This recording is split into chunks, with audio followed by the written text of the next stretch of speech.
Welcome to Conrad Dubai. Here's your key. Thank you. Let me help you with the bags.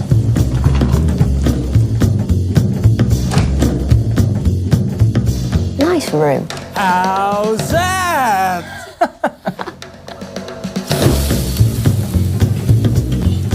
How's that?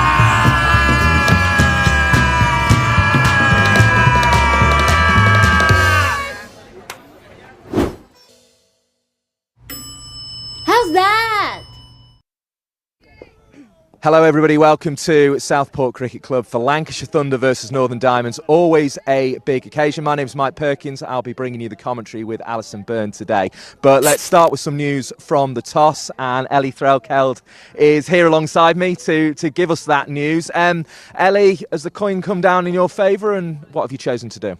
Yeah, we've won the toss and we're going to have a bowl today. Yeah, it looks a good pitch, but I feel like conditions will suit us early. Hopefully we can get a few early wickets and get into the game.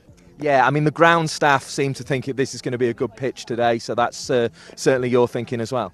Yeah, definitely. It's often good here at Southport, but I've often seen it spin in the second innings as well. So, yeah, hopefully that happens today with our spin attack and, yeah, go from there. Any changes today? Yes, we've got Phoebe Graham coming in for Kate Cross, and we have got Eve Jones coming in for Danny Collins. So Eve Jones, that looks like quite a big signing. Initially a loan, but I presume a view to having her more permanently if you can. Yeah, we've just got her on loan till the end of the season. Can't disclose any more information than that, unfortunately. But yeah, great to have her with us for a few games. She's obviously scored a lot of runs recently, and yeah, she's a great girl. So great to have her with us. And for you, this is quite a special day because it's going to be your 100th cap for Lancashire Thunder. Yeah, it is. Yeah, time flies when you're having fun, I guess. But yeah, pretty special achievement. So yeah, hopefully a few more in the tank. Well, best of luck today, and we'll enjoy watching it. Let's see if we can get Holly Armitage to come in and join us as well. Thank you very much to Ellie. Holly, so you've not won the toss there. How are you feeling about the game ahead? You're going to have bat in hand first. Yeah, we were fine to have bat in hand. I think it looks like a good surface, and if anything it might deteriorate towards the back end, so hopefully the spin will come into play when hopefully we've set a good total. And have you made any changes today? Yeah, Lauren Winfield, Hill and Erin Burns in as well. So that'll add strength to your side. There's two very experienced, very good players there. Yeah, absolutely. Obviously we missed them the last game, but it's great to have them both back, and hopefully they can bring some form from the competition that they've just been playing in. Thanks for your time, Holly. I'm sure the Lancs fans will want me to wish you slightly less luck than Ellie, but have a good game anyway. Thank you very much. Cheers. So there it is, the news from the toss. Lancashire Thunder have won it, and they are going to bowl, and we'll be bringing you full coverage throughout the afternoon of Lancashire Thunder versus Northern Diamonds.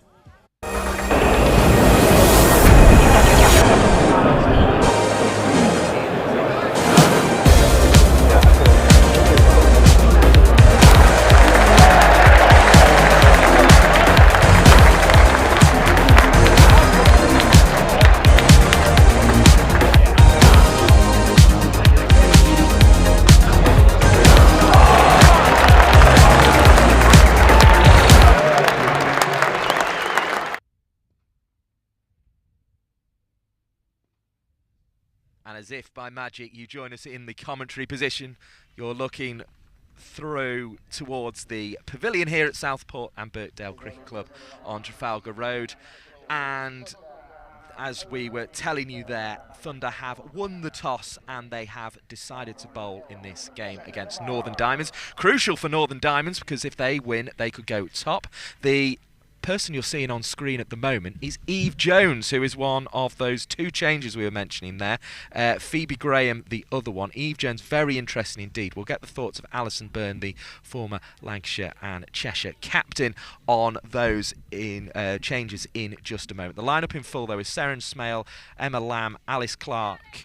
Then we have Fee Morris, Ellie Threlkeld, Naomi Tatani, Eve Jones, Phoebe Graham, Tara Norris, Hannah Jones and Sophie Morris. As for the Northern Diamonds, who have Lauren Winfield Hill back into their side, she will be opening the batting. She has Emma Marlowe, Catherine Fraser, Holly Armitage, the captain, Stair Callis, Erin Burns, the other change, Beth Langston, Phoebe Turner, Abby Glenn and Rachael Slater. So we're just about ready to get going. A little chat between the umpire and Tara Norris before we start here. Alison Byrne, your thoughts on those changes, because they're quite interesting indeed. Well, Eve Jones is the biggie, isn't it, Mike? Because she's a well-respected and very experienced batter in this competition. Shed loads of runs over several seasons. Played for this team before in various guises, lots of experience, and I think she'll add a lot to this squad of players, particularly as we're seeing the development of some our younger players like Gore, Smale, who potentially could be away on England duty in the near future. So it's a good signing from my point of view. Yeah. Even if it is only for 3 games, it's fantastic. Sarah Smale in that England squad. Eve Jones, the top run scorer in the competition this year. I mean, of course, it does help the fact that she batted on Friday and got a 50 for Sparks, so she plays twice in this round of fixtures, which is quite interesting. It's initially a 3-game loan. My reading between the lines would be that there will be a view to extending that. We don't have anything official on that, but I think that's one to keep an eye out for between now and the start of next season. I think that will be announced in due course. You would imagine that they're not going to just bring her in for 3 games. It would be a very strange loan indeed, but we will see. More importantly, we have this match that always has a whiff of the roses about it, and it's turned away down to long leg for the first run of the game.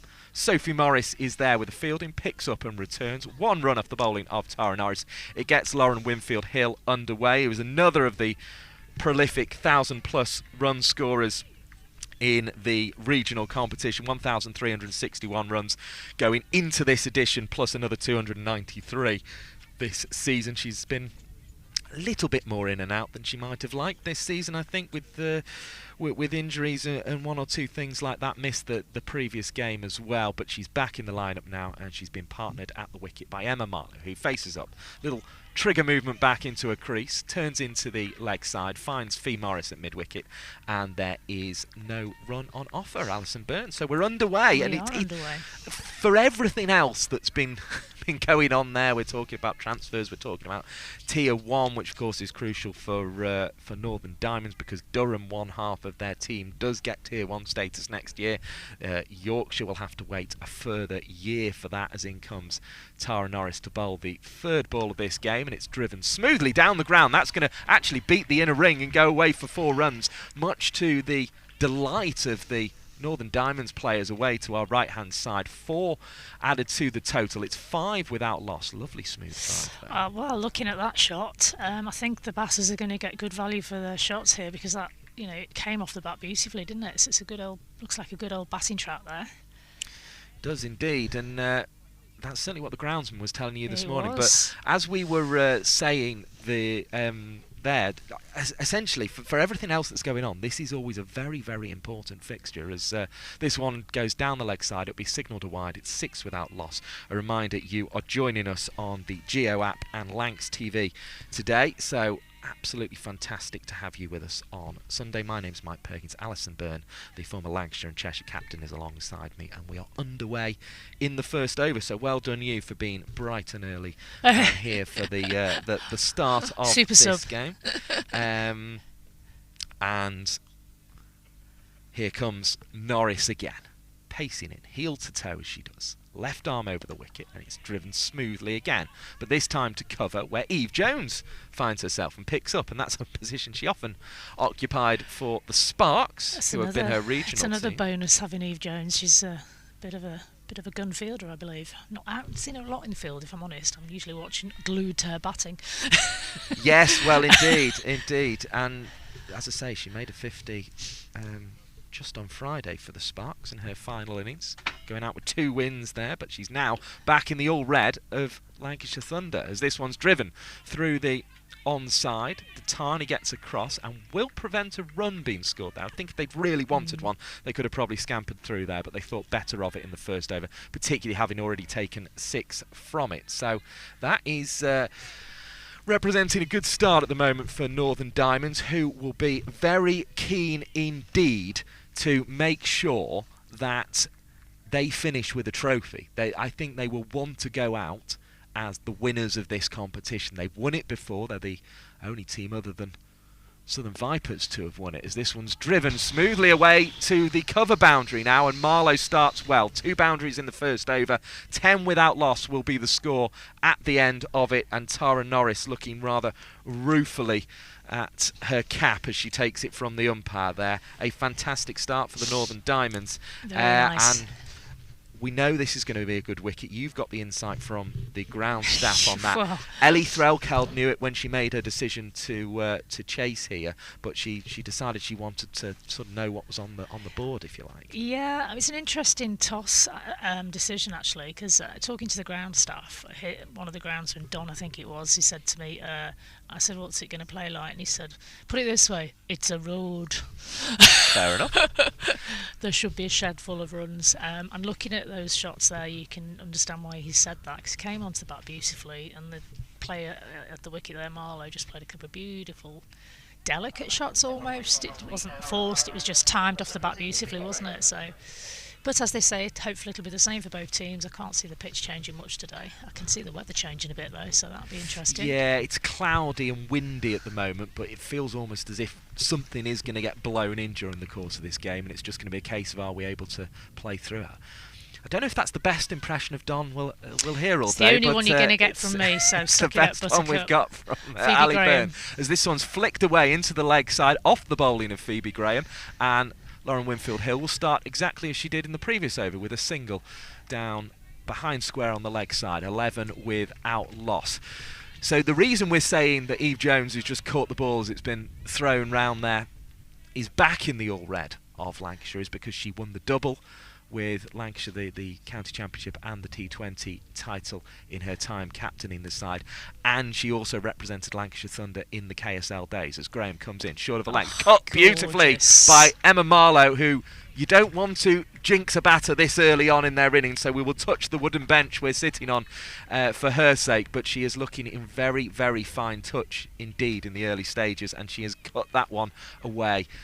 Ever so slightly behind square, but the backward point fielder was not going to get a chance there. Emma Lamb just wringing a hand out almost, because she got fingertips on it, but I don't think she was ever going to stop it. 15 without loss. Marlow looking very comfy at the crease in these early stages. Here comes Graham again, short of a length, and this one hit behind square. There is protection out in the form of Tara Norris. 2 fielders allowed outside the ring in the first 10 over power play, and then it is 4 fielders outside the ring after that, so it's not 5 as in the men's cricket that you may have been watching in the One Day Cup. It's 4 today for this Rachael Heyhoe Flint Trophy game. Another single, 16 without loss.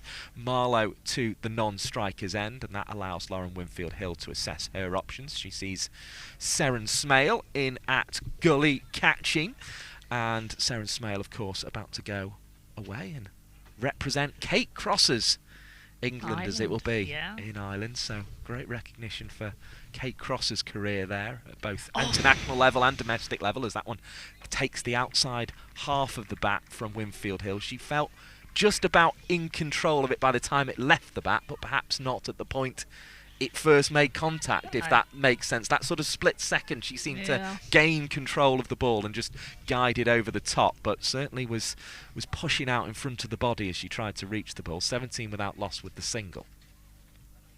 Yeah, it's a great start from the Diamonds. It is indeed. Great start.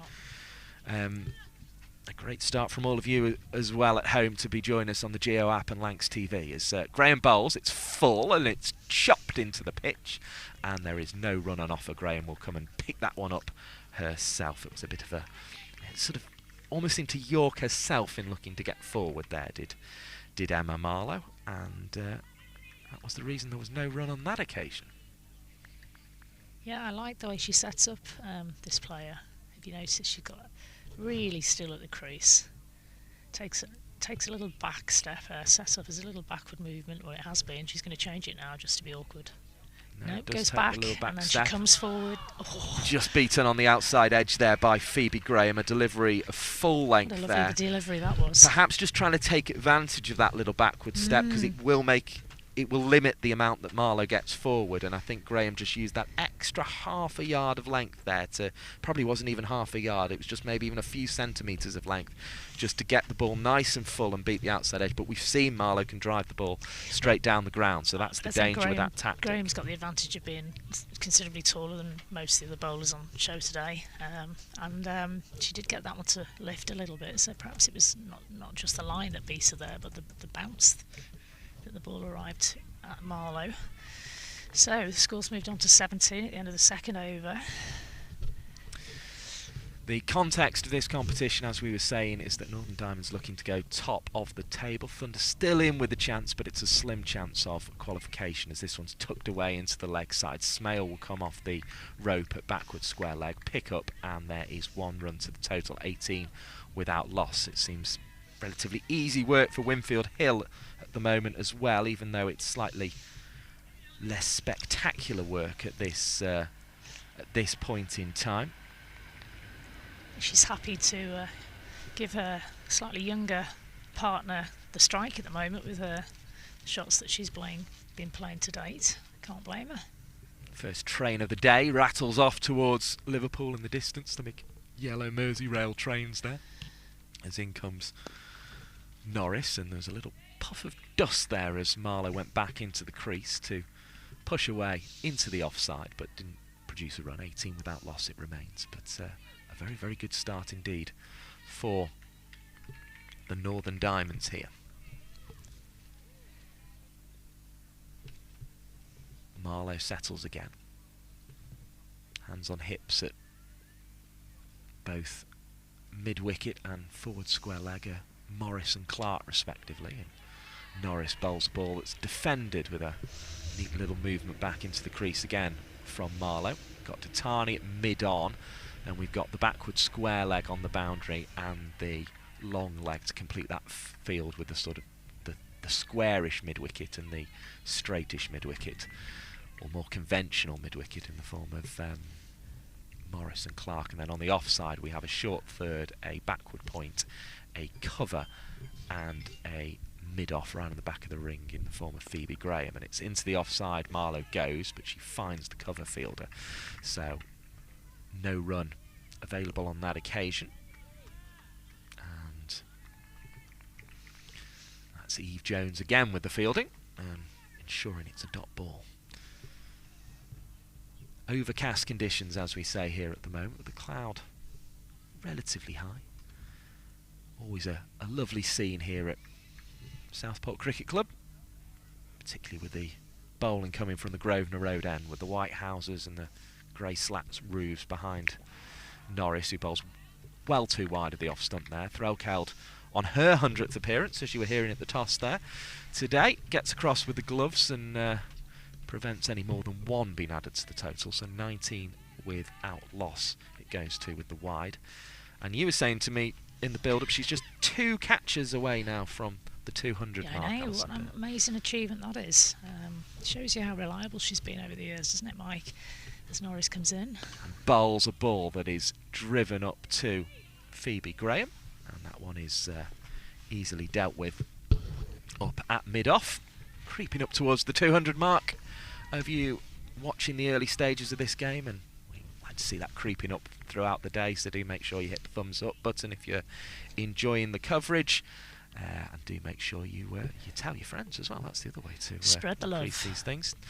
Do it both through the algorithm and the good old-fashioned method of speech. As this one's pulled away into the leg side, it's going to be a chase for Smale, and she won't get there. Oof. It was really whisked with the wrist there from Marlow, and that took it past Smale in a flash. 23 without loss after 3 overs, and if Northern Diamonds continue at this rate, it's going to be something of a problem for Lancashire Thunder here. Just a bit.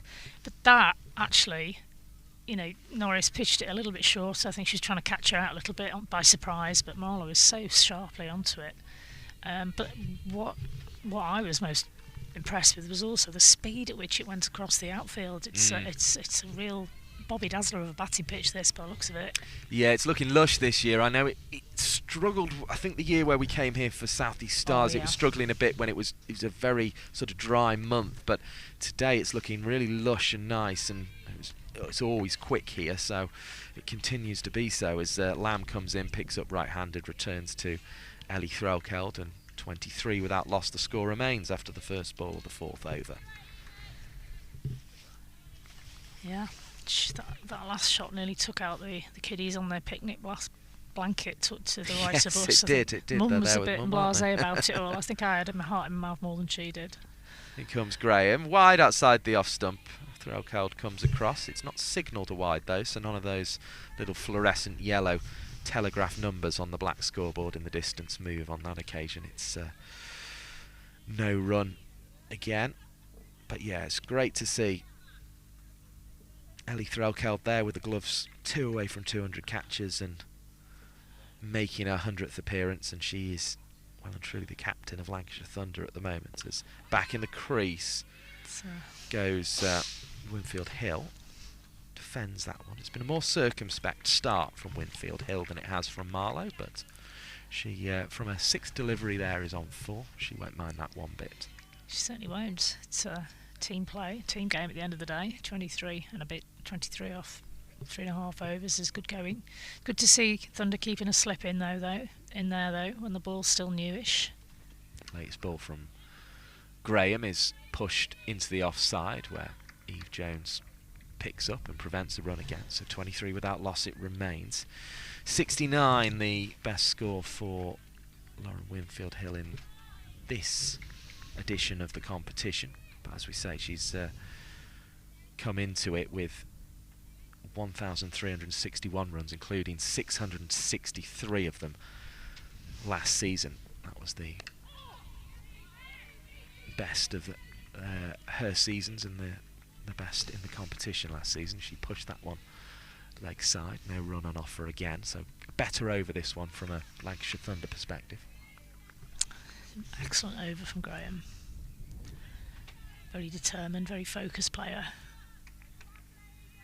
Turns at the back of the mark again and will place the ball in the fingertips and charge in to deliver a ball that's just cut away and underneath the fingertips of Emma Lamb, and round comes Hannah Jones to, in fact it's Tara Norris in the end who comes round and picks up and returns the ball to Ellie Threlkeld. Just the loss of the 1 run in the end there. In fact, they got back for 2, so they move the score on to 25, and those are the only 2 runs from the 4th over. So the best of the game so far from the Thunder perspective, but Diamonds well on top in the early stages of this one. Yeah, and they're sticking with the Norris-Graham combination for the moment.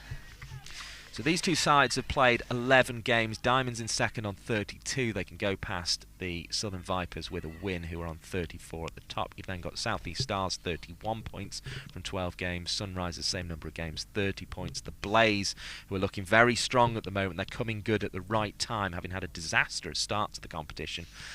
They have now won 6, lost 5, as this one's clipped down to long leg. And will bring a run for Marlow, so it takes the score on to 26 without loss. So yeah, the Blaze are in 5th. They're looking the most likely to sneak in past Sunrisers or Stars. So they could potentially get in there. They're on 27, so 3 points off the qualification places for the knockout stages. Thunder have 21 points, but of course have played a game less than the sides ahead of them, other than Northern Diamonds, who they're playing at the moment, so they could go on to 25. Sparks have 21, having won their last game with a 50 from Eve Jones, who's now back in the all red of Lancashire Thunder, as this one's prodded leg side to Fee Morris, who picks up at mid-wicket and prevents any more scoring. Western Storm at the bottom, they are on 14, having won 3 games and lost 9. They are now the team who can't qualify after defeat yesterday. That ended their chances for this season, although they were barely chances at all. It was a good game in the end, that one. 282 Western Storm got, and Stars chased it down with 5 wickets to spare, as this one's turned leg side, and we could, if the rain stays away, see quite a high scoring game again today. Morris again was across with the fielding, but this time couldn't prevent the run. It's 27 for 1. It was just a turn stroke into the leg side from a straightish delivery from Norris, who has added another trophy to her collection with London Spirit in the 100. I know. That was a great game. I enjoyed the final of the 100 this year. It's really good, actually, it being on terrestrial television, it wasn't it? To have sort of cricket in that spot was a really good thing to see for both the women's and the men's game. And while you were giving us a preview of the other games and the overall view of the contest, Rachael is now helmeted up and snuck right up behind the batter there. She has indeed. She's one of the best in the country at standing up to the seam bowlers, I think. A little flicked single in the end from that last delivery down to Sophie Morris at long leg. 28 without loss. The total. Marlowe contemplates life at the non-striker's end, and Norris is on her way to deliver to Winfield Hill in the multi-shaded blue top that Northern Diamonds have, and the dark blue trousers defends that one back to the bowler. No run. Lancashire in all red, and it's always a big contest, and it's a contest we won't be getting next season because obviously Northern Diamonds will become Durham, so there's a little bit extra just riding on this to take the final win in this form of cricket in the Roses rivalry. Of course, Durham, Cumbria and Cheshire are all part of this rivalry today as well. As in comes Norris. Cumbria and Cheshire have been part of the Lanc setup and will very much, you imagine, continue to feed players into the Lanc setup, as this one is defended. No run, 28 without loss then at the end of the over. That's 5 overs gone. Alison Byrne will be bringing you the next 10 overs of this Thank you, Mike. Contest. But yeah, as I say, there's plenty to chat about, and there'll be a little bit of sort of bragging rights from this competition. And it was quite interesting, the game these two sides played straight after the Tier 1 announcement was made, right at the start of the season. And Diamonds won that game heavily, and I think we're making a real point that day, it felt. And in comes Graham again from the hood end. She's forced the batters to play a backward defensive shot there. Good line from Graham.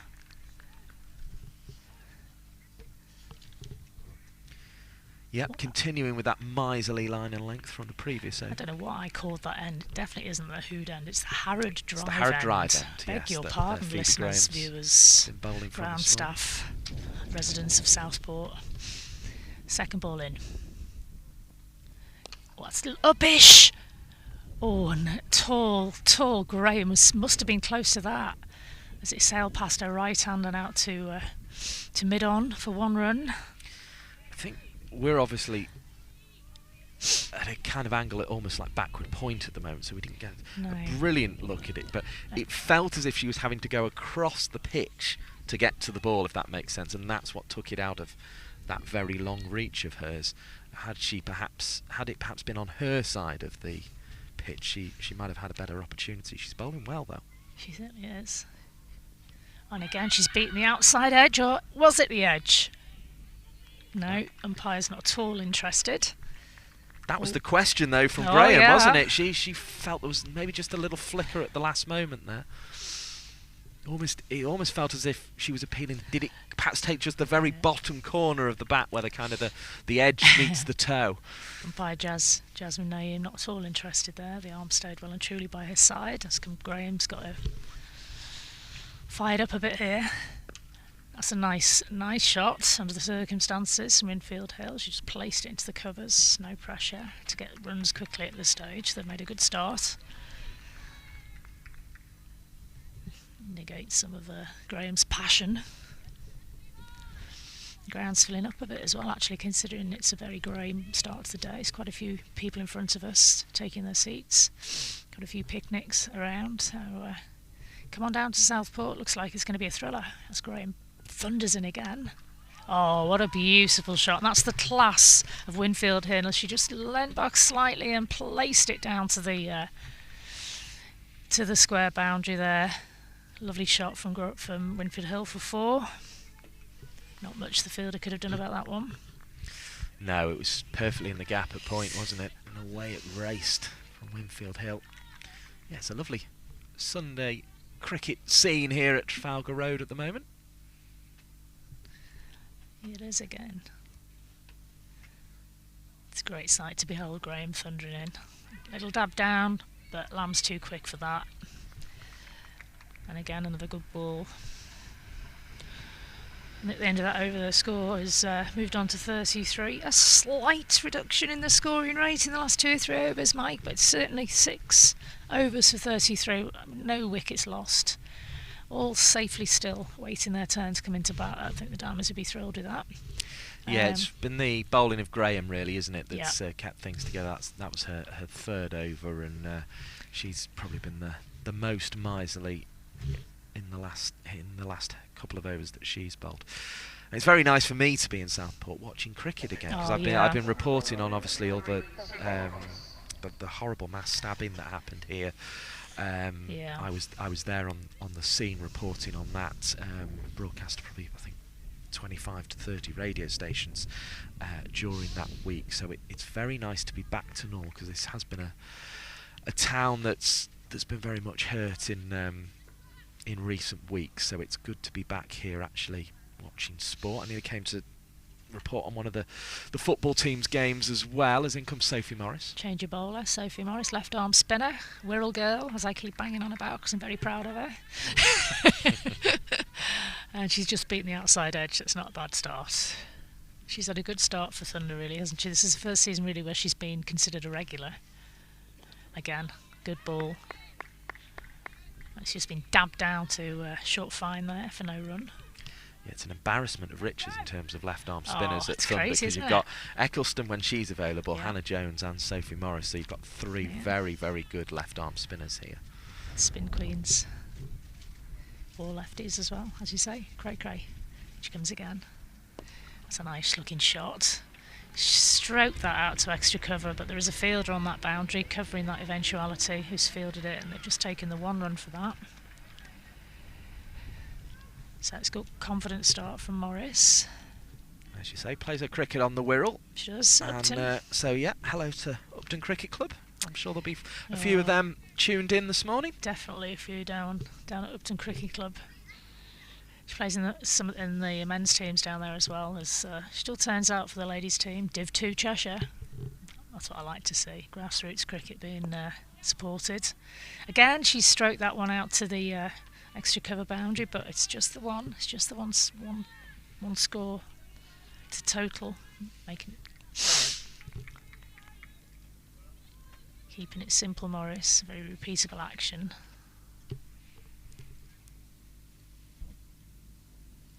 Bit shorter, cut down to short third, or gully if you like, I suppose. Hard to tell the depth of the player from where we are. Yeah, still no run just though. Behind square though, I think just about still backward point. Just there, about. And she's brought into action again, that fielder for no run. It's one of those excellent start from young Morris there. I feel they're almost like philosophical cricketing questions, when kind of long leg becomes fine leg, and when 45 becomes backward square leg. They're kind of, I think they're a little bit a matter of opinion. It's hard to know what to call them anyway, with all these switch hits and backward sweeps and left-handed shots and all the rest of it. You know, I just always try and stick with where they started in their stance and just go from there, really. But yeah, you're right. So we have Winfield Hale has moved on to 12, and Marlowe's moved smoothly on to 21. The total is 35 after 7 overs. 5 and over, so that's come down considerably from the first 3 overs, where it was looking like an avalanche of runs was upon us. And Graham's keeping that men busy still. She comes in for her first ball of the 8th over. It's a dot ball. Forces a defensive shot from the batter. I remember a few years ago when we were here for the Stars game, and it started off that game and we thought, oh wow, this is a 300 wicket we're seeing here. And then when the spinners came on, it was a very different game. That was when Alex Hartley took the 6 for. Yeah. So it will be interesting to see if the change of pace. Graham's in. Oh, she's got something there. Let's have a look at that replay now. Umpire's not interested again. Has she signalled a leg by? Yes, she has, leg by. So it did hit the pads, maybe a little bit too high up the pad there. But again, good bowling. Yeah, people are just seeing the the replay on their screens, it looked very leg side. Leggy as well. Okay. Thanks, Mike. Mike's got a nice little screen to the left of me there, and he's confirming my suspicions that it was a good shout, but not quite good enough. And there's another dot ball from Graham.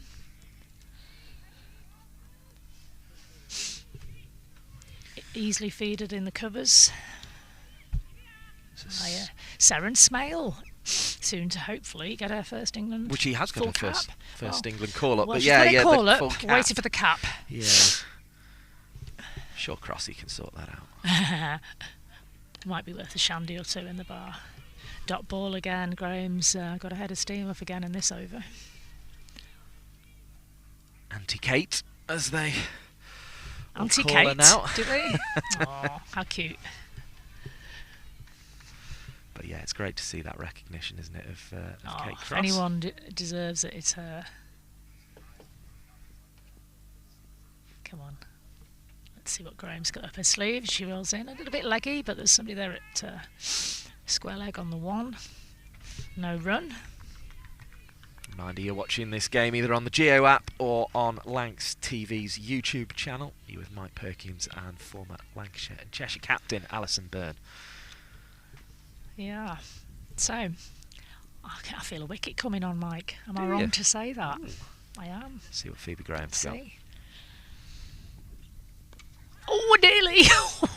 Oh, not far off from being caught at point there. Great dive from Lamb, but she gets 4 runs for her bravery on that shot. It was up for a second, wasn't it? It gave us a run for our interested. money, to use the horse racing analogy there. But kept me interested, but you know, great over again. What a shame it's raced away for 4, because that was a smashing over from Graham.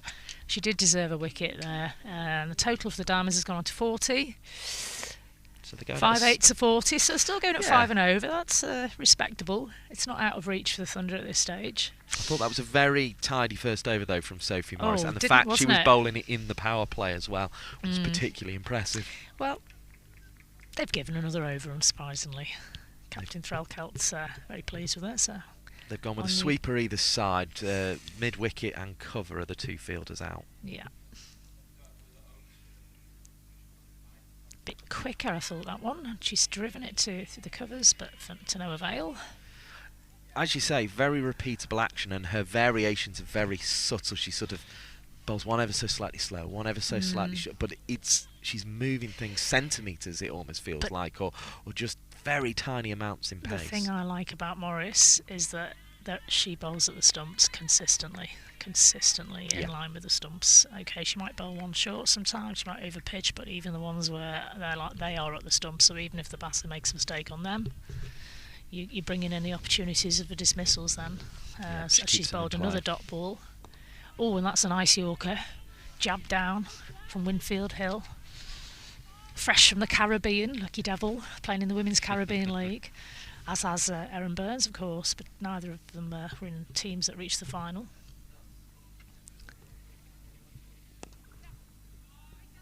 And that's struck off her back foot there, over to the sweeper. On the cover boundary for a single. Tidy over for Morris, just what we need at this stage. Thunder perspective, got to put the shackles on them a little bit. And she will have, those 2 players will have rushed back, I think, because they're in with a chance with a trophy here. Yeah. I think the final was 3 days ago, was it? They weren't their team. I don't think their team was in the final, so potentially they've had an extra day to travel. Trying to remember what team they're playing for. Anyone like to Google it and send it to Mike? Please let us know. Oh, Mike's on it. Mike's all over it, folks. He's been dabbed in there to mid-wicket for 1. Good running from the Diamonds there. Very quick call and a quick take-off. End of the over. Another good over from young Morris. 2 off it. Just the 2, 42. So she's been a bit miserly, which is a good thing if you're a bowler. Let's have a look around. The children have got off the picnic blanket and are on chairs, which I think is probably a wise move after that last shot from Marla. Nearly wiped them out.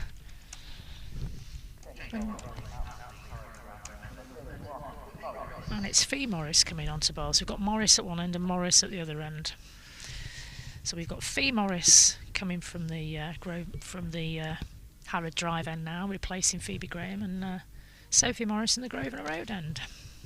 So if... Of course, Fee Morris is Morris right-handed, of course. is Femo, does that make Sophie Morris Somo? That's a bit cruel, isn't it? It's a bit close to sumo, isn't it? We're not having that. Not having that. Morris into bowl. That's given us a wide, yeah. You have to bear with me, listeners and viewers, because I can only see it from side on, and then I watch the replay to see how wide it was. So Morris in for a second ball after having a slightly wide again, but she's found the fielder there with the back cut shot. Out to the cover boundary sweeper. Tara Norris doing the work. American international, vastly experienced. Great asset for the Thunder she's been over the last couple of years, Tara Norris. In comes Fee Morris. After talking about Norris, that's a great diving stop over there at short mid-wicket. Fantastic work. No run. The Guyana Amazon Warriors. Ah, right, okay. Oh, that was cuss. Nearly went through to Emma Lamb. Emma Lamb's getting seeing a lot of the ball at the moment. Unfortunately, it's not coming close enough for any catches at this stage. That's the team that Erin Burns represents. Oh, it was, wasn't it? They were in the same team. That's why they've both come back early. And again, Lamb's brought into play, and that one's not got past her, so no run there. So the Caribbean Premier League, that's the team that Erin Burns and Lauren Winfield Hill represented, course, and Erin Burns was the player of the match against the Trinbago Knight Nice. I watched the final. What a joy!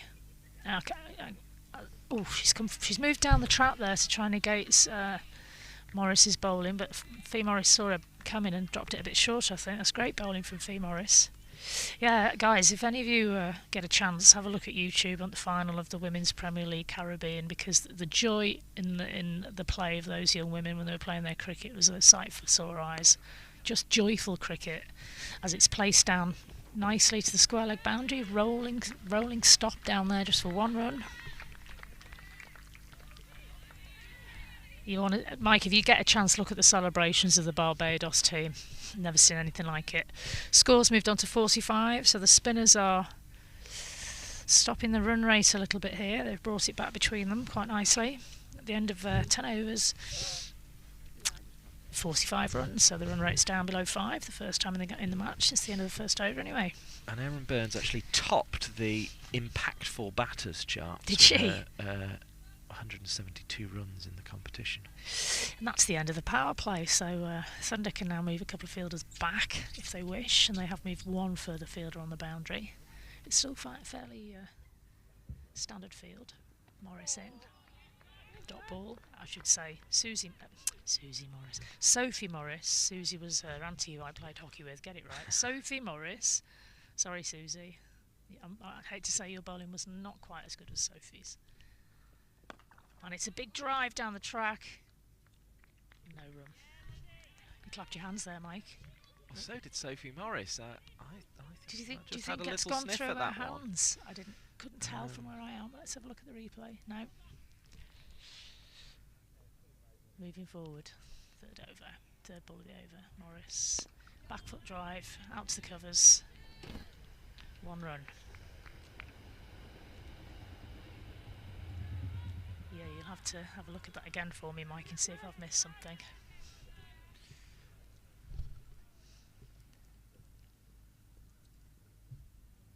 Morris.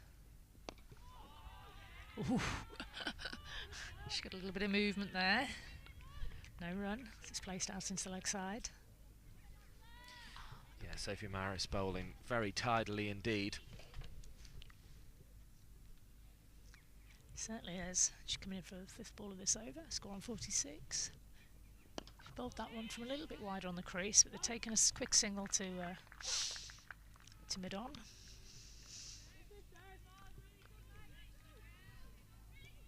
Yeah, the Thunder trying to get behind their bowler there. There's quite a few come on Sophs sounding around the ground here at Southport.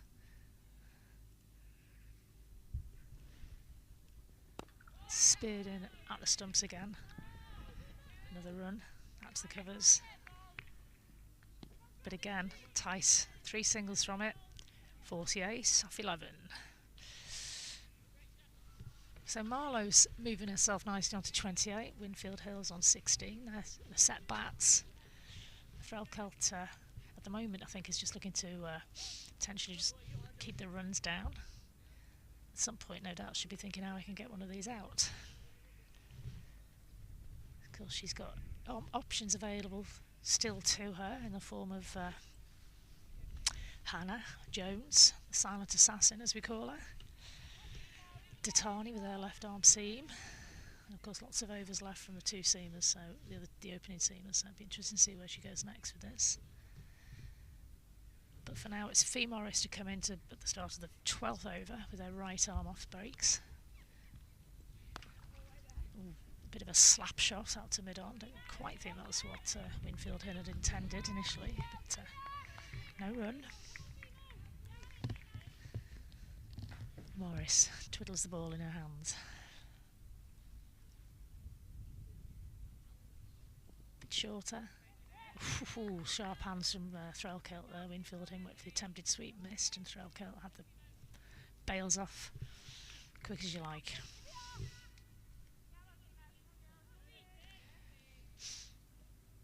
Third ball, as I'm being attacked by a rather annoying wasp. Morris in, a little bit wider. Bat had to reach for that one a little bit. No run. Winfield Hill scurries back.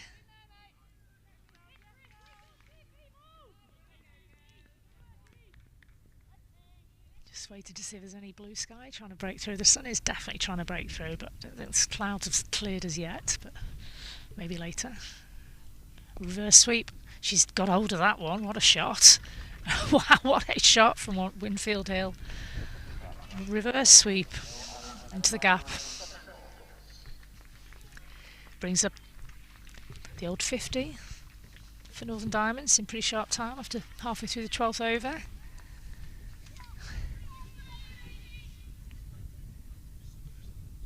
Yeah, Tara Norris had no chance of getting hold of that down on this boundary in front of us here. Morris is in again. Oh, she swept it the other way. This is remarkable stuff from Winfield. She swept that one down on the square leg, deep backward square leg boundary for another 4. Just as we were saying, the spinners were getting a grip on this match. Winfield Hill has pulled out the funky shots to try and get the scoreboard ticking along again, and it's been very effective, Mike. Yeah, they've forced her to take a risk, haven't they? And clearly that was a dropped catch in the last over. I've just sort of replayed through it, and it just seemed almost as if Sophie Morris didn't pick it up off the bat of the advancing Winfield Hill. Nice shot to mid-off for no run. But having sort of tried the advancing the feet option against Sophie Morris, she's very much gone for the sweep this over, hasn't she?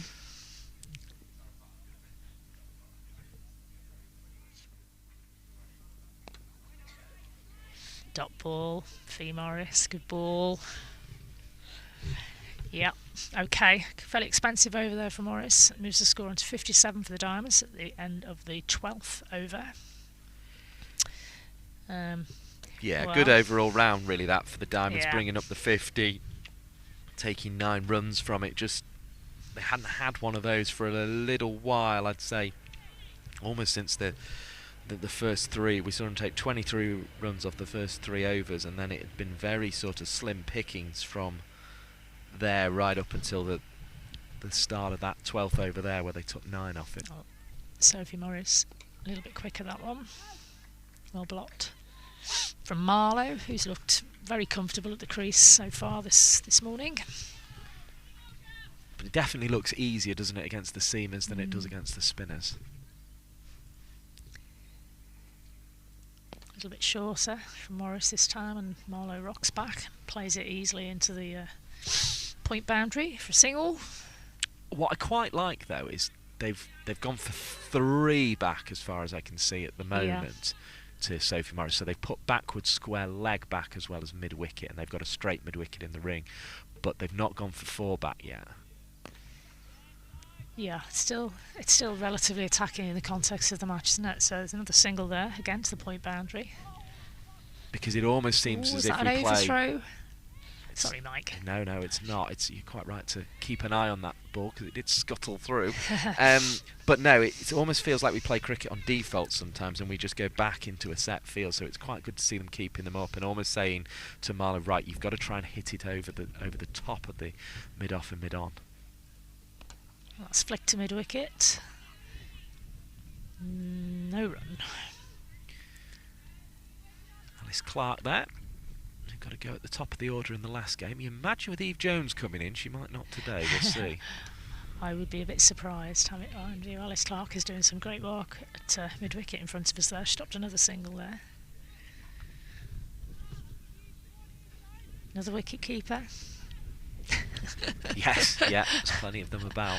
It's almost becoming the wicket-keeping school as well as the left-arm spinning school. Good ball from Morris. Nicely defended from Marlow. Well, she's consistent is young Morris, 59 the total, so 2 off the over from her. Our numbers creeping up towards 500 of you watching at the moment, which is always good to see on a Sunday. This is the sort of main event in the Rachael Flint Trophy today because we're the only game in the competition. It's the final one of this round of fixtures, a round of fixtures that Eve Jones will play twice in, which is quite a curious quirk. Oh, bizarre. I don't really know who that... I guess the reason it's been allowed is I've been trying to sort of work out who that would advantage or not, really. And I suppose kind of Diamonds would probably think, well, it's good they've played against Vipers. Vipers would probably think, well, it's good she's playing against... Ariel. She's hit it over mid-wicket. Sorry, Mike. It's over mid-wicket. It's going to be at least 2 there. Didn't sound particularly healthy off the bat. Got me interested for a moment there. You know, Vipers will be thinking, well, it's good she might get runs against Diamonds, and both Sparks and Thunder will be quite glad to have had Eve Jones available as well. So maybe everybody just thought, well, we're all quite happy with it, and let's carry on.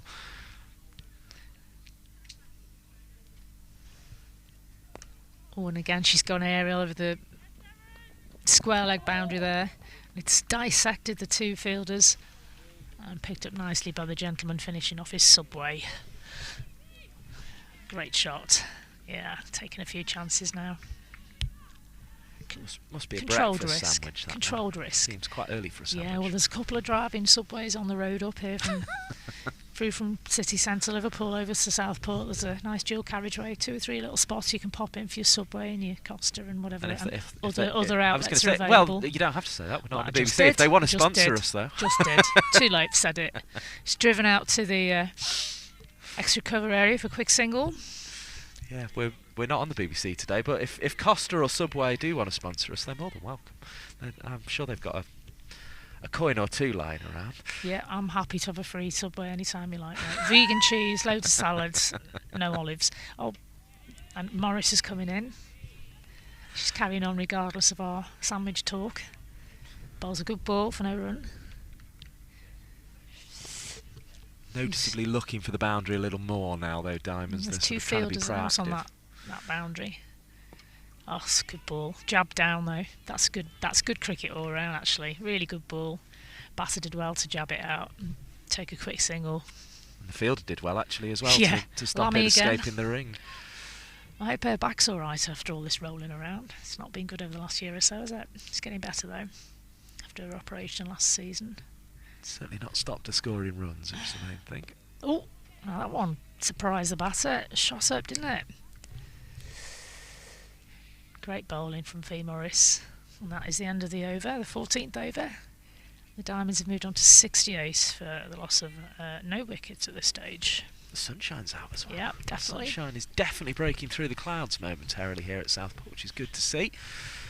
Grass looking very green, a couple of trees waving in the breeze in the distance. The rows of houses off towards the far side, past the train tracks. And it's... yeah, a very nice scene indeed. And we're approaching the 15th over of this game.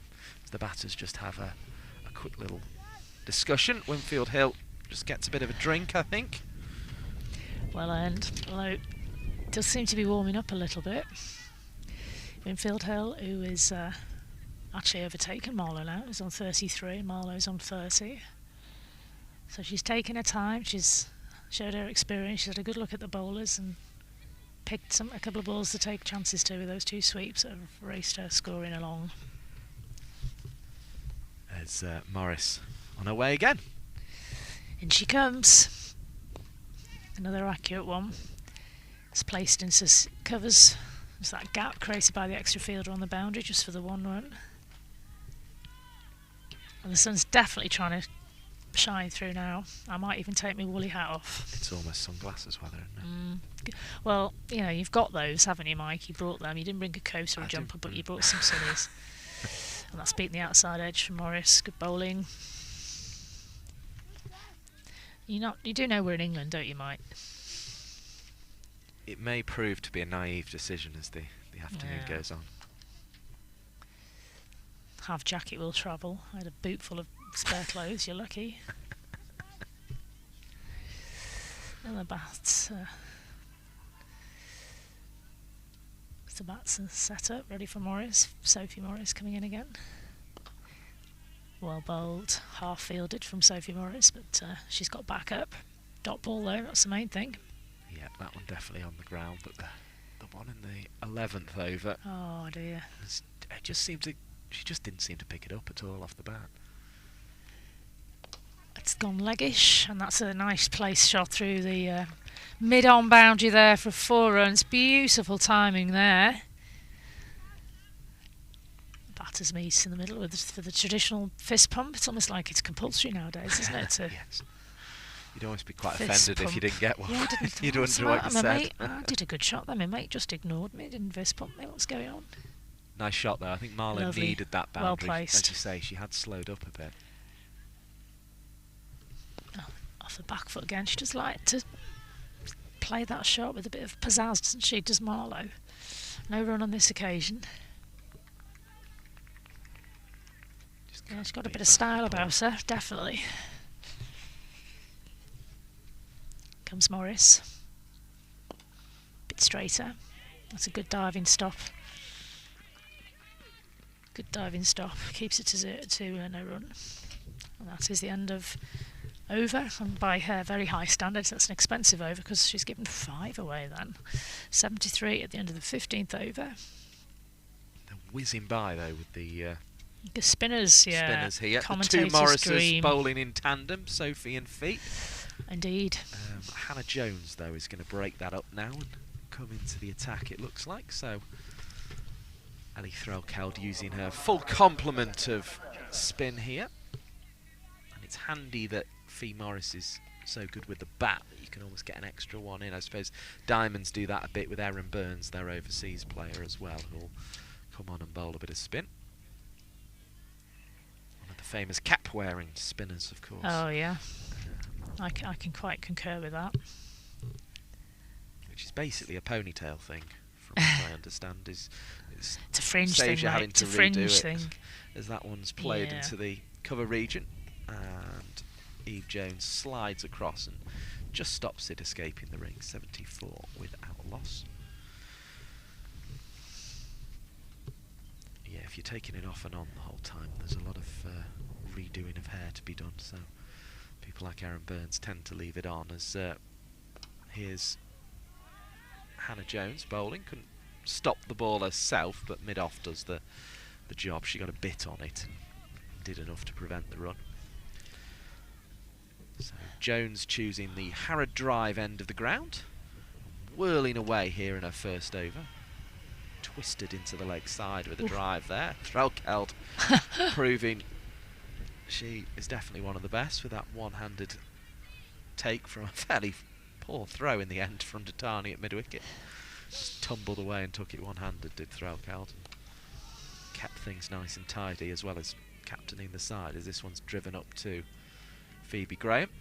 Cross again, picks up 74 without loss.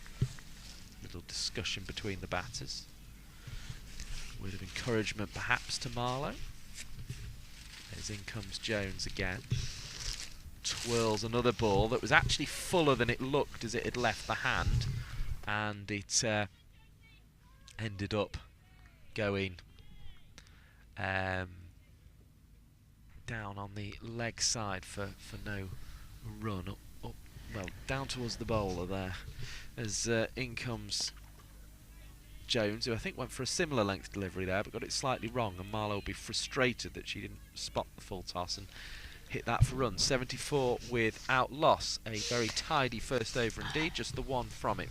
Marlowe's innings has just got Slowed a little down stuck. a bit. Obviously had the boundary in the previous over off Sophie Morris. As back defensively and watchfully goes Lauren Winfield-Hill. Does well to prevent any scoring being done with such an accurate delivery there. Turns again. Whirl away will Sophie Morris, as this one is cut into the offside. They're going to think about two, although Marlowe was keener than Winfield-Hill, who'd rather realised it wasn't on and just sort of jogged to the far end. 75 without loss, the single takes the score on two though. Still have the test match going on with Sri Lanka 60 for 2, requiring another 423, an unlikely 423 as that was driven nicely, and it was only the lengthy frame of Phoebe Graham that was able to stop the ball. 76 without loss, again looking for that wide mid-on position for the boundary there. It's got Pakistan playing Bangladesh. Bangladesh 187 for 8 against Pakistan, who are still have 77 of their first innings runs to play with before getting those 2 Bangladesh wickets, as that one is cut away into the offside again from Winfield-Hill. Another single to the total, 77 without loss, and we have a handful of county championship games, but Lancashire's finishing on the Saturday evening against Hampshire. Hampshire winning by an innings and 37 runs, which is why in this part of the world all focus is here at Southport on Lancashire Thunder trying to beat the Northern Diamonds in a Roses clash. So Lancashire v Yorkshire contest, even with Cheshire and Cumbria in on the Lanc side and Durham in on the Northern Diamonds side, as this one is cut away into the offside. Quick little single taken by Marlowe. 78 without loss then at the end of that over, so 4 from it in the end. So a useful over from the Diamonds perspective, that one, you feel. I mean, from the Thunder perspective here, they need a wicket, don't they? It's, you know, you read my mind. I was just looking at that thinking, you know, yeah, need a wicket, definitely. Because particularly in this professionalising era that we've had over the last 5 years, it seems as if wickets get cashed in for runs more and more at the back end of the innings, certainly probably more than they used to be. I just think, you know, to keep the energy levels up in the field as well, you need some sort of positivity. To be fair, they've not. There was the Sophie Morris drop catch and an LBW that was going down leg, but they've not really had a sniff, have they, other than that? So, yeah, it's Rachael to be hoping to get something going in the field. It felt to me as well that that message run on there, or that drink coming on there, was a message, if that makes sense, rather than them actually needing it, because they'd had a drink just a couple of overs ago. So I think that might be Hannah Jones who makes the stop, dot ball. Jones looking to be miserly as always, as Marlowe again tries to find a single but can't do so, and these are useful dots for Lancashire Thunder. They'll be telling themselves they're not chasing off these ones. And it will just provide a bit of time in the second half of the innings. Again, another little mid-pitch discussion between Winfield-Hill and Marlowe, as Jones, again, Yorker length, this one driven to long on, who is out now for Hannah Jones, so one more to the total, 79 without loss, but she'll very much take that result there. Yeah, slight change in the field. Rachael's just moved Morris down to fine leg. Both batters on 37. What can Winfield-Hill produce here? A sweep shot, fierce one, that will go all the way down towards the boundary. Now, will it make it? The chase is on. 2 fielders converge, and Sophie Morris, who'd taken the pace off the sweep, did just enough to allow Alice Clark to come round the rope and pick it up. 81, 2 taken. What captaincy from Rachael there. She spotted that, moved Morris, next ball, bang. She's a very astute young lady. Here comes Hannah Jones, prodded leg side, another dot ball. Jones will be hoping to get out of this over now without conceding a boundary, because that's very much what Marlow and Winfield Hill seem to be looking for here. Winfield Hill has decided the sweep's the way to go. Prods offside though and just picks up one. 82 without loss.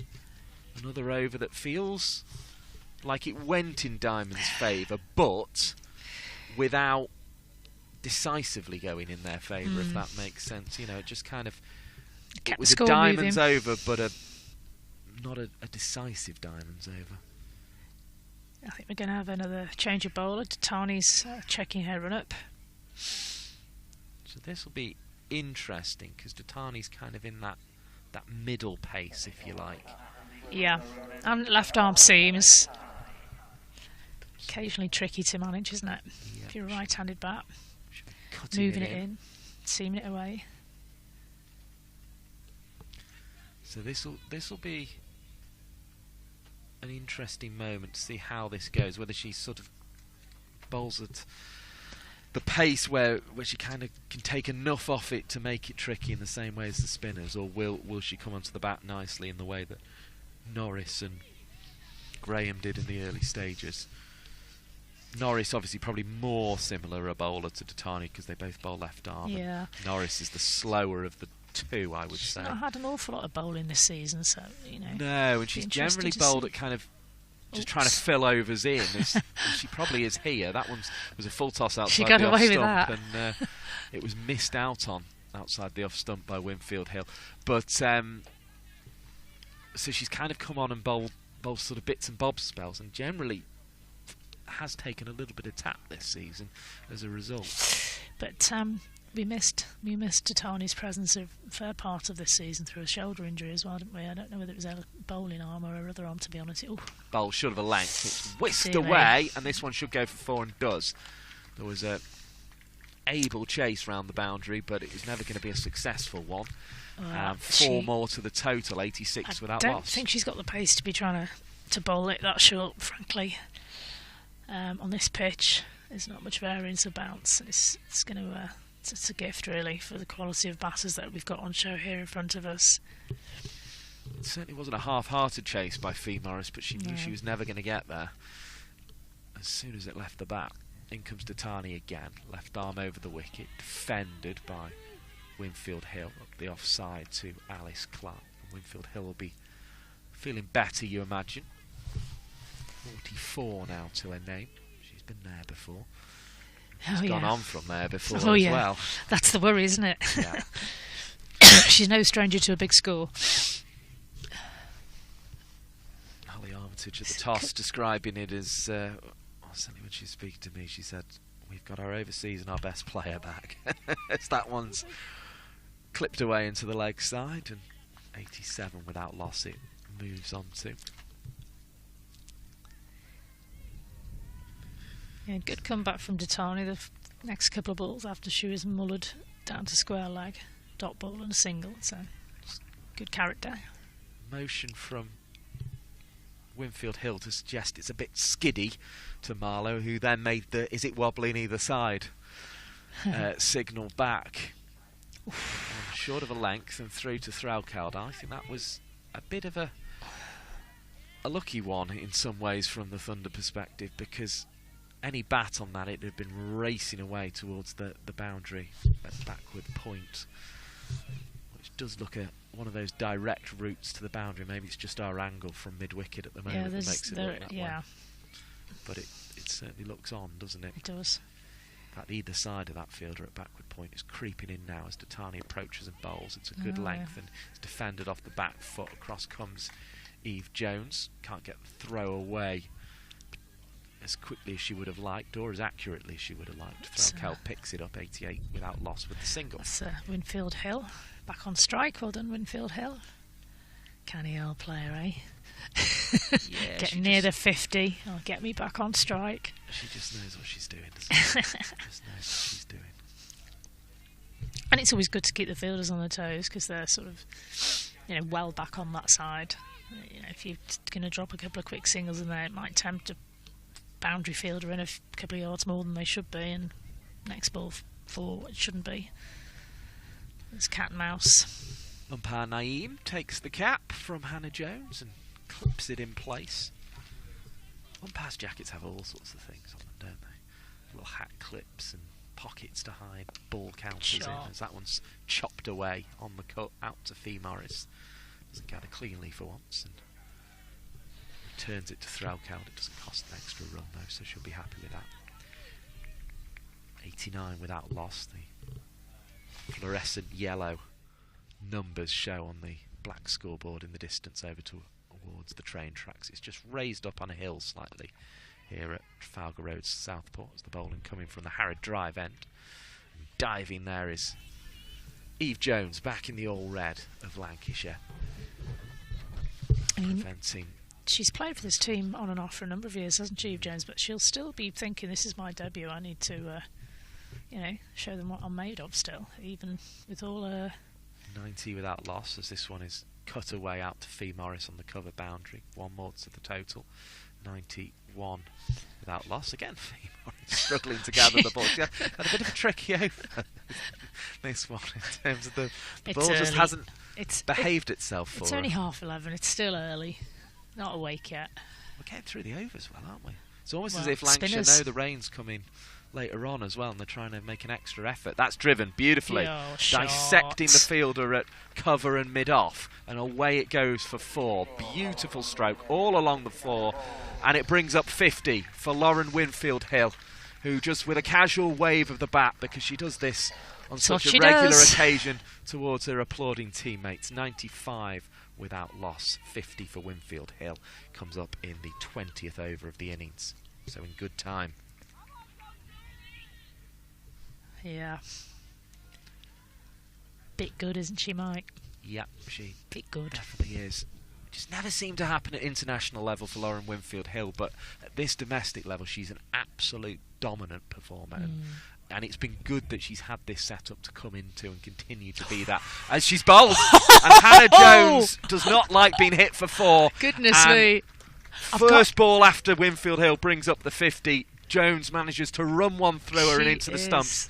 Winfield Hill out-bowled 450, 95 for 1 the score, and that was the wicket that Lancashire Thunder needed. Alison Byrne, your view on it? My view is I've just cursed their best player, so I'm very happy with that. I am not happy, actually, to be fair. I'm not happy because I would have liked to see her bat a bit longer, but as a Lancastrian, I've got to say that we really did need that. What an innings, though, from Winfield Hill. Pure class through and through, but just shows, assassin strikes again, old Hannah Jones. What an innings, yeah. I'm going to join in with the applause for that one. She's excellent, wasn't it? Yes, it was. But I think as she unstraps the gloves on her way off, there's more frustration. Holly Armitage, the captain, is the next batter on her way to the crease. But Winfield Hill, really frustrated there. Because the last shot to bring up the 50 was absolutely perfect. Beautiful. But Hannah Jones, there's just something about her, isn't there? She's a competitor, isn't she? She's not one of these competitors who sort of snarls and, bristles at people. But it's almost, that's all going on internally, it feels. And it kind of, there's just this quiet determination. She's one of these really quiet people that you don't imagine would be a sports person. But she's obviously got that inner... just competitiveness, yeah, definitely. And every team needs a variety of characteristics, and she's highly respected, and you can see why with deliveries like that. The sun's left us, the wind's picked up, which is always an ominous sign on a day where you're expecting rain, and it's a little overcast and chilly all of a sudden. There's Holly Armitage has taken a guard and is ready to go. Here comes Jones. Back into the crease she goes. Pushes up to mid-off mirror. I'm thinking she's on the Island tour as well, Mike, Holly Armitage. I think she might be, I will double check, but I think you're correct. If she isn't, she deserves to be. She's another one who's at this level has performed brilliantly, hasn't she? But what a great over from Jones as you're doing the checking up there, Mike. It's got the crucial wicket, hasn't it? Yeah, it's really, as I say, it's lifted the spirits of the field, as you can see. There's a bounce in their step as they move back into positions. It's always great when you get a new batter in, but as a bowler, even if it is somebody of the quality as Armitage, you want to have a little go at them. You feel like they've got a better chance of getting them into difficulties when they're fresh to the crease. As Datani's coming into bowl with that left arm over the wicket. And continues her work as this one's pushed into the offside. Ooh, and it was a tight single, but the throw wasn't accurate enough to cause a decision for the umpire to be made. 96 for 1. 41 to the name of Marlowe now. Still My waiting to get team up sheet the has just blown away, and a very kind spectator is running around the back of the pavilion. Oh, that's doing a very bit of the nice. litter pick with all the numbers that my players on. Thank you very much, nice. kind sir. That's the Thank you, sir. That's the reason for the clipboard, if I'm honest. Well, yeah. In fact, actually, I'm in the process of transferring between one reporter bag and another, so I don't actually have all my clips. I think I'm going to utilise the water bottle in this In occasion. comes Datani, bowls, and it's oh, out the ground. What a beauty! Brilliant bowling from Naomi Datani. Knocks the stumps of Holly Armitage out the ground, and Armitage is out for naught. The Northern Diamonds captain departs, and we said they needed a wicket, Lancashire Thunder. They've got 2. 96 for 2. That was absolutely peaching. I was actually looking at the screen rather than the pitch then, so I could see the ball as it left her hand, and I'm thinking that's going to get it. And it did. What a beautiful delivery. Fantastic. Yeah, she can have her dangerous moments, does Datani. Well, that's why it's been a surprise get that consistency this season back, to get that see bowling arm going again. Sort of struggling, but as you say, she's had shoulder problems. Even if it's not the bowling No, arm, exactly. it still affects you, doesn't it? And just the lack of cricket as well. Stair Callis on her way out to the crease. The player who sort of came on the scene with the Netherlands, really, and is now doing a very good job indeed for the Northern Diamonds, but she has a little chat with Marlowe, who's on 41, and he's now going to be in charge of sort of anchoring this innings with a score at 96 for 2. Yeah, Holly Armitage is in that England ODI squad, but perhaps not getting the best send-off to it. No. Losing her to be fair, it's always hard when you go into bat to get a delivery like that when you've only faced a couple of balls is unlucky, but well bowled Datani, well played. Yeah, great skill. Showed her experience there. Didn't let the fact that she'd been taken for a bit of tap in the previous overs get to her. She just focused on the ball in hand. Yeah, that increase in wins led me to getting the clips out. Oh no. I wasn't sure I had them all with me because I'm in that process. I'm transferring between one rucksack and another because the zip's gone on one, so I wasn't sure if I had actually transferred them yet. But fortunately, we have, as that one's defended well. Orderly, he was callous. I didn't realise I was commentating with a bagman, like the bag ladies in the streets of London, carrying their belongings around with them in bags. Oh yeah, no, it's not got wheels. You're not as bad as that. No, okay. Because I've got a spare bedroom if you're ever short. But no, just the zip's gone on an old trusty one, so I've had to transfer. As in comes Datani again, bowls, and again right in on the stumps, and on this occasion Callis goes back. The last one she went forward, but it was almost an identical delivery. That. And Threlkelt's brought in the slip again. I like that. Trying to figure out who it is. Is it Smale? Let's have a look. I think it is, yeah. One of the other wicket just keepers in the squad. Yeah, just from the stature of the fielder, I think it's Smale. In comes Datani. It was an attempt to kind of run it down to third, which was dangerous with that slip in place. No contact made. Threlkel takes it. Smale's got her hands on her head there. She has indeed. How did that miss?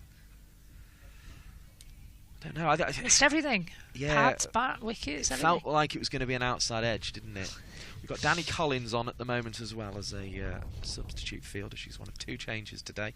She's made way for Eve Jones. Phoebe Graham in for Kate Cross, who's off to captain that England women's team. We'll bring you the full squad actually at the end of this over, as this one is defended into the pitch. No run. 96 for 2. It's all happening. We've had 20 overs of this innings. Great stuff from so Datani. far.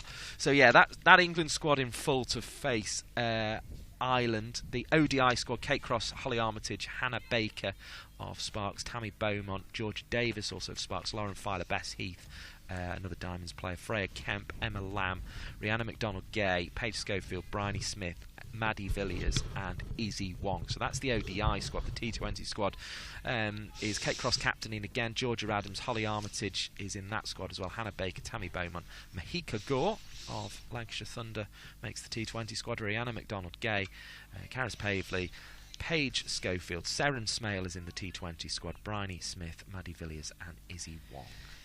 And while you were reading that out, the scores moved on by 1 run after that shot into the cover boundary area off Jones. She makes quick starts to the over. She didn't She give me a does. chance to I read thought, the well, I'll squads keep there. an eye on this because Well done. he's got his head down. Scores moved to 97, Michael. Usually There you go. Back on it, mate. You usually get those in between overs, but clearly not with Hannah Jones. She's eager to get ready. And Well, as I like that. I like that because before you know it, as a batter, the runs are disappearing, the overs are disappearing, and you're looking up thinking, "Oh, I thought I had more time than I did to put some scoring shots together here." Ball disappears for Callis there, back defensively. Yeah, another one. Dot ball. And this is all crucial on a pitch we feel is a good batting pitch, albeit on a day where if you look up you probably don't think it's a batting day, as Callis pushes into the offside. Eve Jones is there, who made 136 against Lancashire Thunder earlier in the season, so that probably is another reason why they thought it might be worth bringing her back. In comes Jones around the wicket, and it's swept by Callis but without making any contact. Callis yet to score, so she's at that nervous time in any innings. So the heart will still be beating a little bit faster than it will be in 5 minutes after Jones the first again run. swept round the corner, but actually too powerfully in the end to Phoebe Graham to allow a single to be taken. She was trying to go past Graham but didn't succeed in beating the field at 98 for 2. It remains. Got a good field setting as Rachael down there. A very miserly spell this one from Hannah Jones though. She continues it with this delivery, and when she did get hit for 4, there was a mix-up between the batters. Marlowe called it, Callis was not interested. Yeah, Marlowe Lamb picked up and threw to the non-striker's end, no run. She was doing her best to get Callis off the mark there, but Callis, despite being on 0, was too wise to take the invitation that Marlowe offered her to take a run there. And Jones gets one in the arm. 14 for 1, her figures so far in this spell as we tip towards the end of her 4th Emma Lamb's over. just done a little dance in front of us there. I don't know what that was about, but it was quite good. Do forgive us if the wind is momentarily rattling those microphones. It will do once or twice. I think today it's unavoidable as we're in a fairly exposed position here at a backward point for the bowling of Hannah Jones from the Harrod Drive end, and she will quite happily accept just the 1 run being scored off that over. 98 for 2. Hannah Jones then figures of 14 for 1 of her 4 overs, and as we say, when she did eventually get hit for 4, she followed it up with a wicket straight away, and that is exactly what she offers Lancashire Thunder. Of course, this season she's gone past Alex Hartley's total of Lancashire Thunder wickets to become the leading wicket taker in all red since the Thunder franchise came in. So she's a very deadly operator and a very miserly one, even if she's not taking wickets. Missed her last season, big star, I thought. Thunder. Here is Ditani. And I think we've missed this young lady as well for parts of this season as well, Ditani. It's good to see her thundering back into bowl. Sorry about that. I know she used that once or twice and it's very good. I didn't mean to, I've only just realised I said it. In comes Naomi Ditani and bowls towards those blue Rachael Heyhoe Flint Trophy stumps, and that one is guided down towards 3rd, and there will be a single taken as a result. 99 for 2. Marlowe onto 43. She's lost Winfield Hill though for exactly 50, and her captain Holly Armitage out for 0 from just the 2nd ball she faced. It was an absolute beauty from Naomi Ditani, which knocked those blue stumps out the ground and sent the little red bales on top flying. And it's a contest between red and blue today here, a roses contest between Lancashire Thunder and the Northern Diamonds, as this one is driven up towards mid-off. No run on offer, 99 for 2. Said I'd give the ground staff a little shout out, Mike. To Colin, Charlie, Nick, Paul and Dan, thank you very much for preparing our wonderful pitch. Yeah. His words to me were, we make every effort to make the women's sure pitches Dan as good as the men's, if sh not better, you know, so I'm very appreciative. I'm sure of that. Dan was Don earlier, though, when you did an impression. Oh, Dan or Don? In My comes- mate in Dan comes Don Naomi will answer to Tatani. either. And It's that Don, one's it's clipped Don. into the leg side. No run. Northern Diamonds still 1 short of the 100 mark. Don's actually... Oh, where is he? Oh, he's not... I was going to give him away, Seen but him in he's a while. He was very disappeared. helpful He's because he let us know disappeared. the names of the ends of the ground. We've now got did. the bowling from the Grosvenor Road end I still got them wrong. of the ground. Did you? No, As never mind. Tani goes to the back of her run. Richard, the photographer, making his way round with camera slung over shoulder as the Tani bowls, and this one's played into the offside. It's This picked is up good by the all red of This Alice is Clark. great stuff from the Thunder, because she's Callis is at the non-striker's end, still not having any chance to score any runs. And it's all deliveries they don't have to chase off. There's been a lot of dot balls. It's been a good performance this from Lancashire Thunder, but it still feels like Diamonds could get away at any moment just because the wicket's in hand. You've got the stats there. How many balls has Callis faced now? I will tell you after this one from Oh, Ditani, there which you is cut go. away, and There you Callis is go. off the mark, and it brings up the 100 for Northern Lovely Diamonds. shot. 103 for 2. Significant pressure on Stair Callis. I make that her 13th delivery, but I'm going to confirm Lucky it for in her. just a moment. Lucky for her. As that one was carved away for 4 runs. We mentioned that route to the boundary looked on, but Tani's done well to avoid being hit there so far. Yeah, she's off the mark there, Stair Callis, from her 13th delivery. So she's really had to work for that start. What can she make of it? Or can Tani stop it straight away? Full toss, driven to mid-on. They do run this time. Collins, who's on as a sub-fielder, can't hit the stumps, and that will be a single taken. 104 for 2. Eve Jones with the backing up. I'm going to do that thing that is always a perilous task of trying to work out who Danny Collins is on for in a moment. Okay. I can see Smale. I can see Clark. We can see Tani and Jones talking to each other. I'm going Norris. I think you could be right. As Phoebe Graham takes the ball, so we can cross her off our inquiries. This is like a game of Cluedo, isn't it? Ellie Threlkeld's obviously got the gloves They on. haven't taken the keeper off Michael. Fee Well Morris spotted. is on. Hannah Jones has been bowling. She's on. So it's either Sophie Morris in the conservatory with the hammer. wrench, or Professor it is Norris your guess of Professor Norris in the in library. the library with a The I don't know, chain. Bottle of poison I don't or know. whatever it is. I hope you're all familiar with Cluedo, or that'll make Well, no sense at all. Here comes Phoebe Graham to bowl the clueless. 24th over of the innings, and it beats the off stump.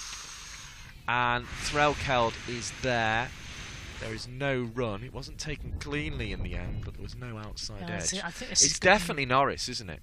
Well, I thought it was about 5 minutes ago, but you're trying to persuade me otherwise. Because Lamb's there as well.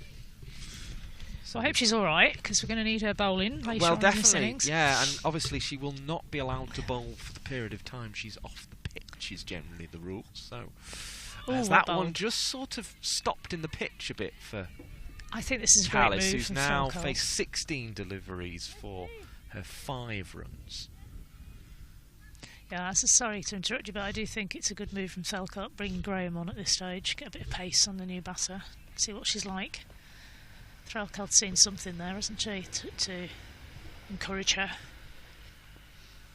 Here comes Phoebe Graham. Right on over the wicket. Harrod drive end. Well Carved watched. away to Hannah Jones, who had to sort of almost just use her body as a barrier there to prevent that one going for 4, but did so successfully.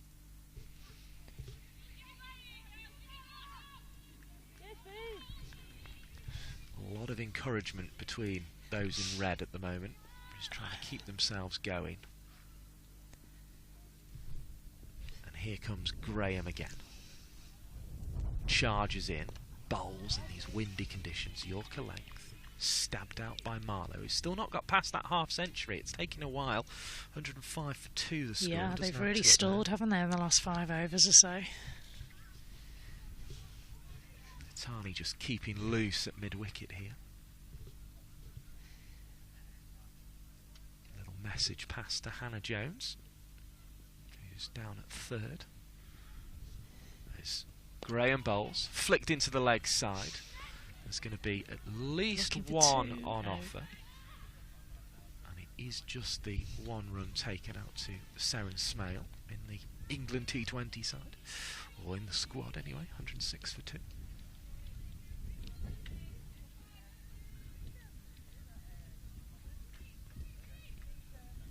Hands on knees goes Fee Morris. She's at cover. Lamb at backward point. As Graham delivers. A lot of excitement out there. I'm not exactly sure what for, because it seemed a fairly solid drive into the leg side by Callis. 106 for 2, but the Thunder players definitely starting to feel, despite the wickets column not being exactly where they'd want it, as if they are getting into the sort of position they want to be in this game. Well, to be fair, 88 without loss sounds a lot worse than 104 for 2, doesn't it? So, yeah, moving in the right direction. And I think 1 now before we hit the 30 over mark, and Thunder really would be looking to get in front. Maybe 2 more, probably, to fully think they're in front. I think it'd be honours even if Diamonds get to the 30 over mark at 3 down. They'd be able to push on from there as Tani bowls. This one's driven down the ground, and the fielding's done by Tara Norris. So it's Sophie Morris who is off the pitch at the moment. There you go. By process of elimination. 107 for 2 the score moves on to with that single. Stair Callis back on strike. She has 6. Under a little bit of pressure, but I feel Marlowe's under a bit of pressure all of a sudden as well, given how swiftly she started her innings. She's really slowed up, as that one's short of a length, and it's really hit nicely away to the little seats that have been put out at the mid-wicket boundary. That was beautifully struck for 4. 111 the total moves on to, and that takes Stair Callis into double figures. She seized upon the length there. Certainly did. Yeah, I don't know. On this pitch, I think you're wasting your breath at Tani's pace. Although she is fairly pacey, she's not express pace, so I just think it's a gift. She seems to be bowling kind of the back end of a full length, and she just ended up straying into a short of length there. That was much fuller and was defended by Callis slightly awkwardly. Yeah.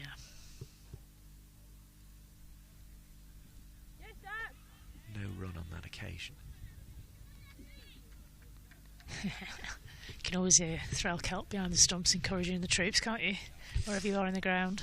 Yeah, she really sort of takes charge from the centre of the field, does Ellie Threlkeld, and rarely gets it wrong with those gloves either, as that one's driven up to Danny Collins, who's a great fielder to have. She is. Fielder, because she's a real athlete, is Danny Collins, and makes the stop there. Dot ball, 111 for 2. Lancashire through and through. Collins.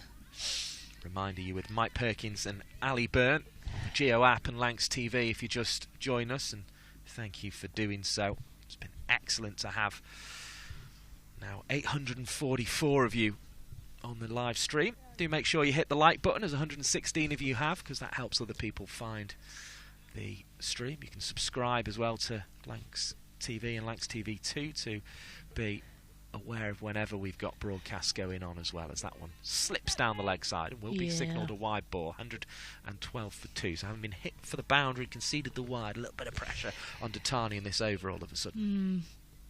Well, you know, she's still finding her way back, I think, after the injury, if I'm honest. She didn't get to bowl much for her team in the 100. Didn't bowl much for the Thunder previous to this block of RHF matches. Pace in again. And this one is again swung away to the mid-wicket boundary for 4. Lovely shot by Stair Callis. Second boundary of the over. 116 is the score. And Stair Callis with another marvellous pull stroke. Just saw a lovely little interaction there with Fee Morris, with the little boy who picked up the ball. He was made up. big smile and a big thank you.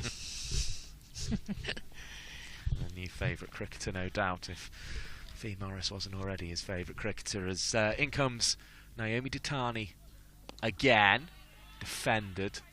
That's the ball she's looking for, and she gets out the over. 116 for 2 then the score. We have had 25 overs, so the drinks will be coming on.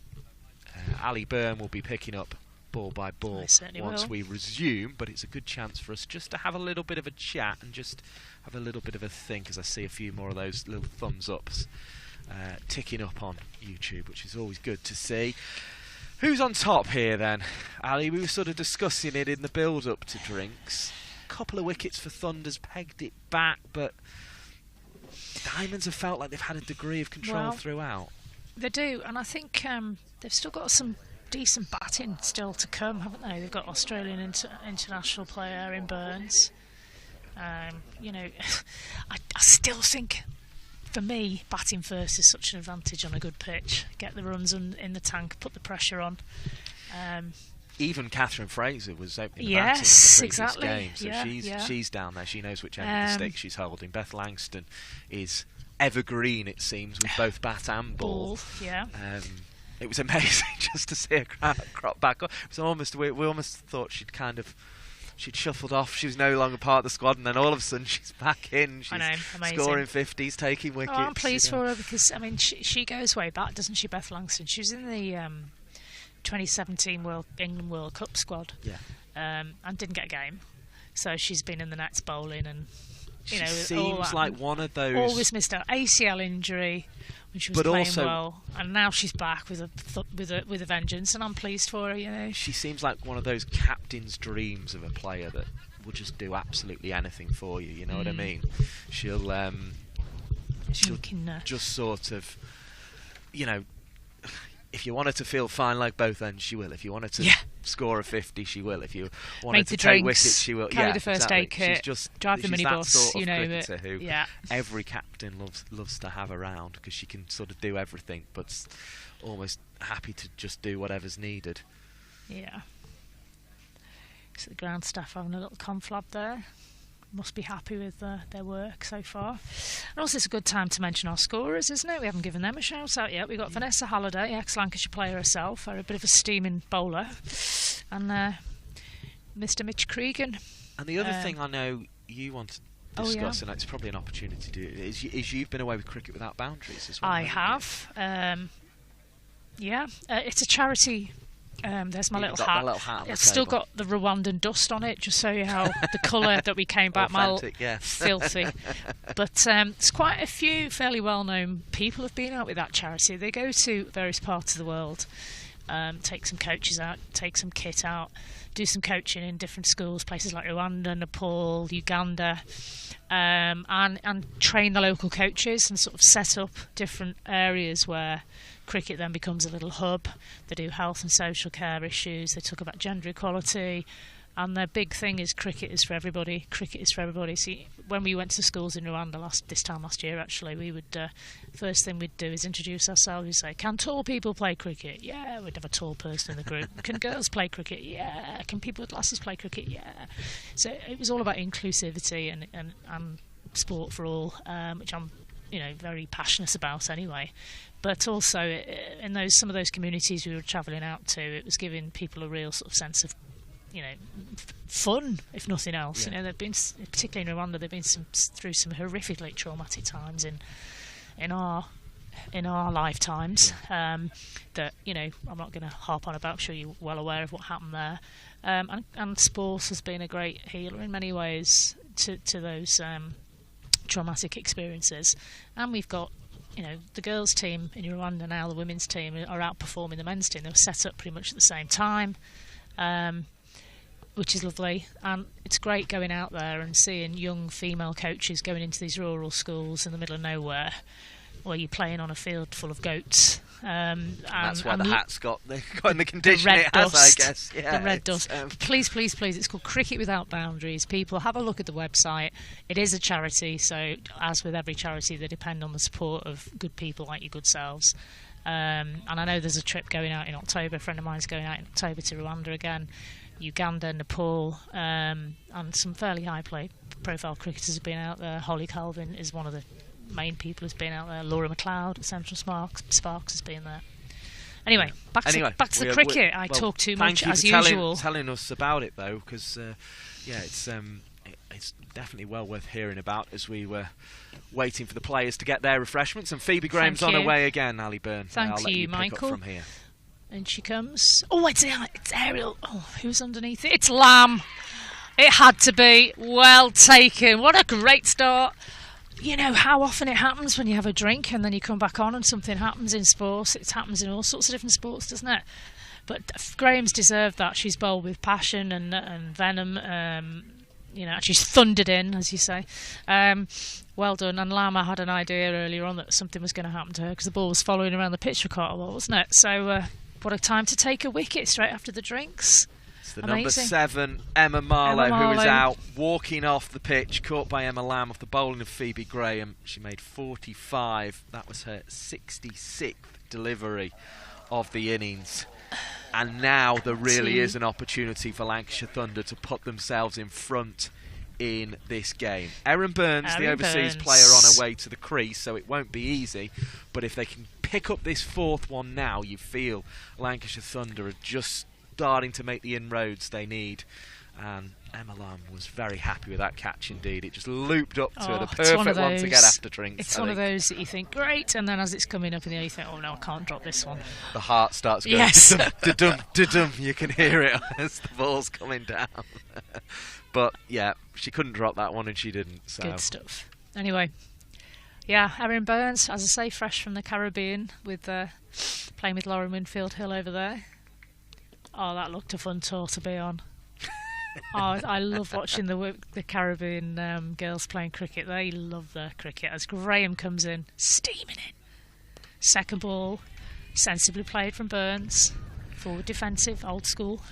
Well-deserved wicket, actually, for Phoebe Graham, that one, because they've backed her this year, it feels, and she's bowled really, really well today.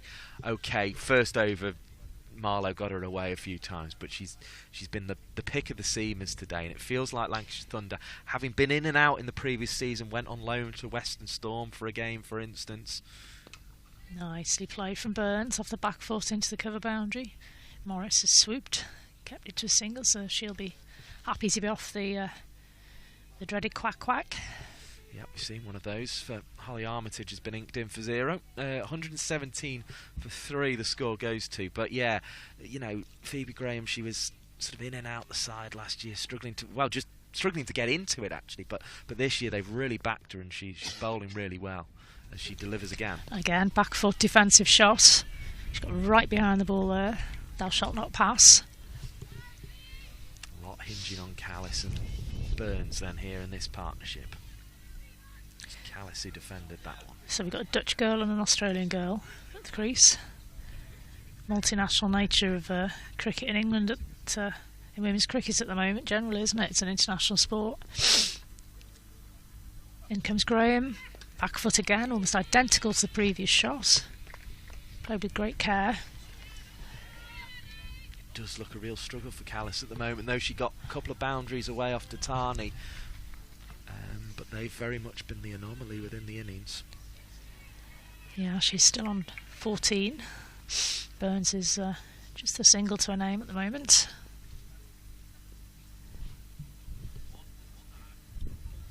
Takes guard, backward drive, and Lamb again into the action, and she's having a shy at the stumps up there. Thankfully, backed up, no run. Great over from Graham. Well-deserved wicket. Almost a wicket made, just the one from it. 117 for 3 wickets. Sophie Morris is back. Sophie Morris is back. She's just exchanging a word with Hannah Jones there. Yeah, so it wasn't too long a break. I think she snuck back on at drinks there. Snuck back on, as is her wont. I'm sure the umpires were. Yeah, maybe, potentially. Ground staff having a little party down here as well left, aren't they? A little it's like an end of season gathering. Yeah, good for them. I just hope that they're not standing there because they're expecting something to happen, because the covers are also to our left as well, behind the ground team. But I don't think we're in any danger of that as yet, although it's still horrifically grey with not much sunshine and very, very, well, almost no blue sky.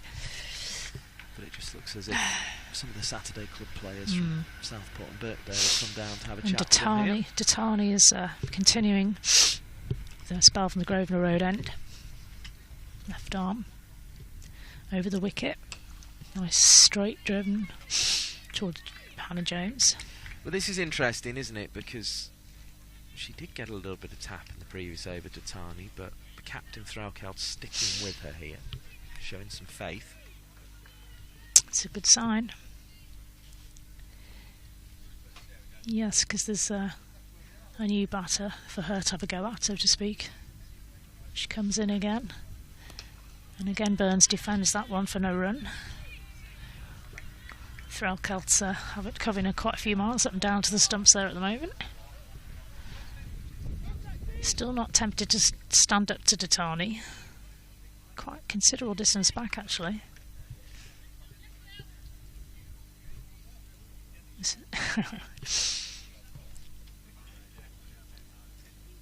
Datani into her stride. A little bit short, a little bit wider, and it's been punched out to the covers boundaries for a single. Noticeable big stride back from Burns there. Yeah, big stride for. She never strikes me as being very tall, but I think she's so slight that she is taller than you think. I don't know, what would you say, 5'4", something like that? Oh, taller than that. Think? Yeah. I'll stand next to her later and you can measure us. She's taller than Callis, for instance. 118 for 3 to score. Callis is crouched down there. She's punched that one out into the mid-wicket area.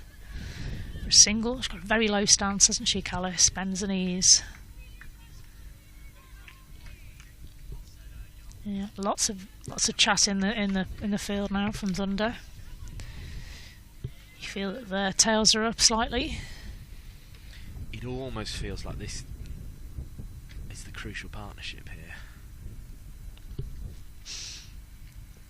Bit short from Datani again. Worries me that. She's punched it out to the point boundary. Stayed on the off side of the wicket, yes, there, where it was more difficult to get the power into it. But yeah, you're right. Slightly longer boundary, I think, over onto the. I mean, if you look at the 3 boundaries that Callis has scored, it's 2 through mid-wicket and 1 through backward point, isn't it?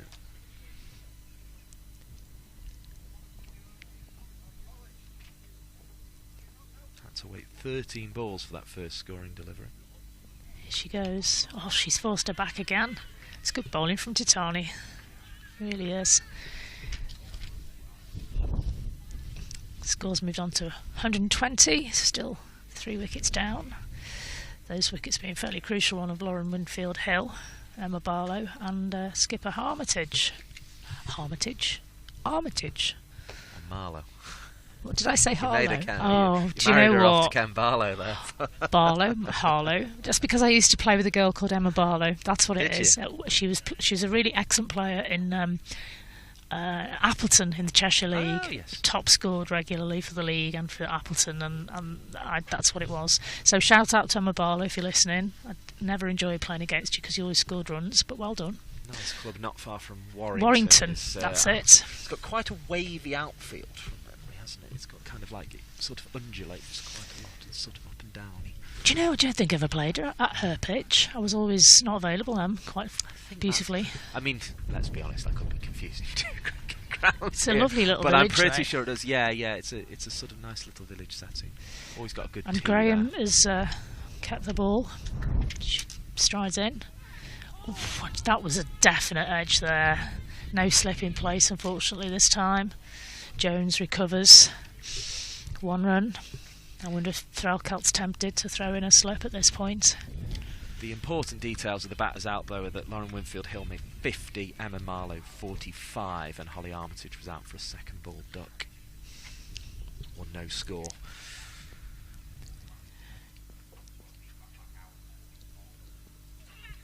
Nice shot. Lamb's into the action again. She swoops, she throws. And the incoming batter semi-blocked the ball with the bat as she came in, but there was always a run there, but still great fielding. And it certainly wasn't obstruction, because the Not reason all. it hit the batter was it wasn't hitting the stumps there. All No, going to the coincidental.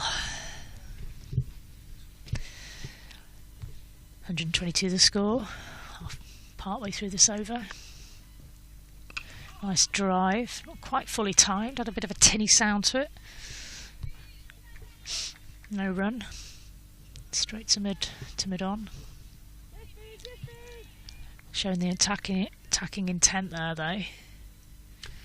I reckon Eve Jones will fancy a bat on this. Ooh. Yeah, she won't be the only one, will she? Emma Lamb there in front of us. She'll be eyeing it up as well. Taryn Smale. Just be hoping they keep the chase in check here, which it looks like they're doing. Nice shot, beautiful. What a classic drive that is. Through the covers, gentle as you like. Beautiful, absolutely gorgeous to watch. Erin Burns showing a bit of class there.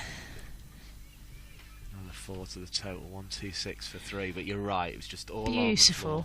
It was nearly as good as Lauren Winfield Hill's drive to bring up her 50, which then led to her demise. Oh, you've said it now. So it won't happen now. Graham. A little bit shorter. Burns still manages to drive off the front foot for no run. Powerful, good check finish there from Aaron Burns. Another one who's be familiar with Eve Jones because they played together at Sparks. A couple of Sparkettes. I think we commentated last season. Last year we commentated with Sparks, didn't we, down in Edgbaston, and they were both playing. It's a nice little flip through to mid-wicket, single.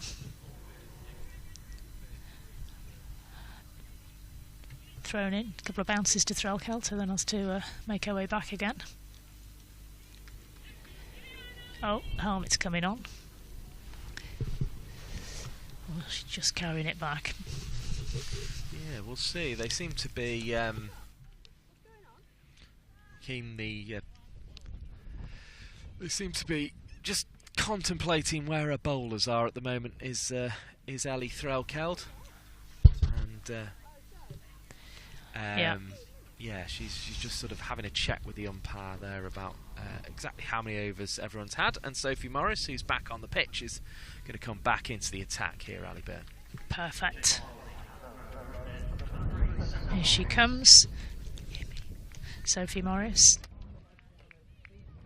Break off the field, for whatever reason it was. Can't have been too serious because she's straight into the attack. A few changes in the field being made by skipper. Tatani's come back into a short mid-wicket area.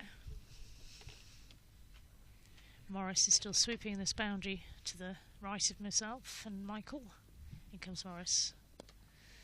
And it is going out to Morris on the square leg boundary for a quick single. Yeah, Morris almost seemed to just pick up where she left off from that first spell with that first delivery. Interestingly, Threlkeld is changing the field for Callis, bringing in a sort of sweeper down deep square leg. 6 overs, 18 for no wicket in her first spell, Sophie Morris, so very miserly then, particularly when you consider she was bowling in the power play too. Oh, there's that sweep shot she's so fond of, and it's gone really, really fine this time. Good shot from Callis. She does like a sweep. 4 runs. Moves the total on to 132. I really like the way the numbers change on this scoreboard. Oh, it's great, isn't it? It's like sort of, you know, in TV shows where they're kind of trying to show time travel, and the time travel machine does lots of different numbers all at once. They kind of jumble up. It sort of almost does that for a second and then settles back into where it's sure, Morris is going to get hammered, but got away with it certainly. She picked out the fielder on the cover boundary, punched on the back foot just for a single on this occasion. So those 6, that's 2 overs worth of the 3 and over that Morris was going for in the first spell already. But I suppose that's what the boundary does. Tatani's back into short mid-wicket. Ooh, wraps the pad, does Morris, and they've still taken a quick leg by. And this will be the challenge, is that they're going to have to score more quickly in these 4 overs here, and that will bring Morris's opportunity of wickets with the attempt to do that. Very respectful forward defensive. Callis. No run. Score's still on 134. Again, a bit short, so that's pulled. Thankfully, there's a sweeper down there from Thunder's point of view. It's Fee Morris being kept busy again. 1 run. Creeping up towards those 1,000 viewers at the moment. So if you do know another 40 people, let them know we're on, and we'll see. Oh, there you go. Already up to 987, so you've already found another 20 or so of them. Right. So, yeah, as I say, it's really good to have you with us here on Lancs TV, the Geo app. You're with Mike Perkins and Alison Byrne, the Lancashire and Thunder captain, who's bringing you the commentary. Former Lancashire and Thunder captain. I was never a Thunder captain. Thunder didn't exist back in those days. I was at Lancashire and Cheshire, very different days. They didn't have the Thunder moniker in those days. No, never played in red. Always in white. But somebody of considerable experience, that's what I say. Knows how to get a team together. I know how to get the mums to make the sandwiches and who to drive the cars and who I can tap up to umpire, that sort of thing. And speaking of putting teams together, I mean, is Eve Jones potentially one of the missing pieces that Thunder are looking for? Oh, right. Having come into the side now, we assume for more than just the 3 games. I think she's definitely an asset. As Jones goes for a single down to fine leg there, deep.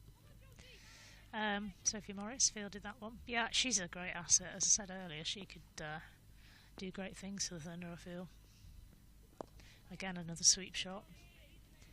And there is a sweeper in place for that. Great pick-up on the run. Just for the 1 run. Eve Jones, she can bring a bit of stability to the top order, because we've been saying for a while, haven't we, that it does look a bit fragile at times, can be flaky. Somebody like Eve Jones with the development of Smale as well this season, Lamb, you've got a very respectful top order there, haven't you?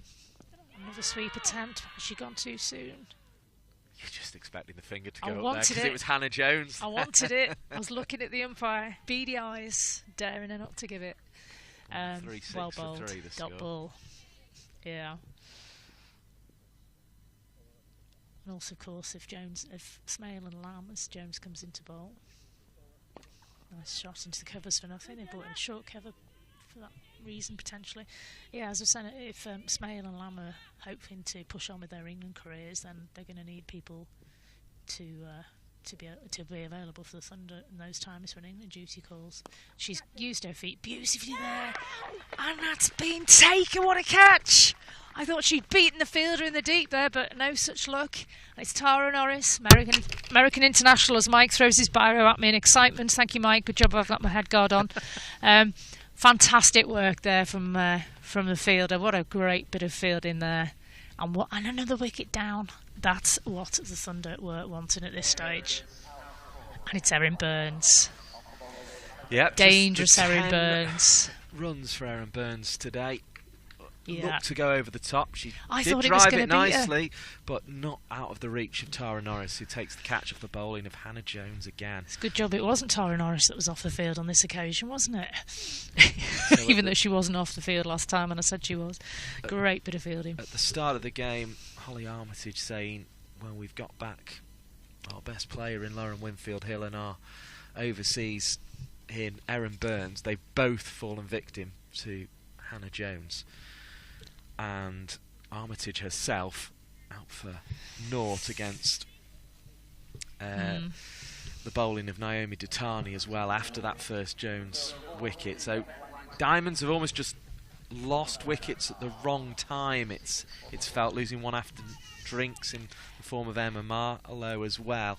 It's it just feels like it's stalling their innings, which could be progressing to a really, really big score. It's just kind of those wickets at the wrong time are keeping a lid on it at the moment for Thunder. 136 for 4. And it's Langston, the young lady we were talking about earlier, former international, come back from injury last season, nasty old ACL, and started to find form again as Jones comes in, give her her first ball, and that's a Yorker right on her toes. What a great delivery to give a new bat. 100. 136 for loss of 4 wickets now. Very miserly over from Jones. So move into the 32nd over. Well, there's definitely a buzz around the place now. Yeah, 31 years of age, Beth Langston now. She's made 4 ODI appearances and 2 T20 appearances for England. Oh, it's gone again. As the notes blow away. Again, I'll tell you what, I'll take the next ball and I'll let you go find those. As Ali Byrne departs to look for a notes, and Sophie Morris comes into bowler delivery, which is swung away on the drive into the offside. Another single there for Callis, 137 for 4 the score moves on to. We've had 30 overs of the innings so far. As Alison Byrne returns alongside. I'll go to the end of the over and then I'll... Yes, please do. You can take an extra one in this spell as Clark comes across and does just enough to prevent a run being scored, even though she doesn't gather cleanly on that occasion. Yes, I've put phone, clipboard, water bottle on notes now. If it goes away now, then Morris bowls again, and this one's defended into the leg side. Rachael, the wicketkeeper, comes to pick up, and there's no run. I'll probably go with it.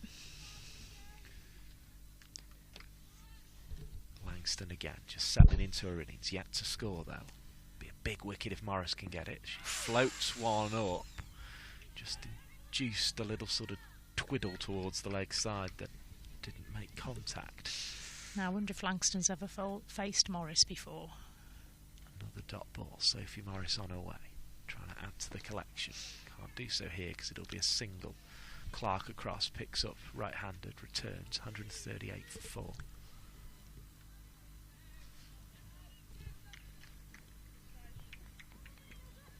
More applause from Hannah Jones up at mid-on, just to try and encourage her teammates, who fall silent as Sophie Morris approaches once more.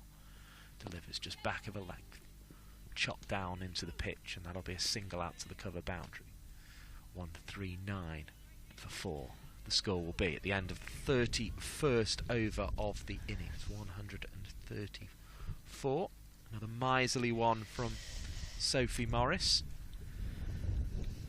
She's bowled very well indeed. She has, and I'm just looking at those beautiful trees in the distance there, Mike, and they're wobbling quite a lot, and the wind does seem to be getting up a bit. It's just not having the effect of blowing those clouds away as yet. But as long as they're not producing any wet stuff, we don't really mind too much, because the quality of cricket on show is fabulous. So if anyone's local wants to come down and support the Thunder, plenty of seats, lots of warm welcomes. Here comes Jones.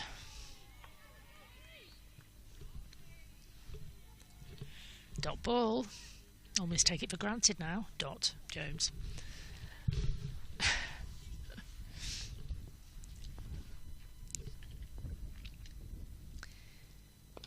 Nice straight drive, straight back to the bowler. Good lines from Jones. Yeah, she's hit the spot again, hasn't she? Yeah. Callis crouching low, and she sweeps again. And Morris is in chase. Sophie Morris, she's not going to get that. It's 4 runs for Callis. That seems to be a stock shot of hers down there. I'd like to see the stats on where she gets most of her runs, but I would imagine that's a very high scoring area for her in other forms of cricket as well. That's this 50 over version that we've got here today. Long chat between Eve Jones and Ellie Threlkeld here. 143 for 4 the score. Just trying to prevent the boundaries. It's, as I say, already leaning on that experience of Eve Jones. Real surprise though. I mean, she seemed like the one who was kind of holding it together at Sparks, but she's made the move. Yeah. Nice shot. That's out to Jones. Dot ball.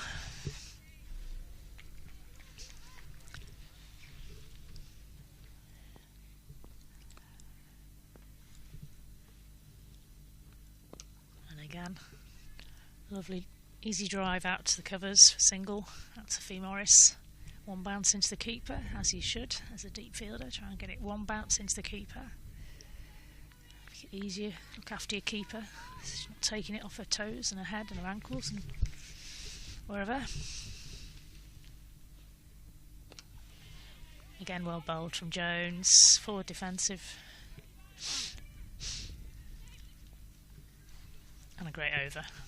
And the end of the over, 144. The loss of 4. A certain amount of symmetry there. And it just feels at the moment there's been too many of those for the Northern Diamonds. You know, it feels that's gonna limit the final total at the moment. There's too many of those just sort of quiet little overs. Yeah. He's got the water carriers in front of us there. Which of the two 12s and 13s is that stood right in front of me? Morris in again, Sophie Morris. Another dot ball from her.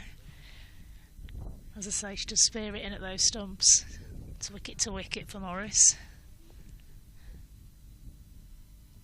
Again, well bowled Morris. Her teammates appreciated the accuracy of this little spell.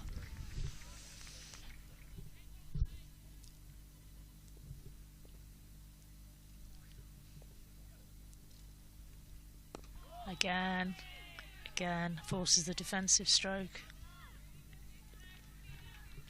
Just probing away, isn't she? Probing, Morris? great word. Yeah, she is. In again. Seemed to lose her action a little bit at the end then. And, it's been prodded down to the boundary for 4. It seemed like a nothing shot actually, and then ran away for 4. It was well placed, wasn't it? Yeah, down to 3rd. Really Scores nice stroke. moved on to 148. Yeah, she dropped her left arm then in the action a little bit, lost her balance. I'd like to put money on a dot ball here. There we go. Oof, not quite. Little edge through the stake and slip area. That's racing to the boundary. It's gone. It's absolutely gone. That was a nothing shot. It's so fast, isn't it, the outfield? 4 runs. 152. 150 up for the Thunder. For the Diamonds here at Southport against the Thunder.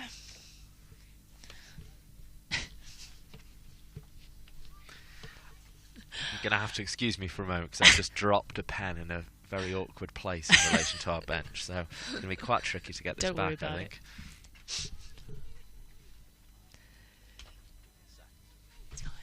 Okay, we've got a change of field there. We've got Mike climbing over a bench. And Morris is into bowl. Sophie Morris in again, a little bit quicker off the back foot there. She's taken a quick single to Lamb. Right decision because it wasn't quite going directly to Lamb, it's to her right hand. She had to reach for it somewhat.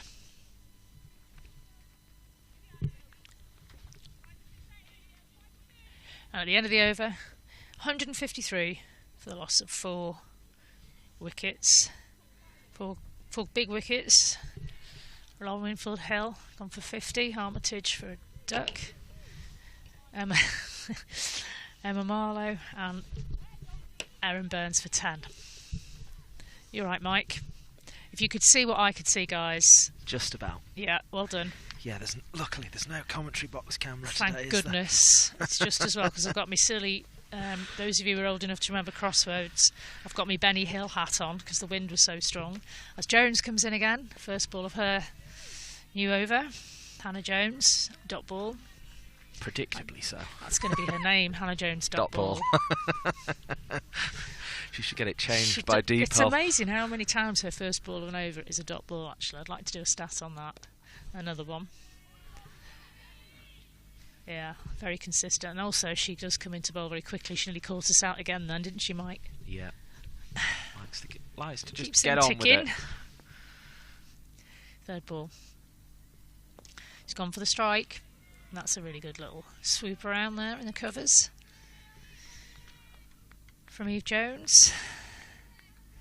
Yeah, she moves well in the covers, doesn't she? She's an athlete, isn't she, old Eve Jones? Hannah Jones into, but we've got Jones and Jones, Morris and Morris and Norris now, haven't we? Yes. No run again, though. Yeah. That's okay, we can cope. It's a great over from Hannah Jones.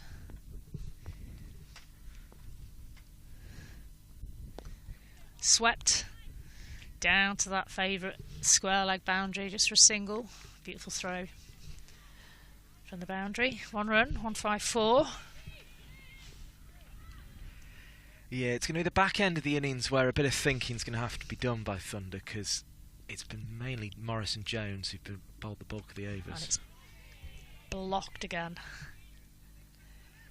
Cracking over from Hannah Jones. 1 off it. 154 for 4.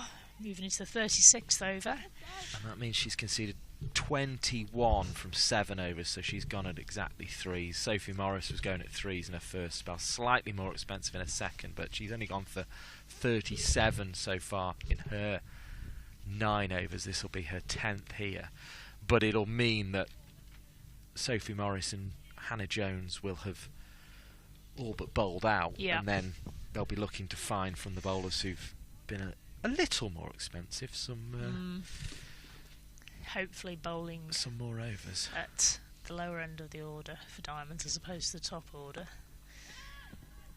And Morris comes in again, and she's joining in the dot party on the first ball and over as well. And what's been particularly impressive about Sophie Morris's spell is the fact she did bowl in the power play as well. She bowled from, I think she came on in the 7th over of the innings. And she comes again. Oh, oohs and ahs from the Thunder girls. That must have been close. That's the outside edge.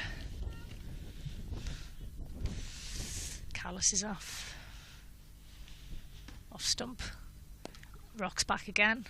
Punches it out to the cover boundary, just forward of points. 1 run. Brings Langston on strike, who seems to have been out there for a while for her 1 run. Again, she's rocked back as well and punched it into almost the identical area that Callis had done the previous ball for a single. Scores ticking on to 156. It's good accurate stuff from Morris.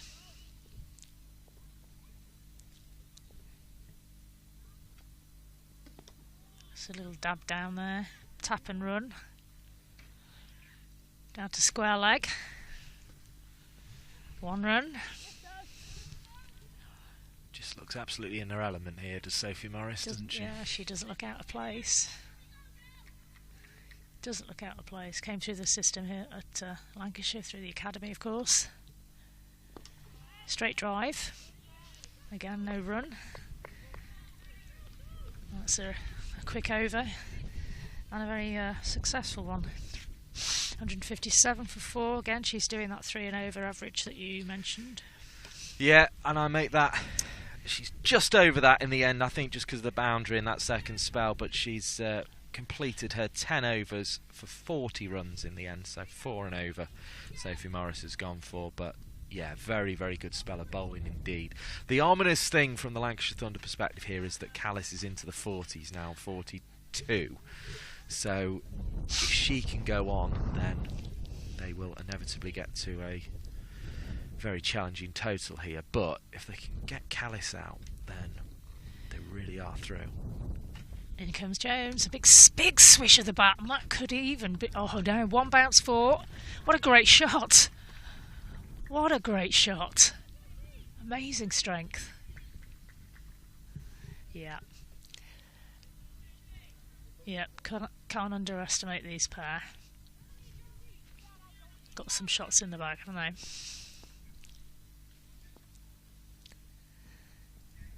I love another straight drive, but that's really well stopped, but at what cost? I think that hit Jones on the ankle potentially. So on to 46 with the boundary. She's running it off. 46, yeah. 1 shot away from that 50 potentially. Yeah, Jones is just taking a moment, not quite running in as eagerly as she was the last ball. Hands on hip slightly. In she comes.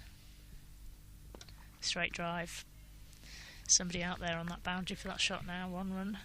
Takes score onto 161 and Callis onto 47 runs. Brings Langston on strike. Still only got 2 runs to her name.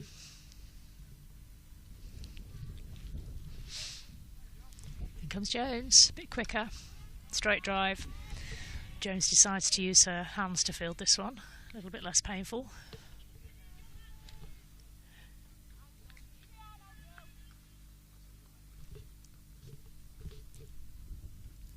In she comes. Another straight drive. In town gets Phoebe Graham very well. Dot ball.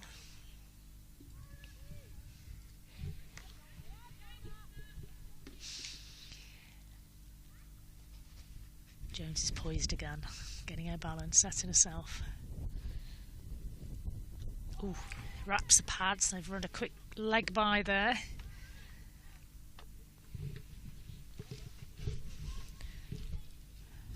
At the end of the over, 162 for 4. Sorry, Mike. Just a big thudding sound off the pad there, wasn't there, from that delivery? But again, miserly stuff from Hannah Jones. Okay, conceded the boundary over the top, but it was a very good bit of cricket to send the ball. Yeah, and while the ball's in the bowler's head. Yeah, more chance of getting a catch. So, although it was a great shot, sometimes the spinners will say, oh, they don't mind it too much because they've got more chance of getting a wicket at the end of the day. Well, that was the downfall of Erin Burns, who was the last player out for 10. She was caught by Norris off the bowling of Hannah Jones. Hannah Jones' other wicket was Lauren Winfield Hill, bowled the first ball after she brought up her half century for 50. The other 2 batters out are Holly Armitage, bowled by Naomi Datani from her second delivery without scoring, and Emma Marlowe's first ball after drinks for 45, caught by Emma Lamb with the bowling of Phoebe Graham. We're going to see Tara Norris come back on here. Very expensive in her first spell, 19 her 3 overs went for. Yeah. I don't know what was going on there. The umpires and skipper Threlkeld were in deep conversation about something. I think Threlkeld seems very concerned today about the numbers of overs her bowlers have bowled, and just kind of thinking about how she's going to get through it. She's got 3 left for Graham. Norris, who's starting now, has 7 left. Fee Morris has 7 left as well. Sophie Morris is bowled out. Another 2 for Hannah Jones. Naomi Datani has 5 left if they want to use them. That's clarified it. Left arm over into the right-handed bat. She's dabbed it down to the 3rd area for a single.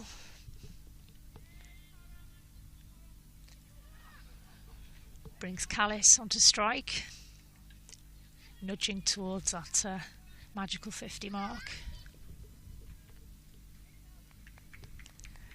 I'm sure the Thunder will be keen to stop that from happening, and Threlkeld's very subtly moved Titania a little bit squarer. Norris to Callis, there's one more towards that 50. She punches it out into the point boundary.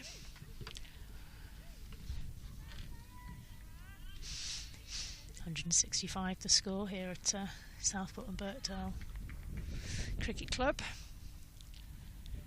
The Roses match, Lancashire Thunder and the Northern Diamonds. Rachael Heyhoe Flint, 50 over match. Come on down. You'll be definitely welcome with open arms. Norris into her stride. And she's gone for the big hit there. It's wrapped the pads, everyone's gone up. Meanwhile, Northern Diamonds have taken a leg by. Pleading there was Norris. I think Wasn't she? Struggled in that first 3 over spell, that would have been the perfect start to this one. But couldn't convince the umpire in the end. Yeah. Sometimes the older ball is a little bit easier to control for the seam bowlers though than the brown shiny one, isn't it? 2 more for the half century for Callis. Nice straight drive for no avail. Phoebe Graham gets down very well for a tall player. Reminder, Lancashire Thunder won the toss and chose to bowl here. Don't know if that was a thought, that there's could be a shower at some point today. At the moment, the cloud's staying high and things beneath it staying dry. But also, I think they wanted to know what they were chasing. Norris taps it down. It's a fine leg. They're looking at going for 2, but fielder kept it to a single. Sophie Morris down there at the boundary. After a very economical spell of bowling. And Norris is really doing well this over, isn't she? It's tightened it up.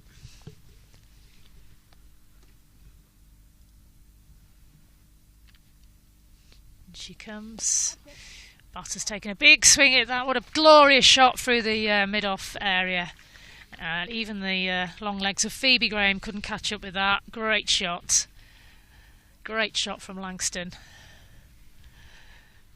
Score moves on to 171 for the loss of 4. Callis is left hovering on 49 at this point. Yeah, so we've had 37 overs of the innings so far. Another smooth drive there, this time from Langston.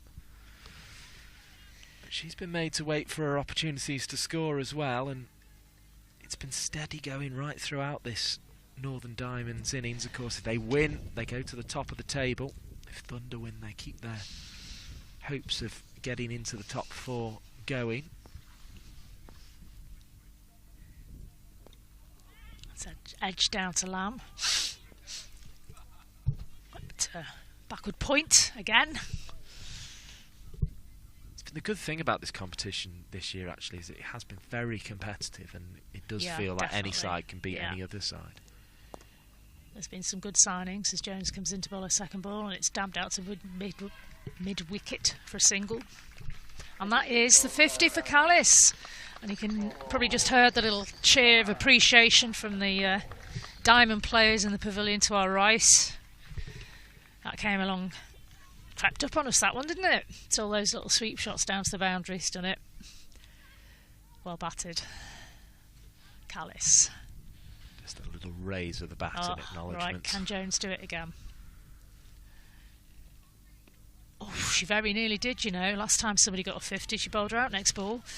That was a good ball from Jones, good recovery.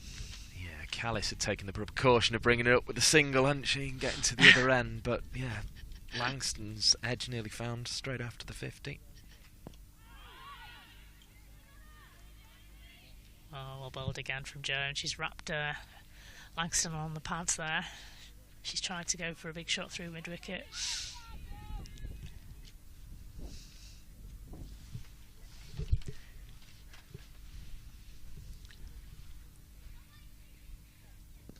Slightly leg side. Wraps the pads again. It's going down leg on that occasion.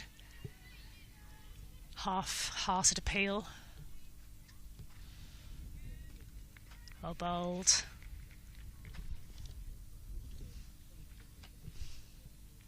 Jones comes in, delivers. Big stride from Langston, but she couldn't pierce the field on that occasion. Eve Jones, in safe hands of Eve Jones. Seems strange saying that as a Thunder player. I've only ever commentated on her when she's been a Sparks player. It's odd that it was a big coup for Sparks, wasn't it, when they took her the other way at the start of this regional setup. That felt like the player they'd sort of got from one of the KSL sides that they were going to sort of build their team around, and they did build their team around, and relatively well as well. But it's, you know, kind of for Lancashire Thunder to get Eve Jones back with those 1,000+ runs in this competition under her belt, that feels very, very important for Lancashire Thunder to have a player of that quality coming in alongside Lamb, who's already gone past the 1,000 runs mark, and the young talent of Smale, and of course more experience with Morris. Into ball, gone for the sweep again. Unsuccessful on this occasion and loses her balance slightly. In fact, given us a wide. 1 to the total of the Diamonds, 173.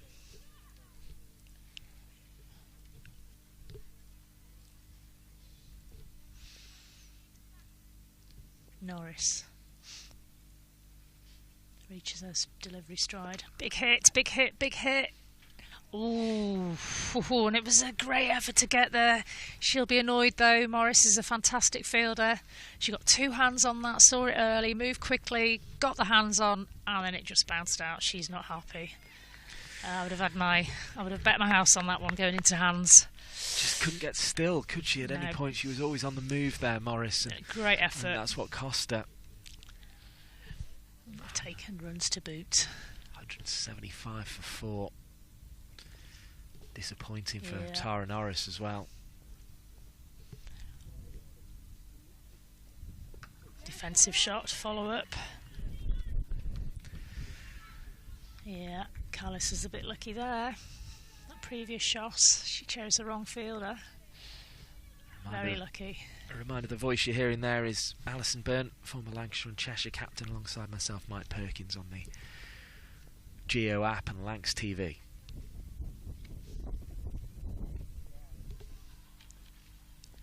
Norris is steaming in. Oh, again, it's gone through to Morris on this boundary. She can have a job to cut out to cut this one. No, she can't get there. She's showing her frustration. She's ultra frustrated. The little boy's run off with the ball. Eventually decides to give Morris the ball back. That's put a smile back on her face. She's usually there, to be fair. Yeah, it's a bit of torrid over for Fee. Morris couldn't hold on to the catch and then couldn't get to the chase there, and then had to explain to the youngster that we might need that ball back. Different youngster to last time. He's not as well trained as the other little boy. Bit younger. He thought it was finders keepers there. Yeah. Shouting to his mate, "I've got a ball here." Meanwhile, back to cricket. Tatani's been sent out to support Morris on this boundary, and they've brought in the mid-on fielder on the single in the ring. Oof, that's a quick, handsome throw, Kelt. Has that been given as a wide? Yes. Another wide, unfortunately. Not helping the cause.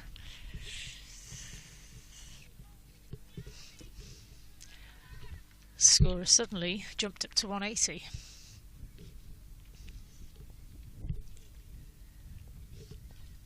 Norris comes in again. She'll be steaming. It's gone leg side again. This time it's beaten Morris down at fine leg boundary. She's having a bit of a field day, is Callis. And Langston between them. Callis has swiftly moved from 50 to 60. Not over. I should as well say, as well as having the 1,300 or so on Lancs TV too, we've got 2,500 of you on Lancs TV as well. Well, there you go. We're split across the two channels as well. Another 30,000 would be nice. And 353 of you have hit the thumbs up button there. Excellent. As well, so thank you very much, because as I say, it does help people find Keep these pressing streams. those buttons.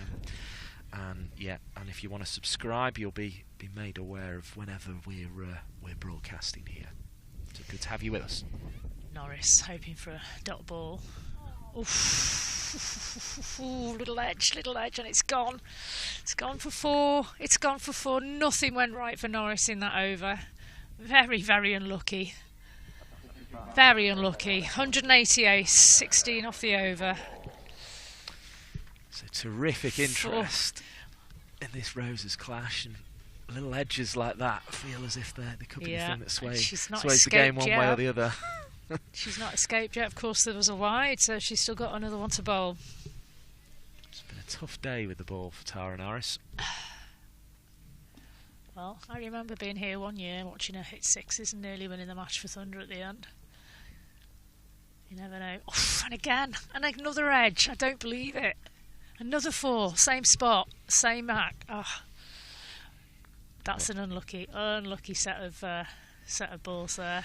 Well, there's absolutely nothing she can do about that, really. 192 for 4 after that very expensive over from poor old Tara Norris. You know, the dropping short and getting pulled for 4, you can admonish yourself for that one, but that little edge, 2 of them, well, 2 in a row down to fine third, I mean, there's nothing you can do, but it's been very helpful for the Northern Diamonds onto 192 for 4.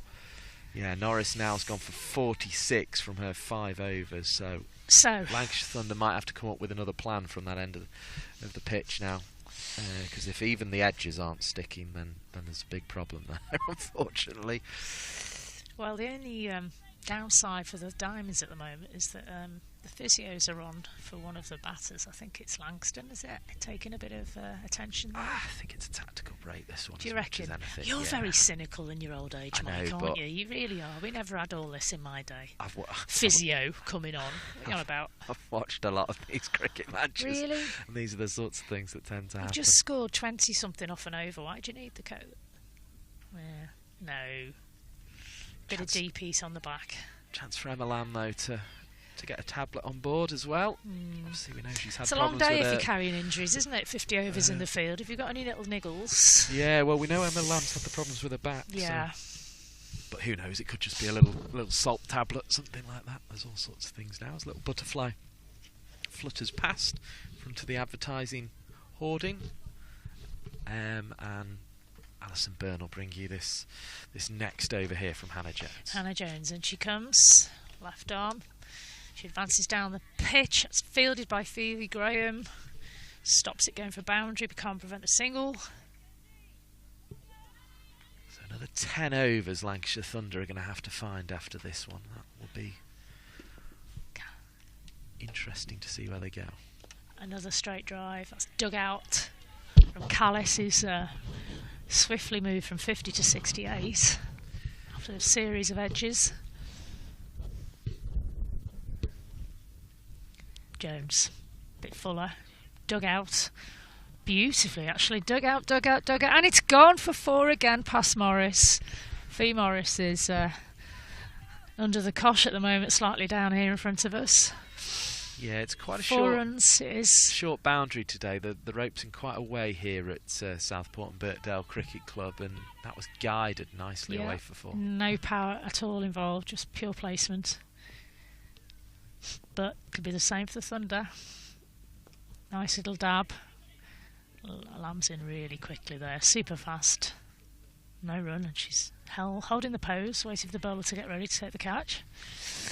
Langston not doing badly here, but just feels a little stuck at the moment. And of course Callis has been doing a good job of keeping hold of the strike. Another plays it right under her eye. Oh, it's a misfield there, and it's going to go through underneath the fielder for 4 runs. Oh, and this little period of play has proven expensive for the Thunder.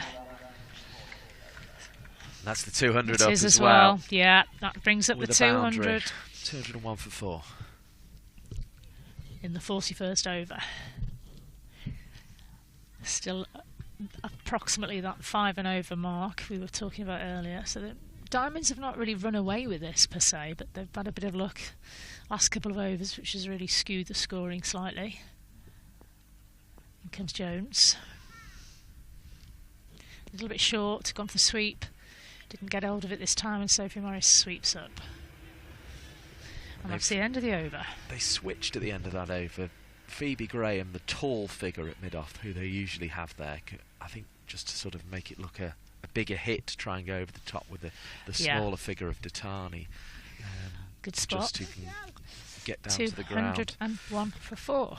So that's the end of Hannah Jones' spell. 37 for 2 from her 10 overs. So both Hannah Jones and Sophie Morris, the 2 left-arm spinners, going for less than 4 and over in their spells. But now Lancashire Thunder have got to find another 10 overs here from their remaining bowlers.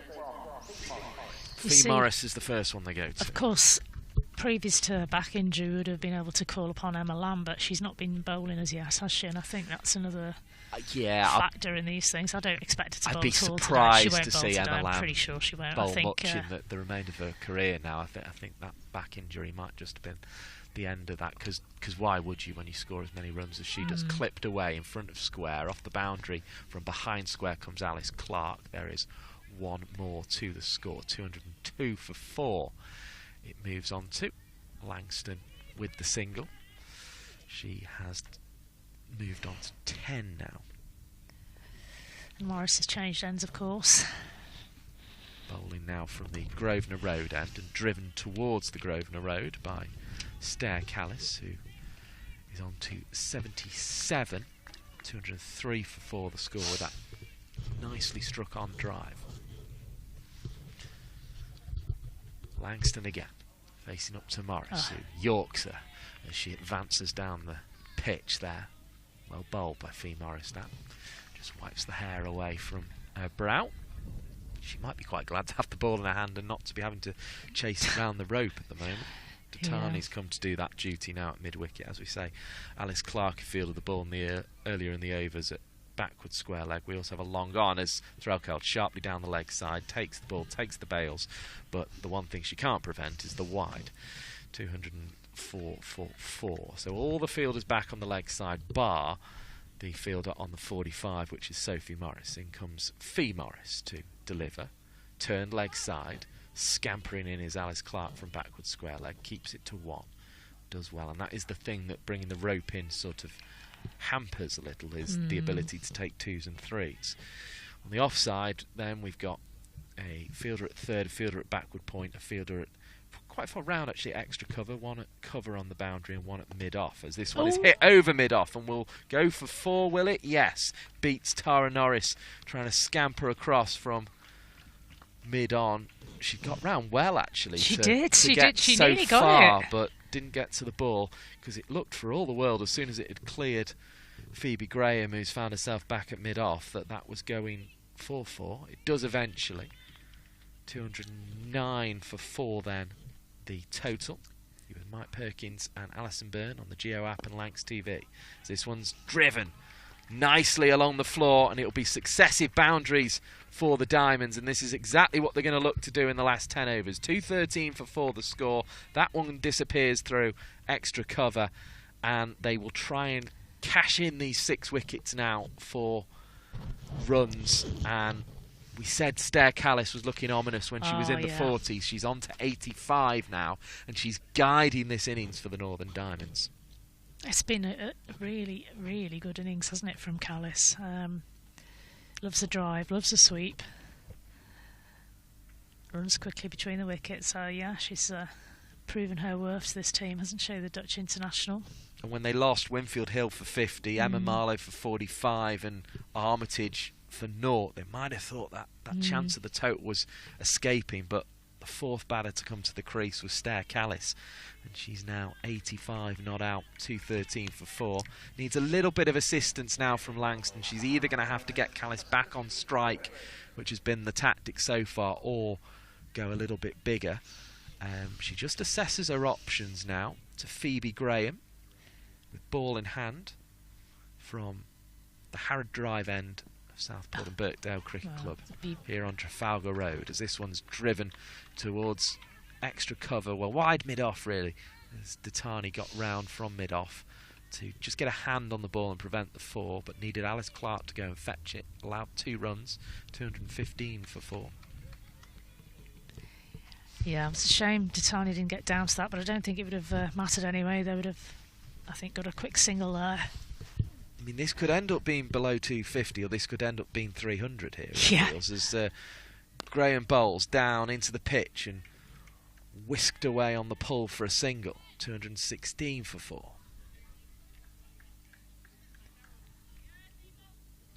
Just sort of had to guide it at the last moment there, and that kind of took a bit of the pace off that previous stroke.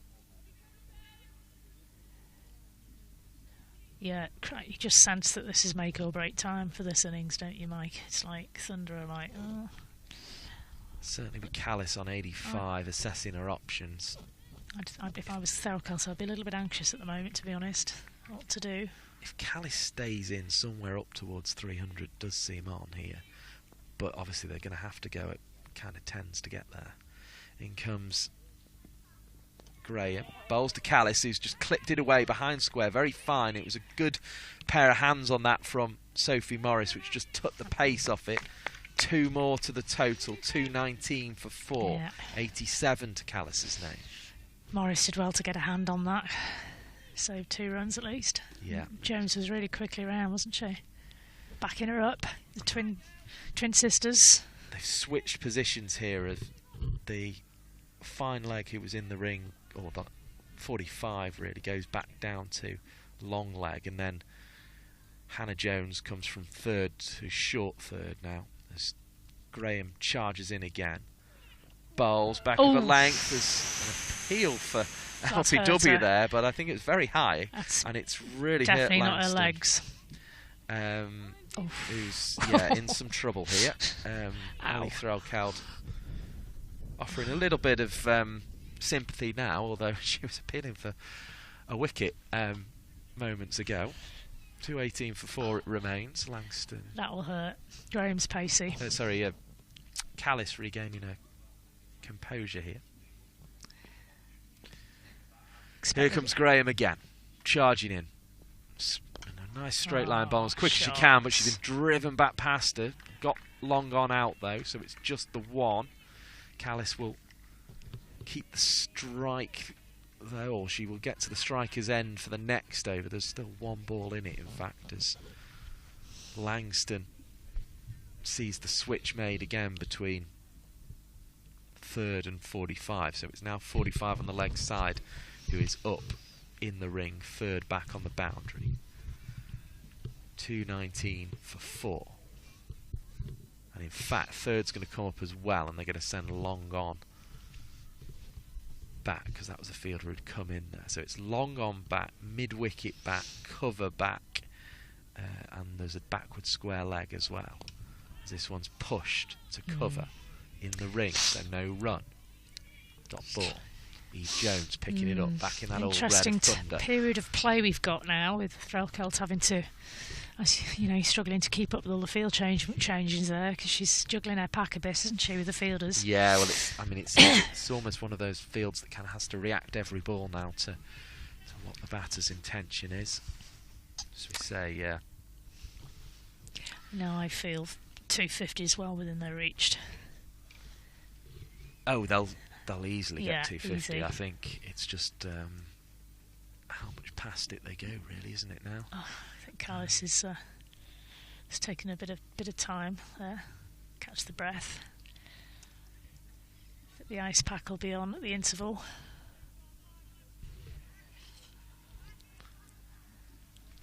They are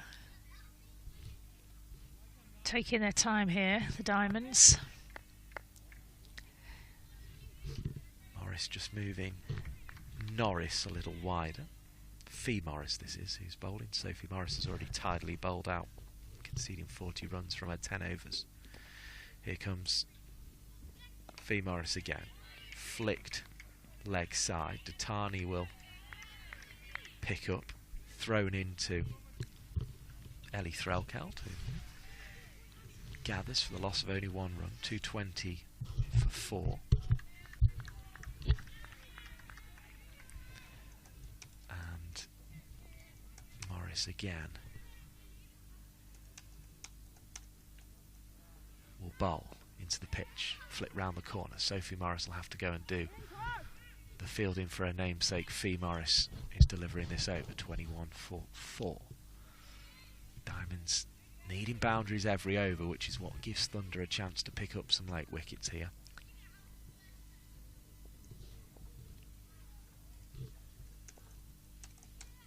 As Morris bowls, flicked off the toes up towards Norris at long on.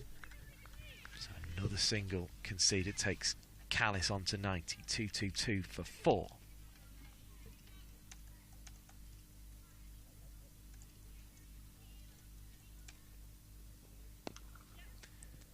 Flicked away on the cut from Langston. 223 for 4 the score moves on to with a single.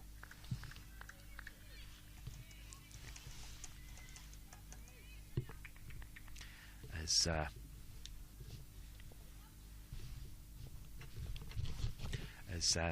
Morris comes into bowl. And there's an appeal for caught behind. Big appeal. The umpire unconvinced. Threlkeld and Fee Morris liked it, but less keen was the umpire. Stair Callis remains there on 90. Taps the bat. Fee Morris tosses it up. Driven up to long on, where Tara Norris will pick up the ball. 2-2, 4 for 4 then, Ali Byrne. Your thoughts at this stage with 43 overs gone? 43 overs gone. I'm a bit anxious, to be honest with you. I've been a Thunder, a Lancashire former player myself. Obviously, my colours are truly red. So I just think these two batters look very comfortable. It doesn't seem to matter where Rachael puts their fielders. They're finding the gaps with regular ease. And of course, there's only 4 wickets down, so they've still got batting to come. So this could be quite a big score. Having said that, we've said already that it's a decent batting track, and of course Thunder have boasted their batting ranks with the acquisition of Jones. Smale's in form, Lamb's in form, so equally we could find this to be, as the groundsman had projected, a big scoring game. In comes Graham and is whisked away round the corner. How much bat was involved there, we'll find out in a moment. No signal from umpire Jasmine Naeem, so it will go on to that Callis total. Stands at 91 now, 224 for 4. Brilliant to have so many of you with us on Lancs TV, Lancs TV 2 and the Geo app as well. And you've got a real game to enjoy here. Here's Phoebe Graham. Bowls. Hit into the leg side. It was uppish for a second from Langston, but only one goes on to the total as a result, and it drops short of the fielder. Langston just needs to find a way to score a few boundaries here and catch up a bit of that strike rate, you feel. She's sort of 12 off a strike rate of 100 at the moment. Here's Callis on 92. Drives powerfully down the ground, but long on will get round again. No. Tara Norris has overslid it, and it's gone through for 4. She's disappointed with that. 230 for 4. 96 Callis moves on to. It was a well hit on drive. It probably deserved 4, but only got it after a piece of slightly poor fielding there from Tara Norris. That will frustrate Thunder, who are just trying to keep her grasp on this total. Phoebe Graham bowls down the leg side, wide ball, 2-3-1 for 4. You heard the exasperation from Phoebe Graham there. It's a sloppy period of play, this, isn't it, really? These periods of play, they really can be the difference between sort of winning and losing these games. Here comes Graham again. I'll get that note that was just passed to you in a moment. Ali Burners. This one is defended by the advancing batter in the form of Callis. So, dot ball there for Graham. Precious at this stage. As, here comes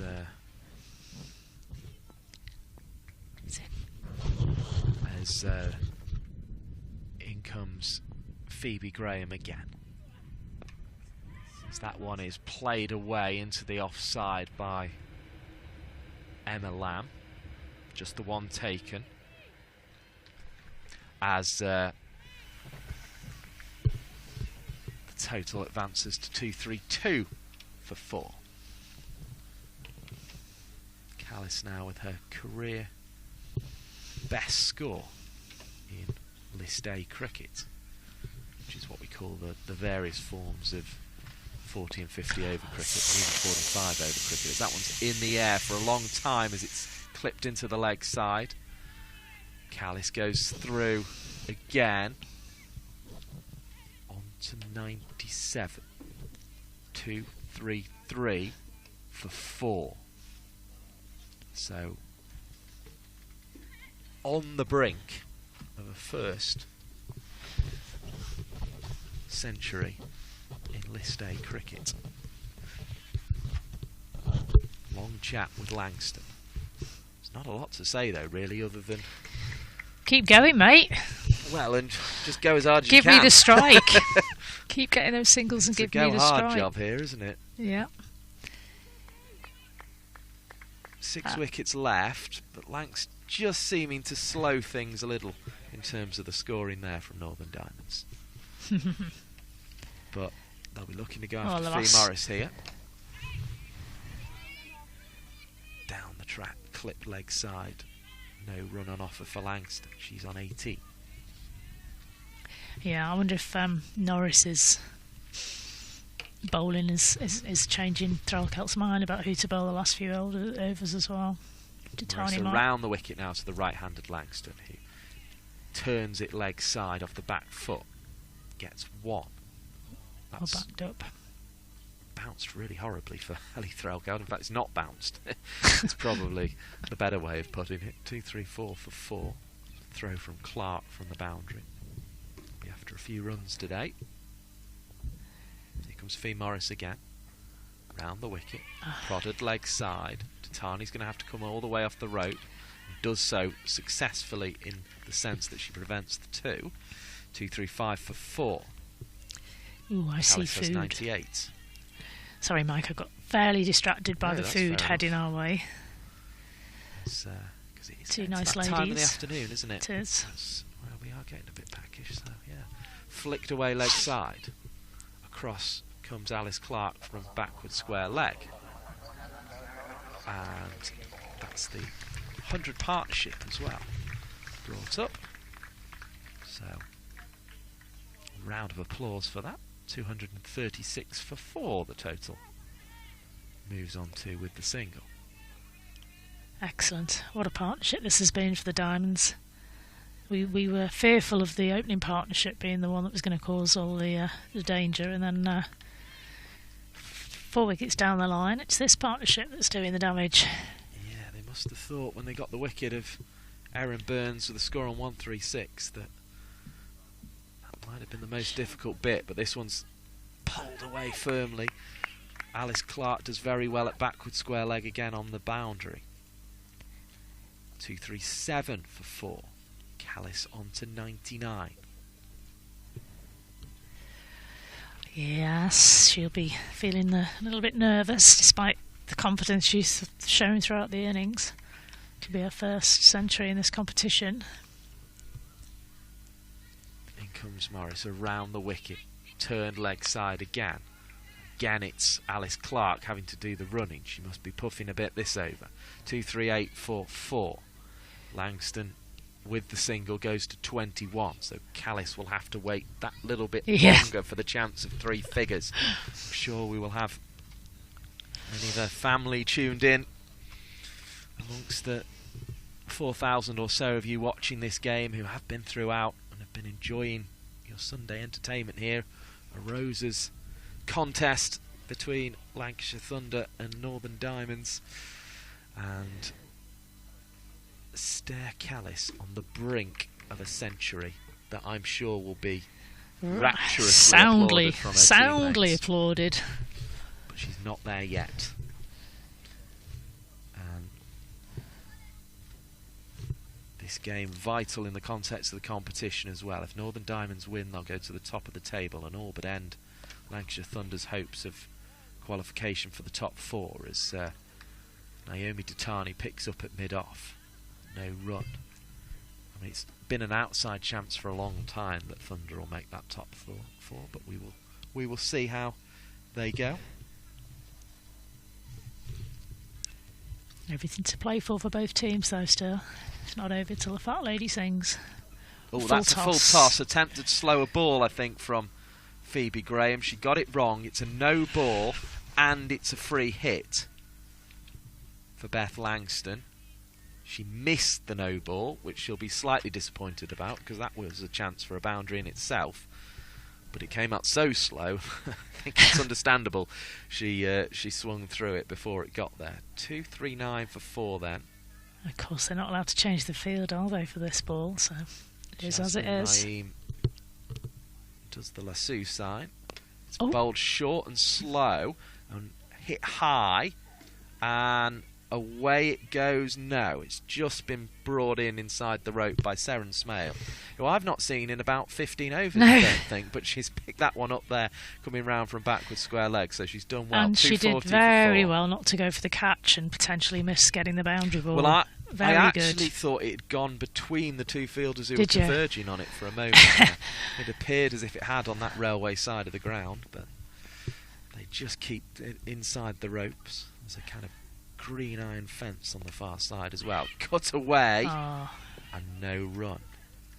And once again, Callis made to wait, as she was at the end of the last over when Langston got the single, and then the pressure here on Stair Callis.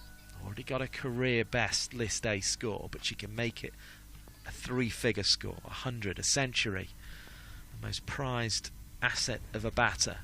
And she gets the chance here to carve it away into the leg side, and the rapturous reception comes from the Northern Diamonds players. The applause comes from the spectators here as well, and from the Thunder players, and Alison Byrne, the ex-Lancashire and Cheshire captain as well, it has to be said. A fine innings from Stair Callis. Takes the score to 241 for 4. She has 100, and she takes off that helmet to celebrate it too. Yeah, good moment for her. And for Dutch cricket. Here's Phoebe Graham. Slow ball again. High over the top from Beth Langston. Bounces just inside the rope. No, it doesn't. The hands go up from Jasmine Naeem to signal 6 runs. 247 for 4. And we know Beth Langston can do this. She's played within herself, I think, during this innings. It's been a bit of a struggle so far, but she gets the slow ball and she hits it for 6. Amazing shot. It's almost like Callis getting her Turner's lifted the shackles a little bit. This is the difference you get in women's cricket. You're not allowed the 5 outside the ring as you are in men's cricket, so it does change the complexion. There's always one up, and at the moment it's mid-off. Wow. Although Langston was trying to guide that down very fine past third and didn't get any bat on it. I think it was a sort of last-minute decision in the end when she realised she'd misjudged the flight of that one a little bit. 247 for 4 then is the score. A thought from Alison Byrne. Well, my thoughts are that I think the straight shot here is a nice shot to play, even though it's especially this end. I think it's a much shorter boundary here, isn't it? And the boundaries are, when you look at it, thinking back to the last time we were here, it was about 10-15 metres further back. Yeah. That's a big difference. There's no 2s, very rarely there's no 3s at all, unless there's a misfield. And potentially 6s should be easier to hit. Now, I'm right in thinking that's Diamond's first 6. It is, yeah. I think so, they haven't, thinking about it now retrospectively after I've had a little panic about it, I think that Thunder will make just as good use of this pitch as they have in terms of shot making possibilities. Saren Smell's no stranger to a 6. Lamb's been known to hit a few. Here's Datani back into the attack. Up in the air and caught at cover.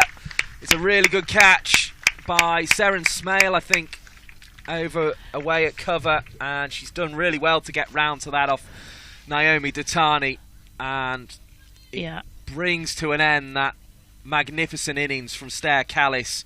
247 for 5. The applause came really as she got the 3 figures, and it's sort of almost a bit of an anti-climax now that she's out caught at cover, but it was a fine innings indeed, and that applause will start to rise again as she walks towards the boundary. Datani surprised her with the pace then. It seemed to come at her a lot quicker than she was expecting. Played it a bit late and leant back a bit and up it went. But what an innings though. Well played, young lady. She batted very well, did Stair Callis. Takes the helmet off once again to sit down with her teammates who will be congratulating her throughout. But that's her highest score in List A cricket, and a very fine innings indeed. But Datani back into the attack, starting that little spell of bowling, which will only be 2 overs long, in perfect fashion there, by getting the wicket of the Centurion Stair Callis. It was very well caught in the end by Saren Smale. I'll bring you the full details of that innings in just a moment. Callis, 100 runs in 95 balls, 100 minutes exactly, which is a nice little quirk. She hit 17 4s before being caught by Saren Smale off the bowling of Naomi Datani. Excellent innings. excellent innings. Well bowled to Tarney. Langston, who's hit the 1/6 of the innings at the non-strikers end. Here we go. Fraser's come in and has clonked the first one through wide mid-on the pull. She was forced to lean back by the pace. I thought she'd found a bit, fielder then. but she just got plenty on it, and as I say, it was a real clonk, wasn't it? Brings up the 250 for Northern Diamonds for the loss of 5 wickets, 4 more to the total. Well, she nothing to lose here in having a big swing. Short boundaries, both ends, all around the ground. We were saying at the start of the last 10 overs they could end up all out below 250 or get near 300. It looks like they're going to end up in the middle, although Catherine Fraser's got other ideas because she's pulled this one. It bounces just short of the rope for me, and the umpire signals as much. 255 for 5, so 4 more onto the total, but Fraser has hit her first 2 balls for 4. How to make an impact. I suppose she will have been sitting there knowing what she's got to go in and do, so she will have almost been psyching herself up to go and bash it, and she really has bashed it. And you do get value for your money for your shots here, don't you? It's a nice evenly paced pitch, solid, coming onto the bat beautifully, short boundaries, fast bowlers to play off. You're not having to create any pace here, are you? Quick lush green outfield as well as Datani bowls to Fraser, and this time prevents her scoring a boundary. She drives it up to long on, but will add to the total nonetheless. 256 for 5. Langston then. She's had a strange sort of innings, kind of been playing in the shadow really of Callis. 28 from 39 so far, but she's just hit a 6 and she guides this one down, looking for a way through to the boundary at third. Only picks up a single due to a tumbling stop. 257 for 5 the score moves on to. Yep, it's a big score. It will be by the time they've finished, I'm sure. Fraser still thinks there's power to add in this over. Tatani runs in, looking a little bit lengthy of stride here, but delivers a good ball. And it's a dot ball. And what a strange over that was, because it began with the wicket, and that brought in Fraser. Fireworks. A couple of boundaries, but there we go. Such is the plight of somebody bowling at the death, as they say. Yep. Well, and it has been tough for the seamers in this yeah, game. it has, hasn't it? All of them have struggled along the way. Norris has gone at 9s, 46 from her 5 overs. Datani has now gone at 6s, 36 from her 6 overs. And then Phoebe Graham's probably been the pick of the seamers, but even she's gone at 5.2. Hannah Jones then, she's kept. Yeah, this can't be right. Hannah Jones has bowled her 10. So I think they're just checking this. The umpires have got a grip on this, Mike. They're coming together. I think umpire Nazim's she's definitely bowled her 10. We know talking that, to Jones at the moment. Because we read out her figures of 37 for 2. Yeah. Which are very tidy indeed. So if you could squeeze a couple more overs out of her, that would be great. But I don't think it would be very fair. So they're going to go for Fee Morris instead, whose 6 overs have cost 43 so far. Yep, she's taken off the trusty cap. She's making her way over. Jones is going to have to scuttle back to her original fielding position.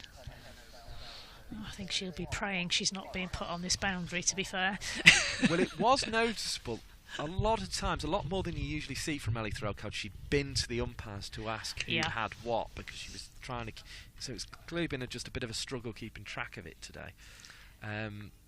But the experience of Eve Jones, who of course won the double with Lancashire and has now returned for a 3-game loan spell, which I think we expect to be extended, it's fair to say, into a more permanent deal. Certainly a big shock. She's been so synonymous with Sparks as this one takes a leading edge. It goes to Hannah Jones. The bails are whipped off, but not in the nick of time there, and Fraser regains her ground. One more to Langston's total. That's on to 30. 2-5-8 for 5. It just sort of looped, almost as if there was going to be a catch. Then there was almost going to be a run. You run out. Yeah. And in the end, it was a single to the Northern Diamonds. I think Thunder will fancy this chase today. Those in Lancashire red will be quite happy with the position of the game. The top order will be licking their lips to have a go at this pitch. Bowls and dug into the pitch there by Morris. Sweep from Fraser, doesn't connect. Dot ball as a result. Here is Fee Morris again to whirl away around the wicket. Bowls, and it's hit high, and this could be caught, but bounces short of Tara Norris, who's had one of those days, frankly, where just nothing's quite gone for her, and that didn't either. 2-5-9 for 5. Of course, she had a brilliant day against Vipers last year when she hit a ball on the tennis courts and salvaged a tie for Lancashire Thunder. As this one Yorks the advancing Langston. Good bit of bowling from Fee Morris. It's not too late for her to have a brilliant day today, it's either, not, is it? Let's be right. We're not even halfway through the battle yet. Although we imagine the scoring will predominantly be left to the likes of Lamb, Jones, Smale, you would imagine. But yeah, Tara Norris could play a part. Worked around the corner here by Langston. Picks up 1. Didn't get as much bat on it as she would have liked, but does take the single. 260. 31 to Langston. Fraser has 10. 2 4s from her first 2 balls. Facing up to Morris now. Looks to go high again and goes high into the hands of the cover fielder, Eve Jones, who makes her first contribution to the scorebook since rejoining Lancashire Thunder. And she takes a comfortable catch. 260 for 6. Fraser, after an enterprising 10, which included 2 4s from her first 2 deliveries. She's out looking for another boundary there. And that's exactly the right thing to do at this stage of the innings, isn't it? She's done her job.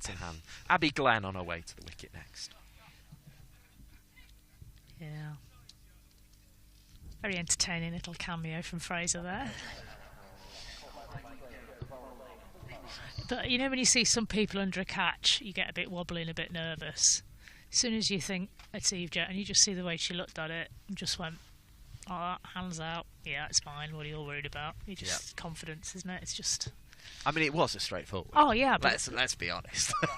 They're the ones you drop, though. Well, that's true, that's true. We've all seen it happen, haven't we?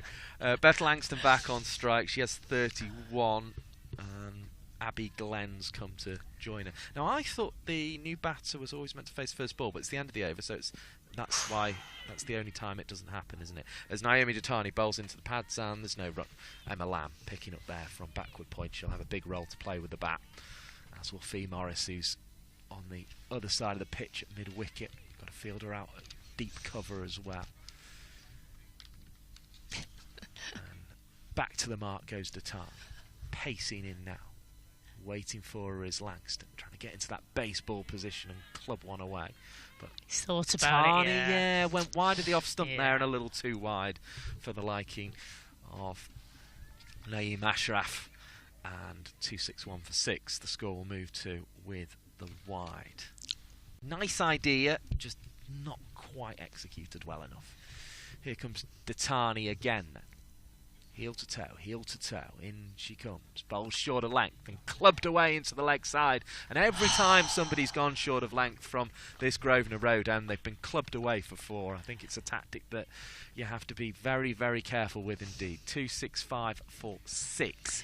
We are into the final 2 overs here, but Lancashire Thunder just have to make sure they get out of them with a total they can chase. I can't believe that's a tactic from Datani, because she's been battered every time it's happened. I think perhaps it's just a technical thing. She's just looking for the very back of a good length, and so when she strays behind that, she's in trouble. In she comes again, delivers fuller, better length, and is hit up to long on. Norris there gathers, returns on the bounce. Luckily there's a fielder backing up, because Datani didn't look particularly interested in picking up that return, it has to be said. 266, I'll make that. With the 1 to the total. Yep, it's just ticked round for you, Michael. It's almost like I willed it to do it. Indeed. It's like I was in that film, The Men Who Stare at Goats, and where they think they can change the traffic lights. I've never seen that one. Power Have you of their made mind. that one up? No, it's I think George Clooney's in it. As Naomi Datani comes in, bowls around the wicket, and it's played out to deep cover. There will be another single, 267 for 6. The total moves on to I think it's an adaptation of a John Ronson book about the CIA had thought they experimented with mind control programs in the 60s and 70s, and it's called The Men Who Stare at Goats because they used to think they could make a goat have a heart attack with the power of their mind. Of course they couldn't. As Langston flicks this one away into the leg side. Morris comes round, won't get there. 4 more to the total, 271 for 6, and that was a nice stroke from Langston. I hope you're not, into worrying goats or anything like that, because as soon as I finished here, I'm going to the animal sanctuary I volunteer at to put the goats to bed. Did you know that? Oh, yeah. That's nice. Well, I thought you were actually. I thought you knew that, and you were having a goat. No. I'll keep the CIA away. Leave the goats alone, please. Thank you. But I don't think they were ever very effective. I know. I think they've tried it that many times that a couple died of natural causes, but other than that, they weren't very successful. Datani bowls flicked into the leg side. Across comes Alice Clark at backward square leg. 1 to the total, 272 for 6. As the more senior player, I'm surprised that Fee Morris hasn't just gone to Alice Clark. Do you mind if we just swap? Because every time it gets hit towards mid-wicket, it goes for 4. Every time it goes to backward square leg, the backward square leg fielder has a chance. So I think she could have swapped them. I think that's her position. She's sticking to it. She quite regularly fields in that post, doesn't she, for the Thunder, and beautifully fields in that. It's one of those days. It's one of those days where the boundaries are in 5 yards. And and you just got less time. 3 yards away from every ball. Can't cut off the angles as easily, etc. It's coming at her quicker, etc., etc. No, I don't think she's the type of player to shirk. No, either, definitely not. Definitely not. She's one of the best, Fee Morris, and she's on to bowl off spin around the wicket. Rather into the arc, though, in the end of the swing of Langston. That was a shot. 4 more. She's got some power in those arms, hasn't she? Clubbed down the ground by Langston. Langston's in the 40s. She's nearly on her 50 after this really slow start she had. 45 now, 49 balls. It shows how quickly you can catch up if you can find the boundary. 276 for 6. How close will it get towards that 300 mark in these remaining 5 balls? Langston again goes down the track, again hits it hard down the ground, and again gets 4 from the Norris. Unlucky Norris, who's won this competition. She's just won the 100. She's a very, very good cricketer indeed, but she's not had a good day in the field. 277 for 4, and the total, in fact, will move on 3 more from that, up to 280 for 4, and it will be 49 for Langston, who just clips it over in the air for a moment towards Sophie Morris, but bounces in front of her. And with the score moving to 280, Beth Langston makes a very fine 50 indeed, showing that international class of those 4 appearances for England back in the day. She's 31 years of age now, and she's definitely still got it. 281 the score moves to, and 50 for Beth Langston. Round the wicket comes Fee Morris, hit hard, up to long on, and Norris gathers this one on the slide, and she will be relieved about that. Keeps it to 1, 282 the score moves on to. Do make sure we're approaching an innings break, but make sure you join us for the second innings of this game to see if Lancashire Thunder can chase it. But there's still power to add for Northern Diamonds, and they'll add 4 more with a fluid stroke from Langston, who moves her strike rate past 100 with that as well. 54 now from 52 deliveries. And that was a very, very well struck shot from Beth Langston. I'll bring you the full details of her innings. A 50 coming up in 75 minutes of 51 balls, 5 fours and a 6, and she adds another 4 now with that clip through the leg side. Takes the total on to 290. Fee Morris takes a cap. She's another of the Thunder players who's had a real struggle out there today. it's been tough for Lancashire Thunder, and they end up with 290 for 6 as the score to chase. So they'll need 291 to win. Do make sure you rejoin us for that chase. Quick thought from Alison Byrne, and then we'll run you through the scorecards very quickly. Well, I'm really excited to see what Thunder do with this total, to be honest with you. I think it's well within their capabilities. It's whether they believe it or not that will be key to this, isn't it, really? But I do believe they've got the players to do it, and I hope I'm proven right.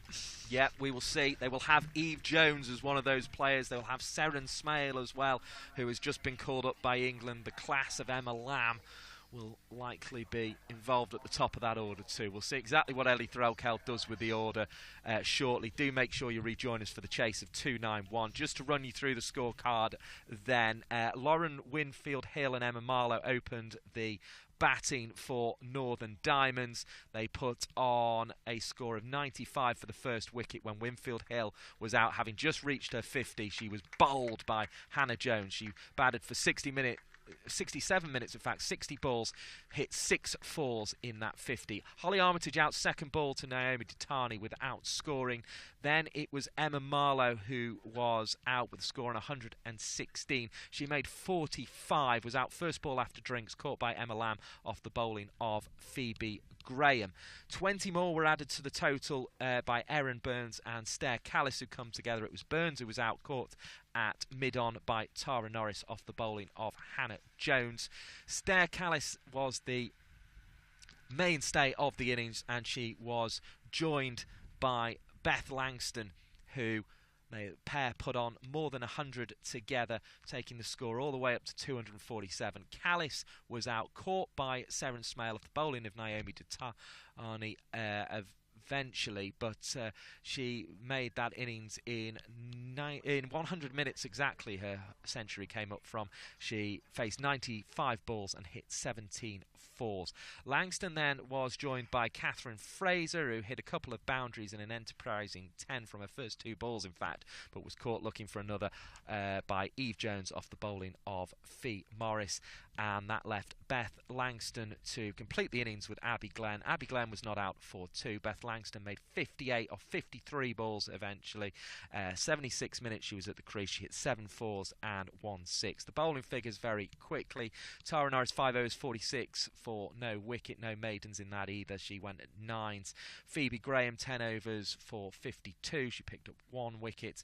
No maidens at all, in fact, in any of these bowling figures. Sophie Morris 10 overs for 40, bowled very tidily indeed. Didn't pick up a wicket, but was very economical. Fee Morris 8 overs 64 for 1 in the end, including that last over, which where she got a bit of tap. She did pick up that wicket though. Hannah Jones 10 overs 37 for 2, and Naomi Ditani 7 overs 48 for 2. So those are the Thunder bowling figures. With the bat, they will have a chase of 291. Do make sure you rejoin us on the Geo app and Lancs TV.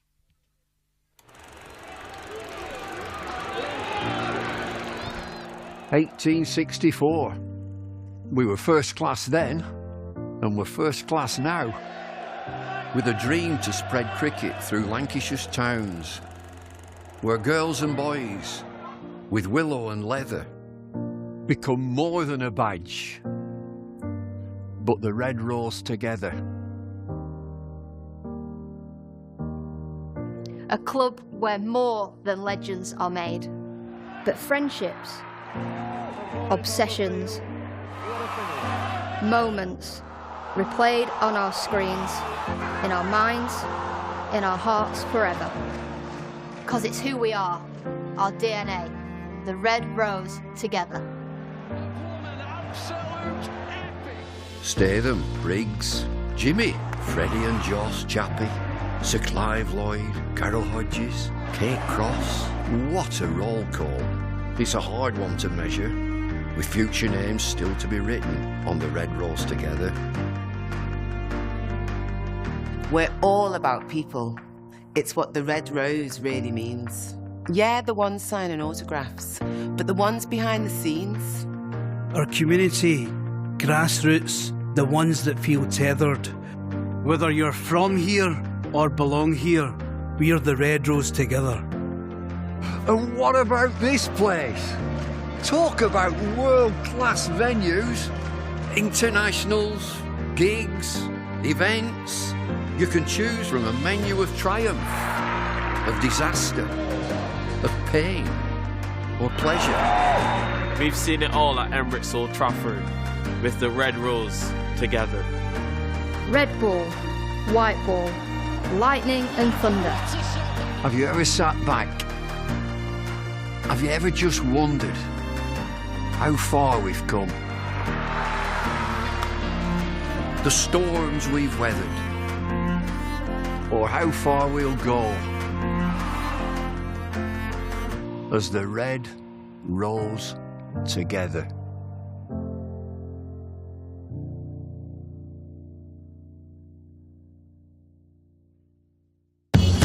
Welcome to Conrad Dubai. Here's your key. Thank you. Let me help you with the bags.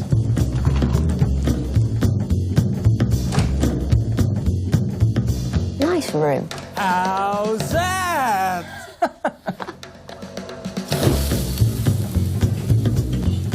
How's that?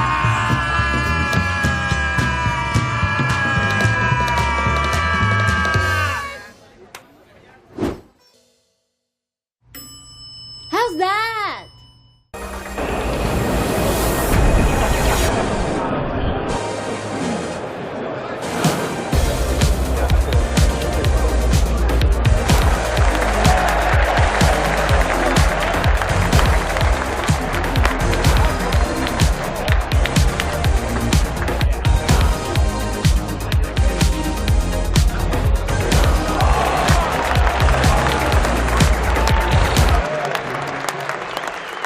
This is a call for hungry dreamers and hard-working self-believers. Success is down to more than just luck and talent. It's striving to be the best, breaking the boundaries and never giving up. Are you ready to become your best self? Are you ready to unlock your greatness? So what are you waiting for? This is Education Evolved. This is UA 92. Will these two stay out there after a drink? And that's a huge sip. Over to the Hilton review system. 3 reds, no doubt at all. And up goes the finger. When it has to be absolutely plum, it matters where you stay.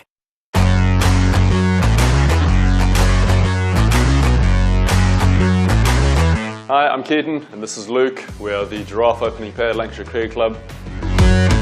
We are here today at the Astoria Estate Agents. Let's see what they have in store for us.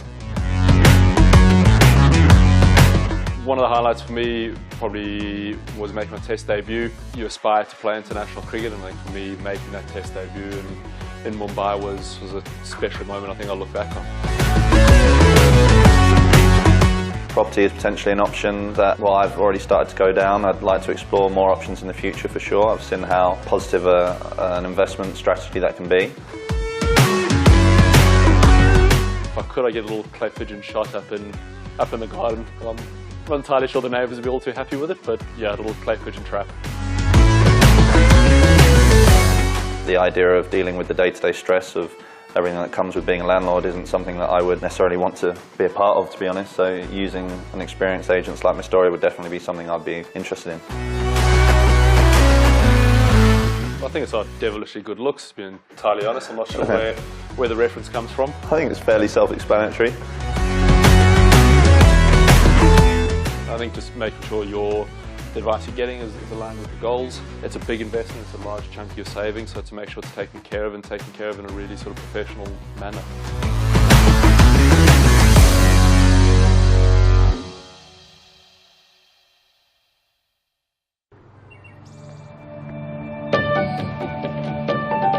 So bits of it, but the heritage of it is actually everywhere you look. So there will be an inheritance of being that was done over the last year. So many people say they're both.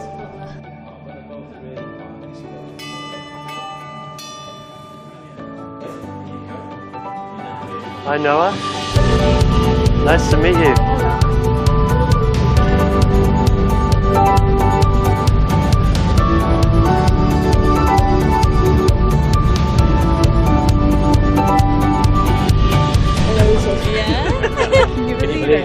No. I can't stop smiling. I'm just trying not to.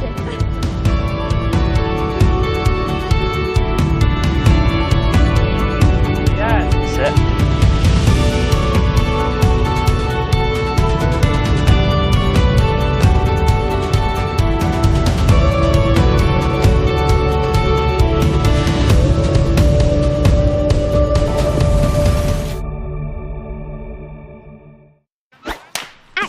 All the fun and all the games, they all start here with All Stars Cricket. All new experiences for everyone, all over the country. Every session is all-out action all the time.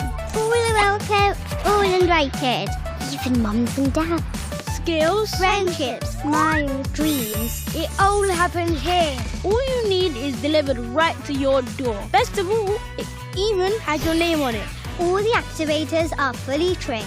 And all they want is for us to have a great time. Always. Set, ball, catch, throw, try it all. It's time to go all in, all together. And it all starts with All Stars. All you need to get started is at allstarscricket.co.uk. 2 local favourites are staying at the Hilton Garden Inn. She's gone for the chip. My goodness me. It's over to the Hilton review system. A big bite! Gone! When lunch is the best part of the day, it matters where you stay. In 1954, Cyril Washbrook became the first professional captain of the county. Lancashire have won a tremendous victory here. Indeed he has, and he's played with what a moment.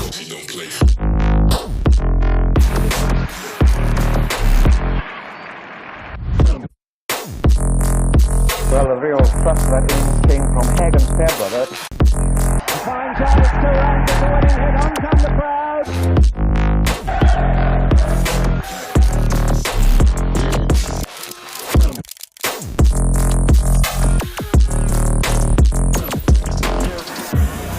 A really wonderful game of cricket.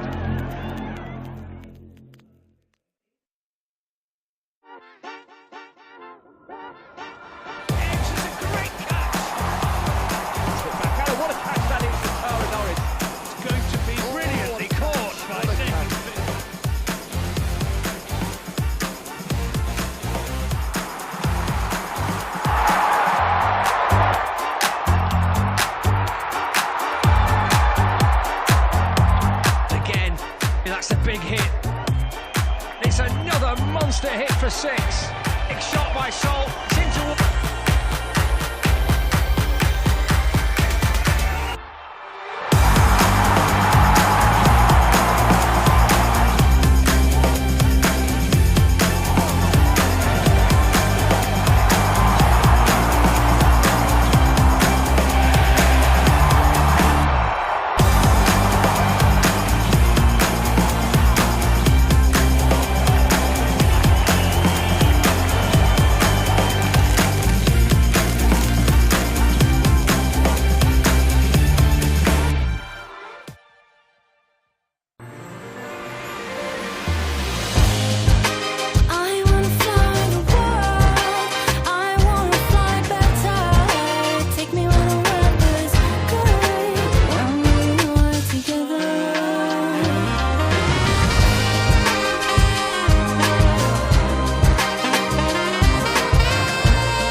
When I was a kid, there was no professional women's cricket.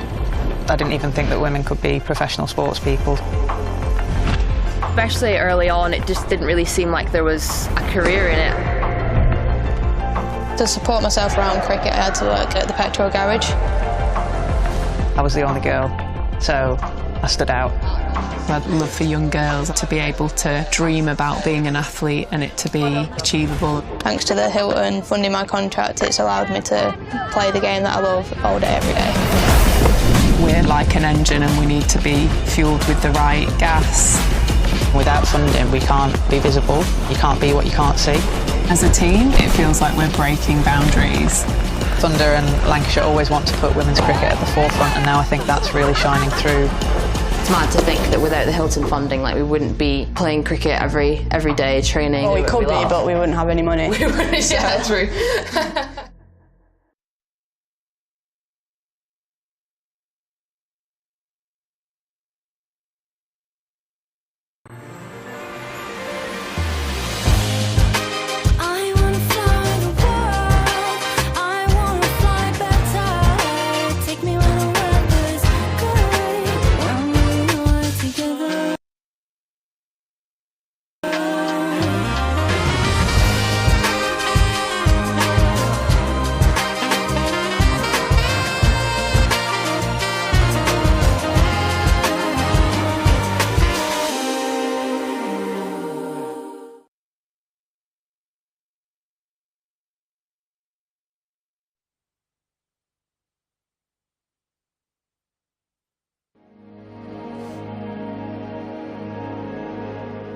Welcome along to another edition of Beyond the Boundary with myself, Paul Allott, and today I'm delighted to have the greatest left-arm quick bowler in the history of the game alongside me. Played for Lancashire for 10 years, has become an adopted Lancastrian and had a wonderful international career with Pakistan. Wasim Akram, welcome along. Thank you, Alt. Welcome back to Emirates Old Trafford. Does it still feel a little bit special when you come back to Manchester? Of course it does. Manchester? When I was parking my car, so a lot of memories came rushing back. The playing days, obviously the ground has changed a lot for better.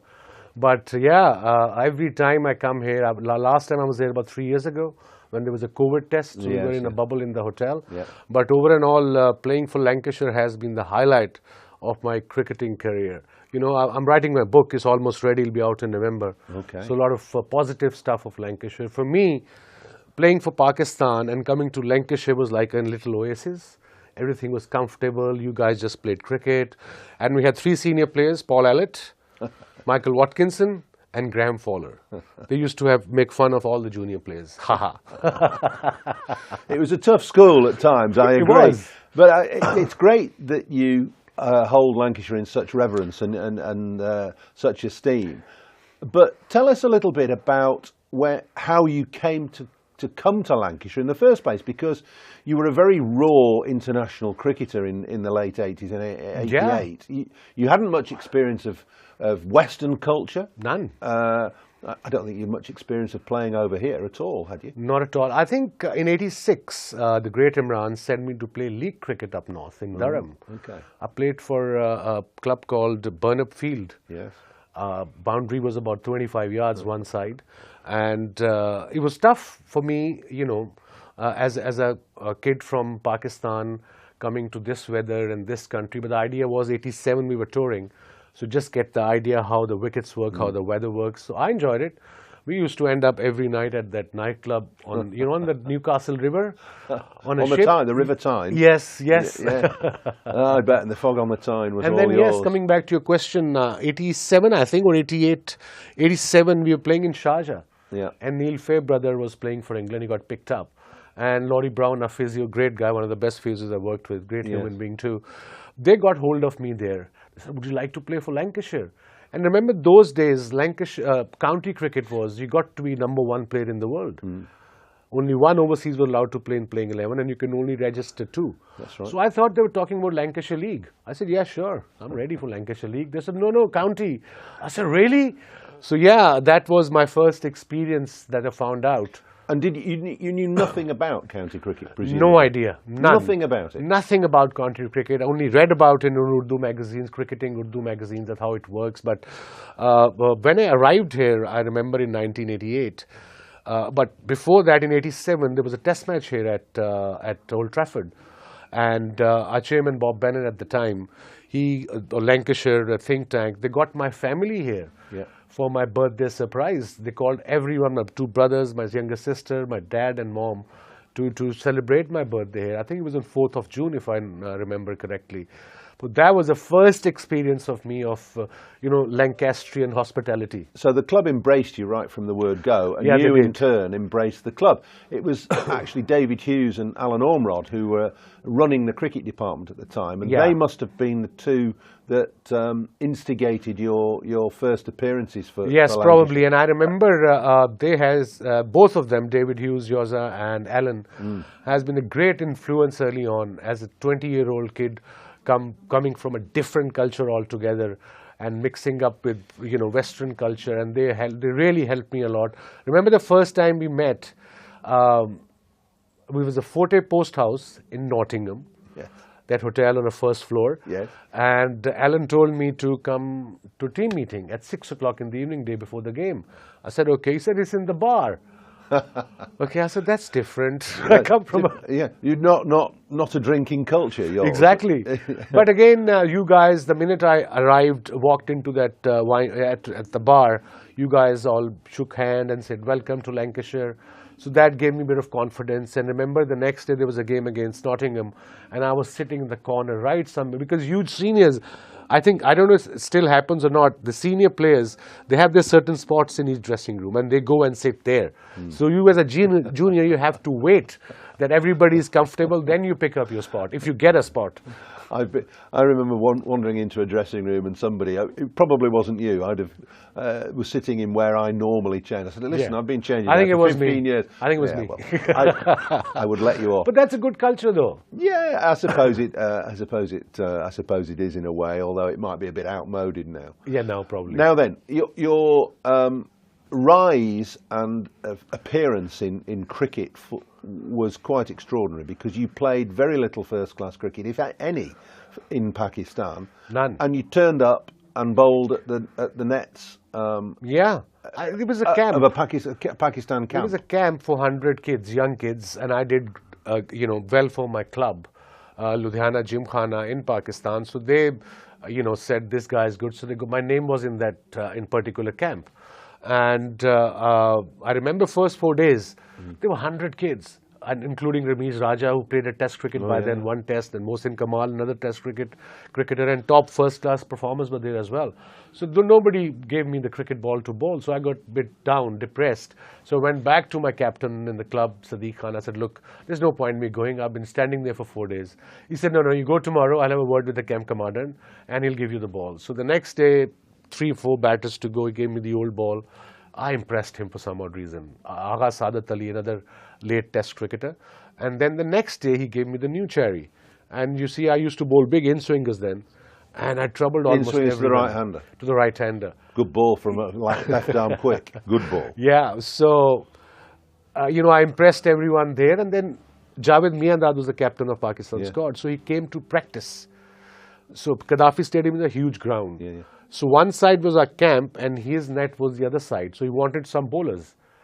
So the camp commander said, you want to bowl at Javed Miandad? I said, what? Javed Miandad? I had a poster of him in my room. I would love to. Well, one of the best Pakistan batsmen ever. Ever. And one of the best in the world. In the world. So I went to bowl at him for a couple of days, and he got impressed by me. And then New Zealand was touring Pakistan. And suddenly my name came in to play against New Zealand team. First 3-day game, President 11 versus the New Zealand side in Rawalpindi. I was over the moon, so was my family. Javed Miandad, Sarfaraz Nawaz, Tahir Nakash, all these tests, Ramesh Raja, Salim Malik, all these guys were in the squad. And Javed dropped, I think, Tahir Nakash or Sarfaraz to have me in playing 11. That was my first-class game. How on earth did you feel playing international cricket from straight out of club cricket? How on earth? Because that would it would cause issues for an awful lot of guys when you were 17, 18? I was 17. 17. Yeah, 18. So how did you feel? I think probably too young to I even was bother too about young it. to even bother about. Absolutely spot on. It was blessing in disguise. I didn't know probably half the team of New Zealand. I knew Martin Crowe, Jeff Crowe, Jeff Harwood, John Reid, Jeremy Coney, the big names there, cricketing. And they were a good team. Great team at the time. Yeah. So I got 7 for 50 in first innings. I don't know how. And second inning 2 for 50. I was just running in and ball, and I didn't know at the reverse swing at the time. But it was just happening. I know how. How? Because you're a good bowler. I mean, were you quick? And presumably you were raw then, as you say. Raw. You say I don't know how, but you did swing the ball. You swung the new ball, you had this. You had this very quick arm. Pindi wicket was like a road. You know how Pakistani flat, no bounce, no grass, no bounce. But I've got. I think before lunch I got John Wright caught in second slip, and then from there onwards, just everybody walked in. I would just start bowling full. And everybody was getting leg before bowled.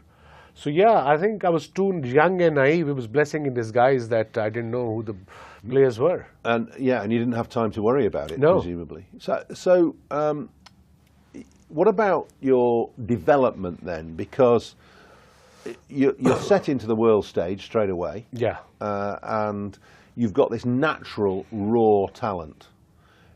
Were you allowed just to carry on doing that, or was there some pressure on you to change what you were doing? Oh, there was no pressure. I had very good mentors in Javed Miandad, and then Mudassar Nazar, who still lives in Manchester. He does, yeah. Well-travelled person in India. Yeah, well-travelled, who also helped me off the field. And then that was on New Zealand tour. And then Imran was joining us. He was playing for New South Wales. So he was joining us. We were meant to tour to go to tour to Australia for mini World Cup in 1985, where India, I think, won eventually. India, Pakistan went the finals. So I played, I think my first game was against Windies or against Australia. And I got 5 for 21, first top 5 wickets. Again, just bowling full, no control of the swing. That I learned eventually. But in the beginning, just come and bowl and hit the right areas, and that's what I did. And Imran was standing at mid-on, telling me every delivery what to do. So that, as a young kid, was a huge confidence. My hero was telling me what to do, and I listened to everything he wanted me to do. And I think that's how I sort of got into the groove of Test cricket. Was Imran a good teacher, a good mentor? Did he allow you to develop naturally? Yes. Or was he dictatorial? No, he was very easy, whatever I'm comfortable with. But he always wanted me to work hard when I was 17, 18. Those were the trades I've learned from him, Miandad, Mudassar, that, talent can stay for 2-3 years, and the hard work can prolong that talent for another, say, 20 years, 15 years. And I think that's where I have to come back to Lancashire. When I played in 88, I remember getting my first 100 here, first class 100. And in 89, I became the #1 player in the world.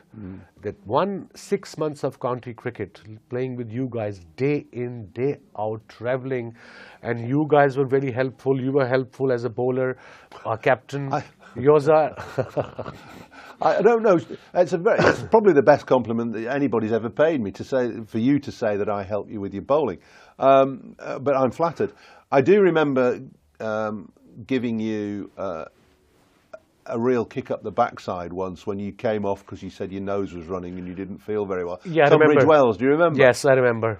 I remember that game as well. Tunbridge Wales. Don't want to play there anymore. No. I never liked it there. So I said, come on, this is hard work. Bowling is hard work. Yeah, I remember. So you have to bowl even though you might not be feeling great, you might not be bowling great. So that might have been a lesson. Probably. I think tough love sometimes works. Yeah. And I'm glad you did that. It helped me. And you see, the whole team was behind me, the captain, the club. Yeah. I remember they put me in this hotel. It's still there or not? Trafford Hotel? Down the road. Yeah. Down the road. Well, Bob Bennett the chairman used to stay there. Yeah, didn't so he? they gave me a room I don't there. think it's still there now. Nah. But it was all right at the time. It was okay. So I went. So we went to play away games. We were away for about 2 weeks, 2.5 weeks. I came back. They checked me out. I couldn't find my clothes. I said, "Where are my clothes?" They said, "We checked you out. I thought you were not coming back." So we had some great stories. But again, when I bought my place here at the time, I remember I must give compliment to this Pakistani Sufi Sadiq. He's still around. Accountant. He says, "I'll help you with your accounts and all." I said, ask Lancashire. He said, "You buy a house." I said, "Buy a house? I'm 20 years old. I have no money." "What do you mean buy a house?" He said, "Get a mortgage." I said, "What's mortgage?" Then he explained, you have 6-year contract. So Lancashire gave me a 6-year contract. First time any overseas player got such a long contract. Yeah. So that shows the shrewdness of the skipper, Yoza, and of course Alan, that they realized this guy can actually... Well, those were the golden days of county cricket being able to sign overseas players long term, because now, of course, there's so much cricket you You can't can sign do it. somebody for 2 weeks. But and you were available for us virtually all the time, except when Pakistan were touring England. Yeah, and because there was no, there was cricket was not all year round. It was only Pakistan season from September, October onwards till March. That's right. And then county started from April onwards till August, September. Okay, so county cricket was essential in your formative years. Yes. Because you're such a pioneer, and because you are one of the best bowlers there's ever been, with the record, you've got over 900 international wickets across one-day internationals and test matches, over 400 in test matches, over 500 in one-day internationals. It wasn't all about just running in and bowling fast. You pioneered the ability to reverse swing the ball, which is now. And if you remember, I wouldn't say it's commonplace, but it's a fundamental part of the modern game. Yeah, it really is. Now it's called reverse swing. It used to be ball tampering then, if you remember. Well, so they said. But you used to throw me the ball when you were bowling at the other end. I couldn't swing it. Yeah. You used to bowl without swing, and suddenly the ball is going towards the next side. A little bit. And then eventually you got the hang of it. You said, okay, if it's going in, I'm going to just pitch outside off stump. And I remember the first year when there used to be rain, I used to take Gehan Mendes at nets. And you got me, Paul got me on the side, said, Vaz, listen, I know you're young. There's 6 months to go. So just take it easy. You used to roar in, didn't you? In the Yeah. nets. Nobody wanted to face you in the nets because you were unplayable. But I think nowadays,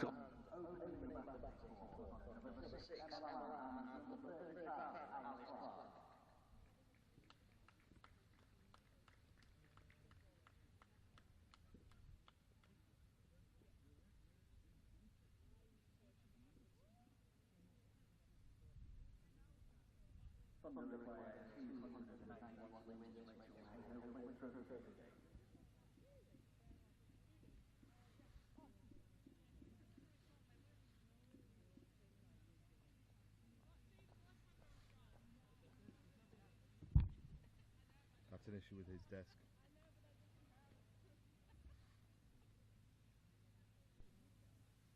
Hello everybody, welcome to Trafalgar Road, Southport and Birkdale Cricket Club, where Thunder will require 291 for victory in this match against their local rivals, the Northern Diamonds. Alice Clark and Emma Lamb have come out to the middle to open the batting. Alison, I think we're going to enjoy watching this chase. Well, yeah, it stages set beautifully here. Emma Lamb, the experience of Emma Lamb and the relative inexperience of Alice Clark, who I've never actually seen bat before, so I'm really excited to see how she performs. Slightly surprised Eve Jones isn't opening the batting at this stage, but isn't it great to know that we've still got her in the locker? Fantastic. Looking forward to it, of course. Short boundaries, good wicket, everything to play for.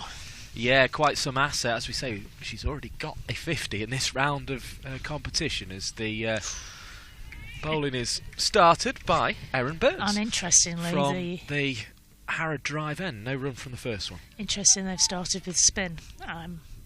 They've learned from our innings, potentially.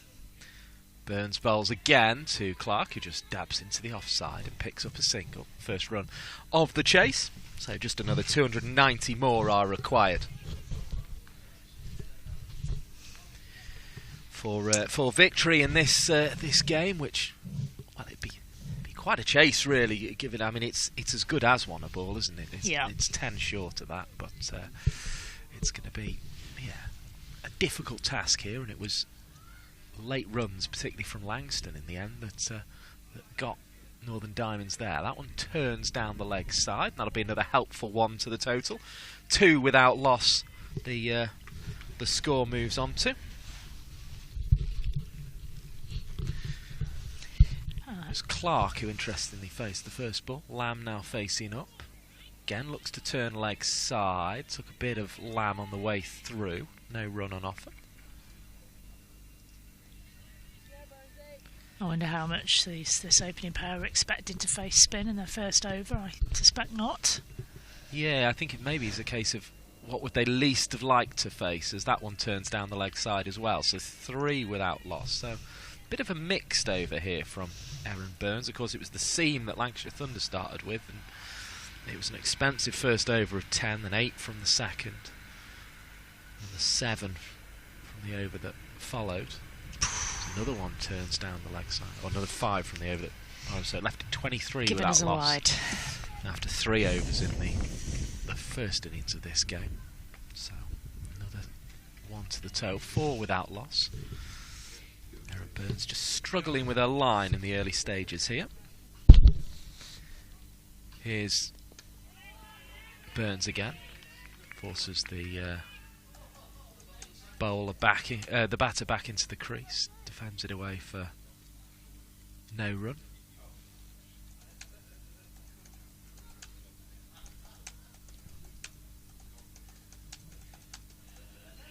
And it will be one that's just got away down to fine leg for 4 runs, or 4 wides even. So 9 now the total, and it's been extras which has contributed to that. He just sort of snuck away that really out the grasp of Lauren Winfield Hill. Certainly did. After having my very first attempt at keeping wicket this summer, after all the years of playing, I can realise how difficult it is when it goes down the leg side when you're a keeper now. And this one's dabbed away on the cut by Emma Lamb, who will be feeling better about that one herself as well, because that gets her going. So what was looking like being a miserly first over has now cost the Northern Diamonds 13 runs. Wow, how things can change in cricket. I've just seen a few hands go out as if to test whether we are getting any rain from these clouds above. As this one's turned into the leg side now by Lamb, picks up another single. Oh yes, definitely raining. So 14 without loss. I think that's your cue, Alison Byrne, to get the tarp out. So I'll turn you down for a moment whilst you do that, because that might make a little bit of sound on the mic. Rachael Slater looks like she's going to have the second over of this innings, so she will be bowling seam up, so that'll be sort of a more conventional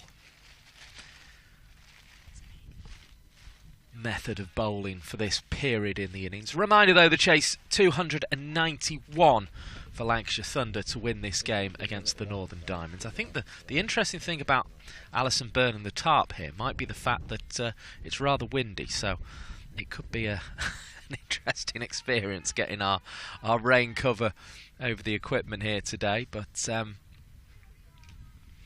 14 without loss, crucially the score from the first over, so that the off-spin tactic has rather backfired, and it could be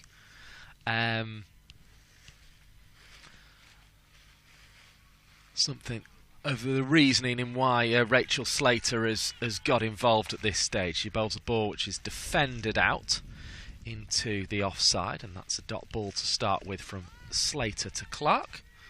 Clark with 1 to her name that she gained in the first over with a neat little single into the offside. And in comes Slater again. Left arm over the wicket, Grosvenor Road end, which is where the left arm has struggled from actually in the first innings. And there will be a single taken as the tarp has been deployed, so well done to Alison Byrne there. 15 without loss, the total moving on to with that little single worked away.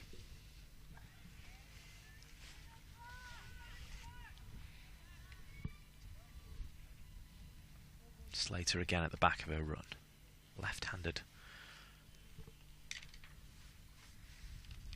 Clark to face up again as Alison Byrne returns after some sterling work getting the tarp out there, as that one's played into the offside and Erin Burns is able to pick up. No run on offer again. I have my uses, Mike. They're very few and far between. But tarping is one of them, clearly. I brought the covers on, so to speak. Yeah, it very much is like a cricket cover, this, actually. It's doing the job anyway, although the rain is very, very light at this stage, if at all, as that one is prodded into the leg side. No run on offer. Bit of very, very strange summer. It's more like a parachute now, to be honest, Michael. Might need to wait down a bit. I think we're just going to have to hold on to it. We've got water on either end of it, water bottles on either end of it, which are doing a pretty So the good decent people job. of Southport, if you see a strange woman with a headset on floating around, you'll know it's me. Here comes Slater, driven into the offside. Armitage there with the fielding. No run on offer again. And the left armers have struggled from this end in this game, but they seem to be doing rather better. Or in this first over anyway, Rachael Slater's doing rather better. As she approaches once again from that Grosvenor Road end, delivers, and he's just worked into the leg side. Another single on offer. She looks a busy player, does Clark, doesn't she? She's quick off the mark. She's finding her singles at the moment. And they clearly want to have a good look at what she can offer with the bat. That's clearly the idea behind getting her up the top of the order for these games at the end of the season. Because I think, look, it's not gone yet, but even before the break, I think there was a feeling amongst Thunder that they were going to struggle to qualify in the top 4 this season. So it's the it's a case of just trying to learn something, I guess, from these remaining games. And also, of course, you've just pointed out Clark is a lefty as well, so we all know the benefit of a right-hand, left-hand combination for the batting side. It's Clark to face again. 16 without loss. Aaron Burns bowls, and it's glided past the slip. Perhaps not entirely intentionally, and it will go for 4.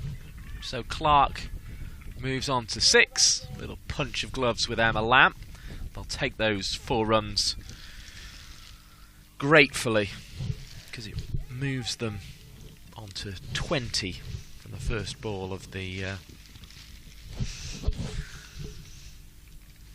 third over of the innings. They need to be at 23 by the end of it to match where their opponents were.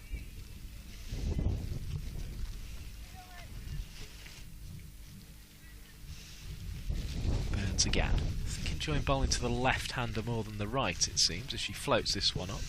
It's prodded towards Slater, who's in at short mid-wicket, despite the fact she's bowling at the moment as well.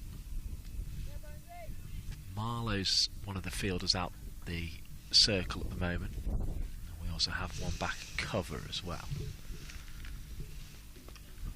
Clipped leg side. It'll be Marlowe's job to come round and pick this up at backward square leg eventually by the time she gets to it. Returns to Lauren Winfield Hill, and another 1 to the total, 21 without loss. Reminder that means there's another 270 required for victory here.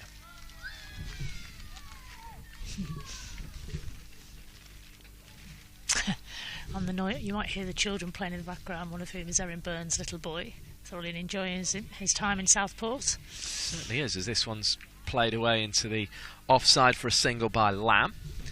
So that goes on to 22 without loss now in this third over. Nice cream van jingling away in the distances. Burns bowls to Clark, pushes into the offside behind square, picks up another single, and 23 without loss is where we will finish at the end of the third over, exactly where we were in the first innings of this game. And yet it does seem to have been less dramatic, but there you go. It just shows you that accumulation of runs, if it's done effectively, can be as effective as Big Bash Bosh. I suppose it was the wides really in the the first over of this game that's contributed a great deal to it. A little punch of gloves between the batters, and they are enjoying their work so far.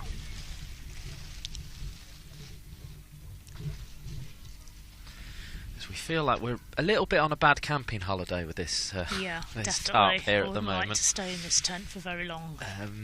But it's doing its job. It's doing its job. In comes Slater. Left arm over the wicket. Flicked into the leg side. And No in the run on ministry of interesting run-ups, Rachael Slater's certainly got an interesting one, hasn't she? That little hop, skip and a jump in the middle. Yes, there's some weird stuff goes on in the middle of it, isn't there? I can relate. My run-up was notoriously weird. What did you do in the middle of yours then? I think I did quite a normal run-up, and then I had a massive jump before the delivery stride, which people Slater jumps and bowls, and this one's played into the leg side for a single, in fact for two. Clark keen to get back, and does get back. She's quick.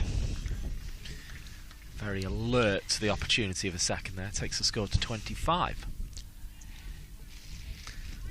I think just wanting the strike there as well, as much as anything. Oh, it's Clark's really pushing it for these ones and twos, isn't she? Yeah, she's sensibly so. Looking to progress that score. Got a little boundary down to 5/3. Uses her feet this time and clips neatly into the leg side, and that'll be a much more satisfactory boundary for Alice Clark there. Really used her feet well, got to the pitch of it and just manoeuvred it into the gap on the leg side and away for 4 runs to the straight mid-wicket boundary.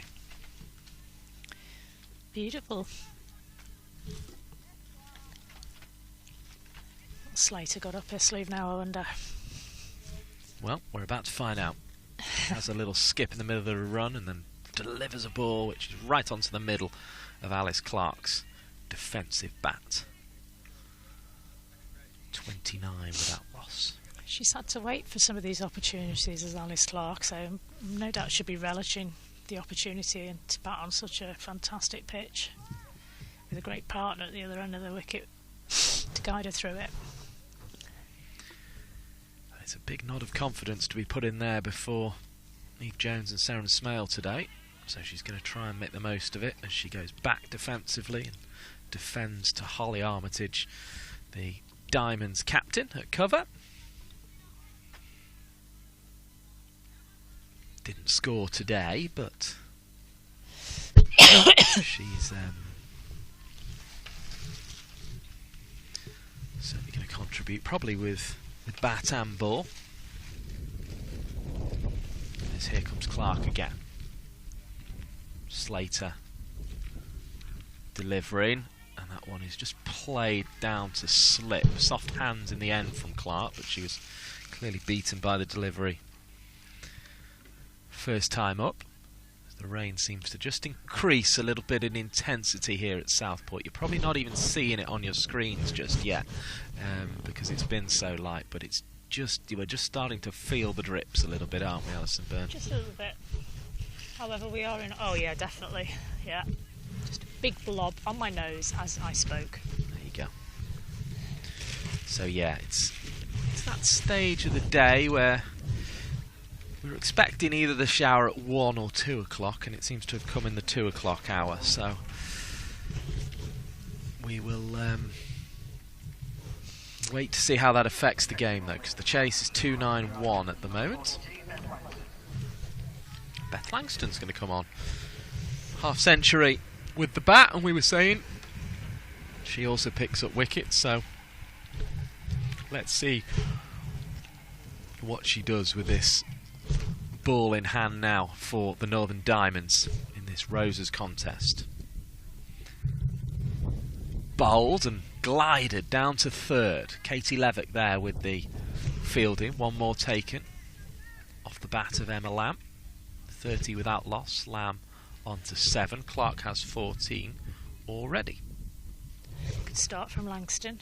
Right on the money. That side off stump. Voice of Alison Byrne, former Lancashire and Cheshire captain alongside myself, Mike Perkins. You're either using the Geo app in India or watching Lancs TV on YouTube, and it's brilliant that we've had so many of you with us today, as this one is bowled short of length. It goes down the leg side. Across goes the wicketkeeper Winfield Hill, but her glove was short of the ball, and another couple added to the total there, I think, in the end. As Clark remarks her guard. 33 without loss, the score. We're in the 5th over of this reply from Lancashire Thunder. They need a quite considerable target today of 291 to win this game. Here is Langston bowling. Played into the leg side. Seemed to take quite a lot of pad there. Batters were alert to it and ran through. And the knee of Jasmine Naeem is tapped to signal it was indeed a leg by. 34 without loss. The total moves on to. Yeah, the ground staff were hovering near the covers, but good sign is they've moved away, stepped away from the covers fairly confidently. Still feels like it's spitting a little bit as this one's cut away nicely by Emma Lamb. It was a classic sort of Emma Lamb stroke, that one, really. Just eased back into a crease and then eased the ball away to the boundary at backward point for 4. And she moves on to 11 into double figures, 38 without loss. The chase 291 on what the feeling was from the ground staff, from both the captains at the start of this game, was a good batting track, and it proved that for Northern Diamonds. In comes Langston, bowls a ball that jumps through into the gloves of Winfield Hill. No addition to the total though. As Langston continues her spell from this Harrod Drive end of the ground, and she's going to bowl a ball that's prodded out into the offside, and no run on offer there. 38 without loss.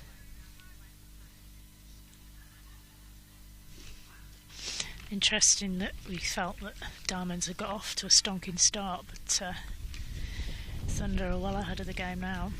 Yeah, well, it was those first 2 overs for 18, really, wasn't it? It was the 10 and the 8 that gave that impression. Well left by Lamb, just leaning forward and then exaggerating the stride by lifting the arms. That's the end of the over. 38 without loss. We've had 5 overs so far, so they're well up above that 1 a ball tally. Alison Byrne, they who are, will in fact, bring you the commentary for the next 10 just overs. Looking at the comparison, Diamonds with 28 at the same point of the game compared to the Thunder's 38.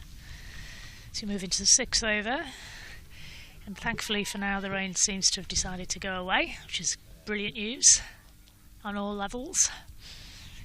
As we wait for Armitage to set her field, she's just making a few adjustments, calling people forward. I don't think they've quite seen her eye, now they have. As Slater continues from the Grove Road end. With this distinctive run up with a little skip in the middle of it. Love it.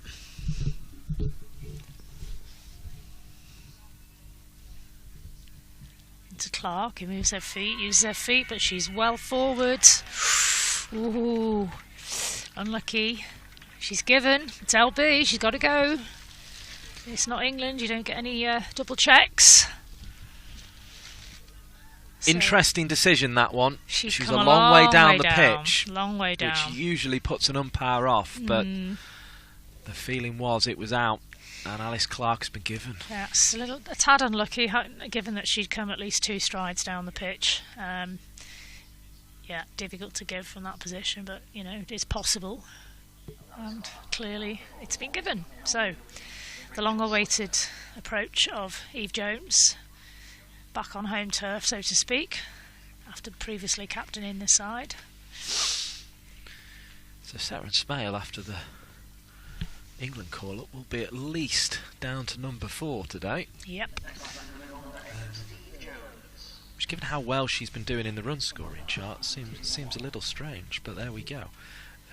I suppose you can't have everyone open the batting if you've got 3 or 4 openers, and they clearly wanted to have a look at Alice Clark, and let's hope they continue to do that for her sake, really. But yeah, 436 runs for Seren Smale. She's yet to come in. Eve Jones, top run scorer in the competition, though, with 483. And as I say, she's getting 2 bats in this round as well, which is yes, might be helpful to her ability to get to the top of that that particular chart. Slater's got another left-hander to bowl up in Eve Jones. Takes a little look around the field, see where the gaps are. Starts off with a solid forward defensive. In fact, who knows, Holly Armitage, she didn't add to her tally of 435 today, and is down in 5th position, I think, in that run scoring chart. Yeah, 5th position, and it might have a few things to say about having 2 bats in this round of cricket for Eve Jones. Yeah, true. Polly McGrew. In stride Slater. Into the left-hander again. She forces Jones to defend rather than look to attack at this point. You have our colleague alongside us has pointed out that Sophia Turner is on at first slip at the moment. Who's the sub-fielder. Right. Which is interesting. Former Lancashire Thunder player, of course. Of course, yeah. In we go, Slater's again. Again, defence from Jones, safety first at this stage. The 3rd ball. Yeah, and there's some work being done on the ball over there. These white balls don't keep their shine for very long, so I'm told, never having played with one. There's all sorts of complaints about the white ball. Is there? Oh. Yeah, doesn't swing. Doesn't this, doesn't that. Gets dirty too quick. Doesn't stay hard. All those sorts of things. I don't understand why they don't just play with the red one then. What's the point? Oh, look at that shot. Oh, sorry, I was so busy listening to you. I missed that glorious shot. 4 down to the the point boundary there. That's to Eve Jones' class. And off she goes. Yeah. Off and running for the Thunder. Underway again in all red of Lancashire, and feels like we're going to be seeing plenty more of that. 487 for this year's competition now. She moves on to. Slater's in again, hops her way in. Jones dabs it down for no run on this occasion. She's looking for the overthrow. No. Good calling. She's never actually had a year where she's passed the 500 run mark, so that might be on her charts. Well, if she gets an extra innings in, she might just do that. Well, yeah, I mean, she's 13 away from that now. We do obviously play a little bit more now, but her scores in previous editions have been 440, 224, 299 and 334, so that's a total of 1,297 coming into this year's competition. And then, as I say, she's added another 483 to that in this edition, the final edition of the Rachael Heyhoe Flint Trophy, at least in its regional format, let's put it that way. I think the competition more likely to change its name is the T21 for sort of sponsorship reasons and that kind of thing. I've got Langston from the Harrod Drive end. The score on 42 for 1 at the end of the previous over, and to come with their right arm seam. Well, again, Lamb's quite happy to leave them in that dangerous, what they call the corridor of uncertainty. Shall I go? Shall I not? Shall I stay? Shall I whatever? No, I'll leave it and I won't get out that way. Until you leave one that takes your off peg away, and then you look like a bit of an idiot, but never mind.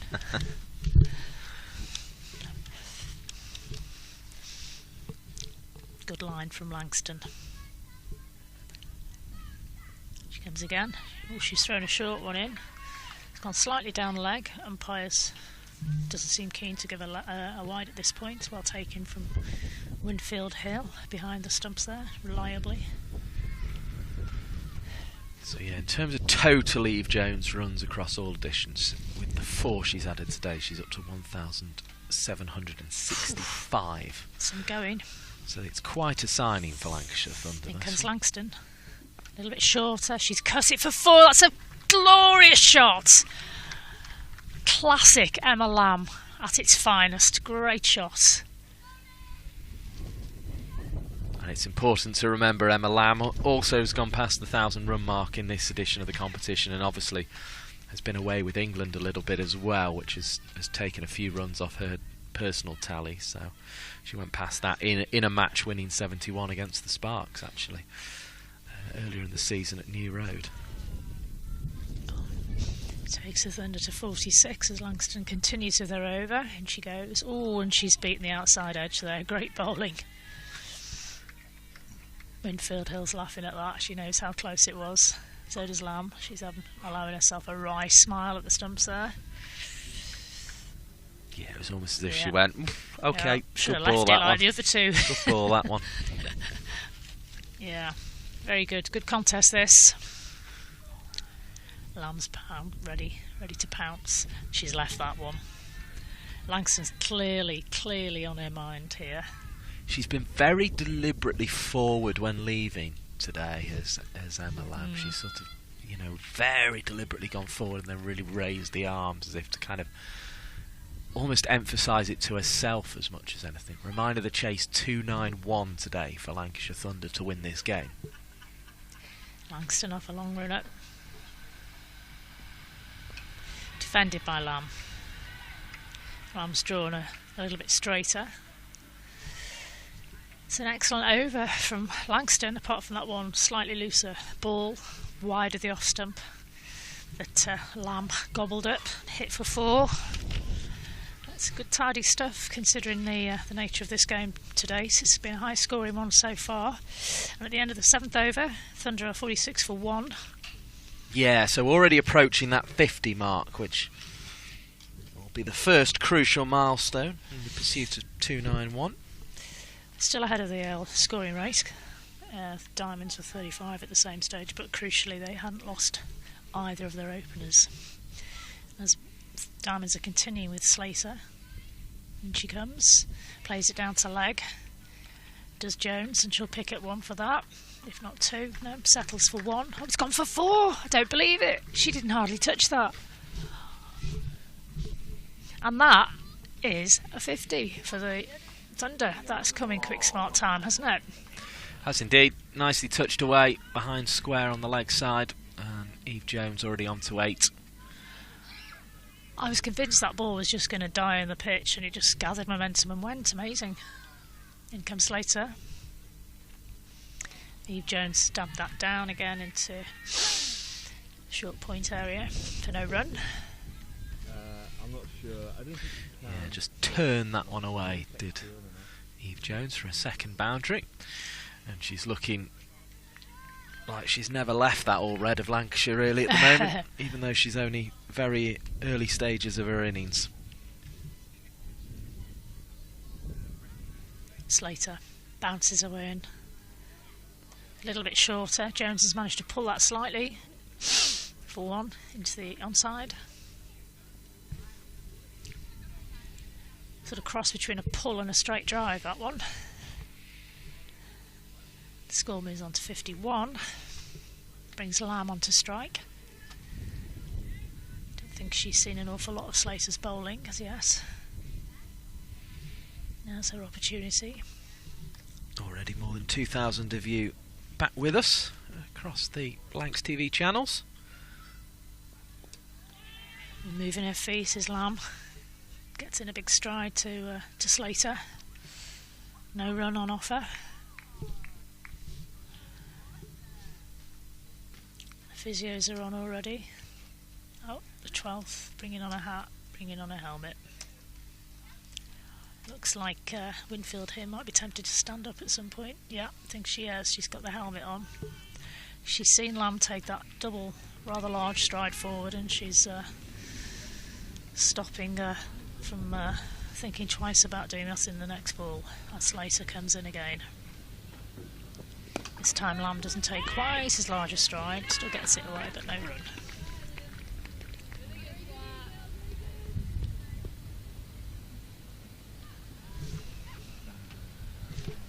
Yeah, it's been a quick start, but it's actually felt fairly sedate. It's been a strange one. It hasn't felt like a very quick 550, has it really? It's just been gradual accumulation, with helped by a few extras in the first over or so. Slater's coming in, distinctive stride of hers. And that's cut, and that's going to go for 4 down the hill. What a shot from Lamb. Beautiful stroke for 4 runs. As soon as it left the bat, you knew that was going to be a boundary. All along the carpet. Brilliant shot. Takes the score to 55.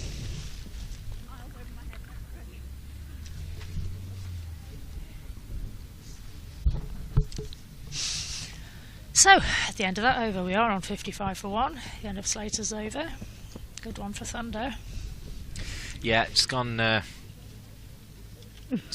well, and the Northern Diamonds players just considering what to do here, because all of a sudden what felt a good total is looking like it's going to be a difficult one to defend, but it does rely on the innings continuing to progress at this pace, which is a big if at this stage. Certainly is. And we saw how quickly things changed in the Diamonds' own innings when a couple of wickets were lost, and then changed again towards the end of the innings. So, long time to go yet. Langston in, and Eve Jones just gently defends off the back foot for no run.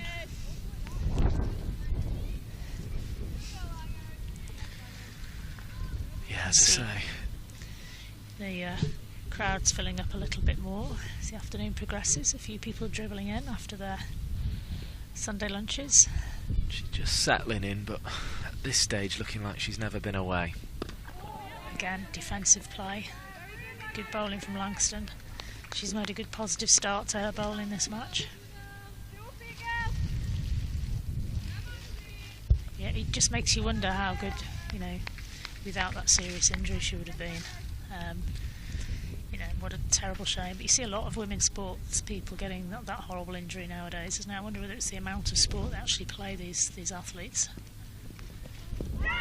Down the leg. No, nothing given. Not interested. A hopeful appeal, really. Winfield Hill had to move quite a fair old bit down the leg. I'm surprised if she didn't hit it why it wasn't given a wide, quite frankly, but there you go. Perhaps a little flick off the thigh guard maybe was the saving grace. It was well taken anyway by the tumbling Winfield Hill. You know, orange shoes, you can't miss her in the dark. In comes Langston.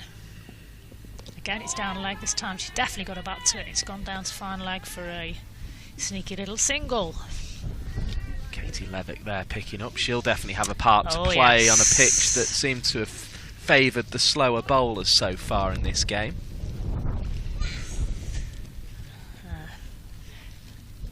Just a little adjustment for the field, for the left-right hand combination. It's always a nuisance as a fielding captain, keeping tabs on that. The wind just picking up again, ruffling across our commentary position once more. You can hear it. So we're right out on the coast here at Southport, so we're sort of in links golf country, if that makes sense to you, which is generally where it's very wet and windy in the winter. Oh, left again. Well done. This is such a good battle between these two. Yeah, it feels like neither batter nor bowler wants to give an inch here. Game. These are the little cameo battles that you like to see in cricket. You just wonder who's going to come out on top. We're in that strange situation where it's both raining and sunny now. But there we go. I presume we're due a rainbow at some point. To Lamb, and Lamb's gone for that cuss shot again, and she's missed it. Can't have missed the outside edge by very much. What a battle these two have been having. And it was a very good over from Langston, just the one run coming off it, and that in the context of the game is almost a... In fact, I don't think we had a maiden in the first innings, did we? No, none at all, no. So that's the nearest to a maiden we've seen today. And we're into the 59th over of the match. Yeah, well, I mean, it's a... You know, it feels like it's a sort of somewhere around one a ball pitch, isn't it? So that's probably indicative of that. Very difficult to stop the batters scoring today, and the ropes are fairly short for this venue as well, so that also contributes to the task of trying to stop the runs being scored today. 2-9-1 the chase. Slater continues to be our fifth over the innings to date. She hops away in again, and that's played beautifully into the mid-wicket area for a very, very sharp, quickly taken single, well backed up there because the throw was a bit wild coming in from the mid-wicket fielder. I think it's Erin Burns. No, it wasn't Erin Burns, she's on the other side. But good running there. I could feel the rain starting to drip, drip, drip in front of us. Yeah, it's just starting to get heavier, isn't it? But it's still very slight at this early Doing a great job stage. with the tarp, by the way, Mike. Well, we're doing our best Doing with your it, aren't best. Sorry if you can hear any rustling noises. That's what it is. It's the adjustment of the tarp. Slater's coming into bowl, left armour. Beautiful defensive shot for no run. Holds the pose. Really excellent shot. Just held the pose of it. Yeah, I'm sure the cameraman got a good one there. To our left. Is he there, Mr. Cameraman? Mr. Photographer. Can't see Richard at the moment. No, he's. I don't know where he's parked himself. Oh, he's over there, isn't he? There he is. Backward square leg. Right behind Aaron So Burns. forward defensive's probably not what he's after over there. Slater in again. Got to be a wide, yeah, and it is wide down the leg side. Got a married couple umpiring today. Sure. Fairly unusual. He's probably trying to work out, Richard, where the rainbow's going to materialise, because he'll want a shot of that, won't he? Well, sun's behind him. What little sun we do have. Slater again. In she comes. Oof. And she's bowled straight through the guard. The forward defensive is definitely not as effective as it had been in the previous shot, and that is a big blow for the Thunder. Diamonds are absolutely thrilled with that bowling. And Slater's persevered, and in her 5th over she's taken the prize scalp of Emma Lamb.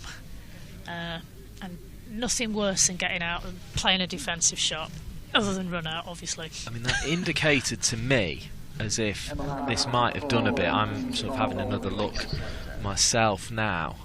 Yeah, and it did tail back. It actually took middle stump in the end. Came right back through the gate, and that's why Lamb was being so deliberate with her defensive strokes. And I don't know if it's just maybe a little change in the way this cloud cover's affecting the ball now that the rain's starting to fall. It's perhaps and there's a bit of sun there as well. Maybe it's just adding to that humidity here, and it's just starting to talk a little bit, this ball for Rachael Slater. Maybe. And that's why they've kept her on, because that one notably came back, didn't it? Whereas Tani and Norris were really having to sort of dig the ball into the pitch in the first. Well, Langston's beaten the outside of Lamb's bass a few times as well, there, hasn't she, earlier on? So yeah, very well bowled. Both actually Langston and Slater working in combination there. So it'll be a challenge for Seren Smale coming to the crease in that England squad, of course. Auntie Katie's T20 squad for the series against Ireland, so she'll be looking to get a good score to send her off there. But I do fear for that tour, because Ireland in September, you think Manchester's wet. Yes, it might have a great scheduling. Nicely dabbed to get off the mark immediately from Smale. Little nudge around the corner down to deep square. Aaron Burns does the fielding. Brings Jones onto strike. She's very much a Kate Cross from, I certainly remember, there was a day at Sunrisers where we didn't get back on, and she was very sort of the opinion, right, let's get the game on. Let's get out there or go home sort of Who's that, Cross? approach, yeah. And another little quick, sharp single there. Good calling from these two. They've probably never batted before, but that was really good work between them to get to steal a single there, to bring Smale back on strike. Yeah, Smale's usually very proactive with the running, isn't she? Certainly when her and Emma Lamb have been together in the past, that's been the case, and it looks as if she's trying to work in that fashion with Eve Jones here. Who is no slouch. Slater into bowl, buoyed by her wicket. Nice looking shot for nothing there from Smale, straight into the hands of Captain Armitage. And another good over from the Diamonds. It's 60 for 2. Rain noticeably increasing in intensity all of a sudden. Definitely. So, wind picking up as well. 2 batters out so far. Alice Clark, LBW to Rachael Slater for 14 off 19 balls in 20 minutes, hit 2 fours. And Emma Lamb was bowled by Slater in her previous over for 19 off 25 balls, 38 minutes, and hit 4 fours in that time. So it's going to be Eve Jones and Seren Smale to try and pursue that 291. Well, they're ahead of the run rate, but I think it's the wickets column that I'd be more concerned about for now. These two, I think, need to try and consolidate at the moment and put on a constructed innings, constructed partnership, work together. They'll have an eye on Duckworth Lewis Stern as well, I would think, although it's not displayed on our board in the distance, so I'm struggling a little bit to keep up with it. If we give it 5 minutes, I doubt we'll be able to see the ball. It's gone really dark as Langston comes in for their next over. It's prodded into the mid-wicket area by the elegant Eve Jones for no run. It feels like we've got something altogether heavier on the way, doesn't it? Oh yes, it's got that feel about it. Groundsmen are still not overly concerned. They're not hovering by the hovers, so to speak. The tarp may have to be deployed into full tarp mode here, I think. It's perfect. Lovely stuff. So we've just had the information from the guys bottom left, so it would be 77 at the moment. We're nowhere near that. So they're a little way off. That's what it is. Okay. Dot ball there driven into the offside. Thank you. You're right with my jacket, Mike. Might be a bit snug. Just a little bit. There you go, mate. Snug but dry. Now then, aren't you glad you can't see Mike trying to squash into my waterproof? As Langston strides in again. And that's dabbed down for another quick single. You're going to have to be quick, and they are. Great bit of running. Yeah, they can't afford to miss up on these single opportunities. Yeah, I think my shoulders are a little bit wide for this jacket. It's your shoulders, Mike. Okay, your shoulders are a bit wide. Okay. Well, that's certainly what it feels like across the back. You tell yourself that, Mike. It's fine. It's the manly shoulders. It's a nice colour on you, anyway. It is a nice colour. It is a nice colour. Anyway, back to the cricket. The 230 required. Langston's just fiddling with her field a little bit. She's sending an extra fielder over to the to somewhere, or she's getting in a slip. And I think this is a very, very wise move at this stage. She's beaten the outside edge a few times. Here comes Langston, and it's just been edged, not particularly confidently, down to the point area. So well bowled, Langston, but well managed. I've just been sent Smail. a picture from our excellent team at Badger and Coombs of Old Trafford, and it's absolutely bucketing it down there. I'm glad we're up in Southport then. So it's coming there. I can feel it on my face. I don't know if we're catching the edge of that's coming our way or what it is, but it's not boding terribly well looking at those pictures. No. Very heavy indeed. So slip's gone again. Langston's come back in, no slip. Straight drive, and that's a really athletic piece of fielding there. Stopped, I think that's potentially stopped 4 runs, the way this outfield was flying earlier on. Let's try to see who that fielder was. I'm trying to remember the regulations off the top of my head. I think we're going to need 20 for a game. 20 overs? Under Duckworth Lewis Stern. Right, well, we're away from that. In she comes. Oh, she's beating the outside of Eve Jones's bat now. I think this ball's doing something now. Well, this is it, isn't it? I think whether they want to accelerate or not, the problem they've got is the seam having not been effective in the first innings of this game. It really is moving around, and you're seeing the shots there. 1 or 2 umbrellas going up around the ground, sensibly so. That's the smallest one I've seen. There's some real whoppers over on the other side of the pitch. If the cameras wanted to shoot them, there's a huge blue golf umbrella. Yeah, that's over by the cricket fencing on the railway side of the ground, but yeah, it's threatening to do something very wet here. We're certainly not in Sedbergh territory where it's just constant and like you're in a big cloud, but it feels as if it could tip down here at any moment. So I think we've got a change of bowler. Can't see who it is. It could be Erin Burns potentially. Yes, she bowls with a hat on. I don't think the spinner will enjoy trying to grip this ball in this damp condition. She's got a cloth on her hip, so the ball's going to start to become a little bit heavier, a little bit greasy. There's a long chat with the captain, Holly Armitage, wasn't it, about this over? But a switch of ends is what they've gone for. Erin Burns bowled effectively. A few extras there in the first over. That was short and hammered, but there's a fielder there. No run, just 6 inches either side of that fielder, and we'd have had a boundary on our hands, I feel.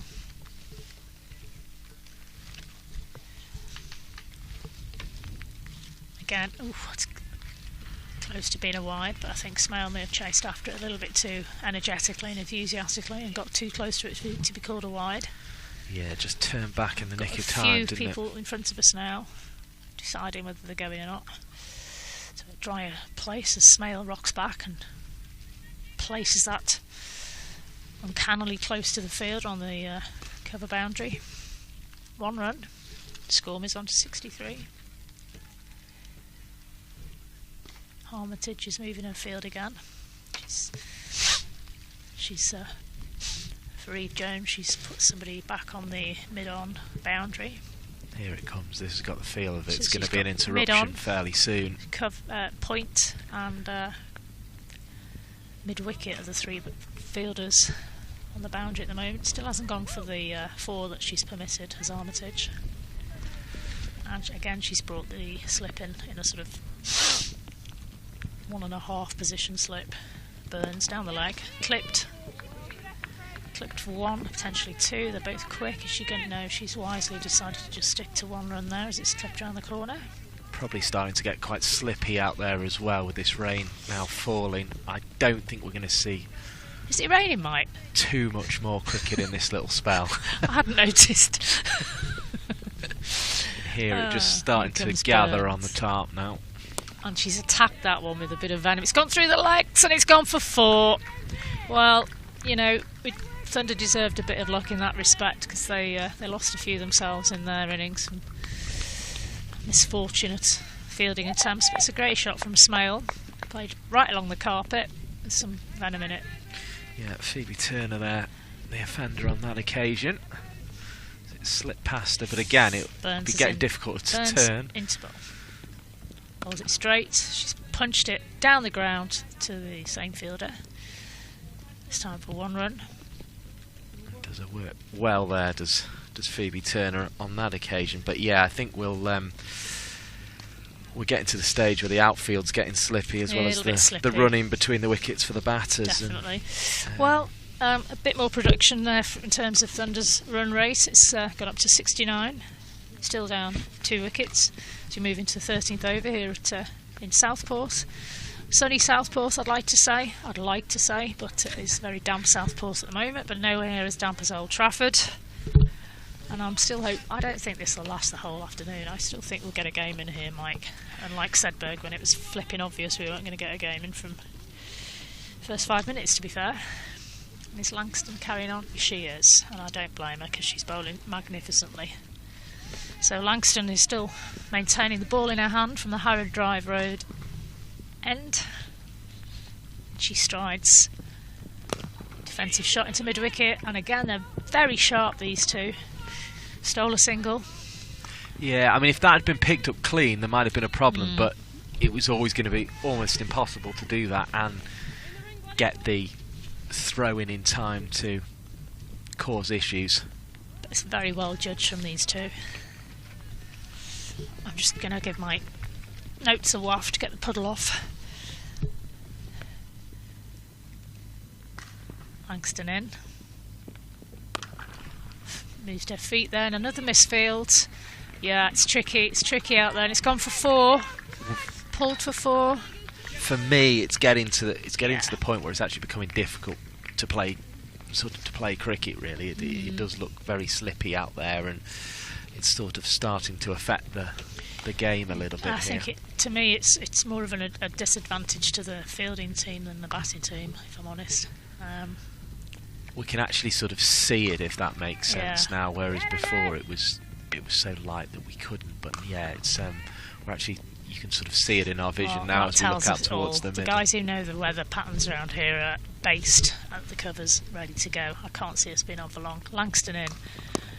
Jones moved right down the track there, put Langston off her length. Misfield has created a second running opportunity and they're sliding that in for 2. It's excellent running from Thunder. Good play from Jones, taking the game by the what's the expression? The scruff. That's the one. Thank you, Mike. Scruff of the neck. What a team. That's the scruff being taken by Eve Jones. I'm drenched. Yeah, noticeably increasing in intensity again, the rain now, so we're getting to a stage where it's going to become too heavy for this game to continue. The chase 291, but the Duckworth-Lewis Stern pass score at the end of the over would be 82, so they're 6 away from Quite that. close, a couple of shots away. I wonder if that's why Eve Jones is getting a bit uber aggressive here. She's seen that. It feels that way, doesn't it? Yeah. It feels why she's advancing. As I say, I think we need 20 to constitute a game, so it's kind of, they don't have to fully go for it, I don't think, but they'd like to get as close as they can, just in case we come back out for sort of only another 6 or 7 overs. Langston. And Jones has really gone for that. She's got really lucky there. She did not intend that to happen, and it's squirted off her bat. 4 runs behind the keeper, and that's assuming she actually hit it. Yeah, she did. Did she Definitely get got the a big runs for edge. it? Yeah, there you go, big edge. Over the top of the wicketkeeper. 4 runs. That's the 80 up for Thunder. They're only 2 behind on the Duckworth-Lewis. It does. I'm thinking maybe that's why she's gone a bit. What's the word? Well, she's party time, as Phoebe Graham refers to it, doesn't she? Party time. Yeah, she's been very aggressive, and that one, as I say, almost went over Lauren Winfield Hill, but it was well out of her reach. And Eve Jones has clearly decided she wants to get to that target by the end of this over. Stay ahead of it. Just in case they don't get back out. But of course, the flip side of that is she gets out trying to do it, then and they come back on for the best part of the 38 overs, then that's a bit of a problem. That was clever play. She came forward. They're going to look for 2 here. And Smale's going to go for the 2. That's excellent running, and I heard the gentleman to the side of me concurring with me there. Yeah, everyone loves a nice bit of running between the wickets, don't they?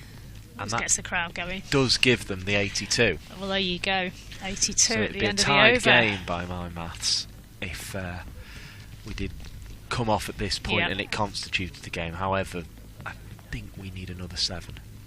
I could be wrong, but I think we need another 7 overs, which feels a long way off before a rain break, but whether it will be a long way off if it stops. I mean, it has eased again slightly, but it's still steady now. It's gone from sort of spitting to steady rain. Let's see who's coming on to bowl for this one. Is it Burns again? Yeah, Erin Burns is continuing with her work from the Grosvenor Road end.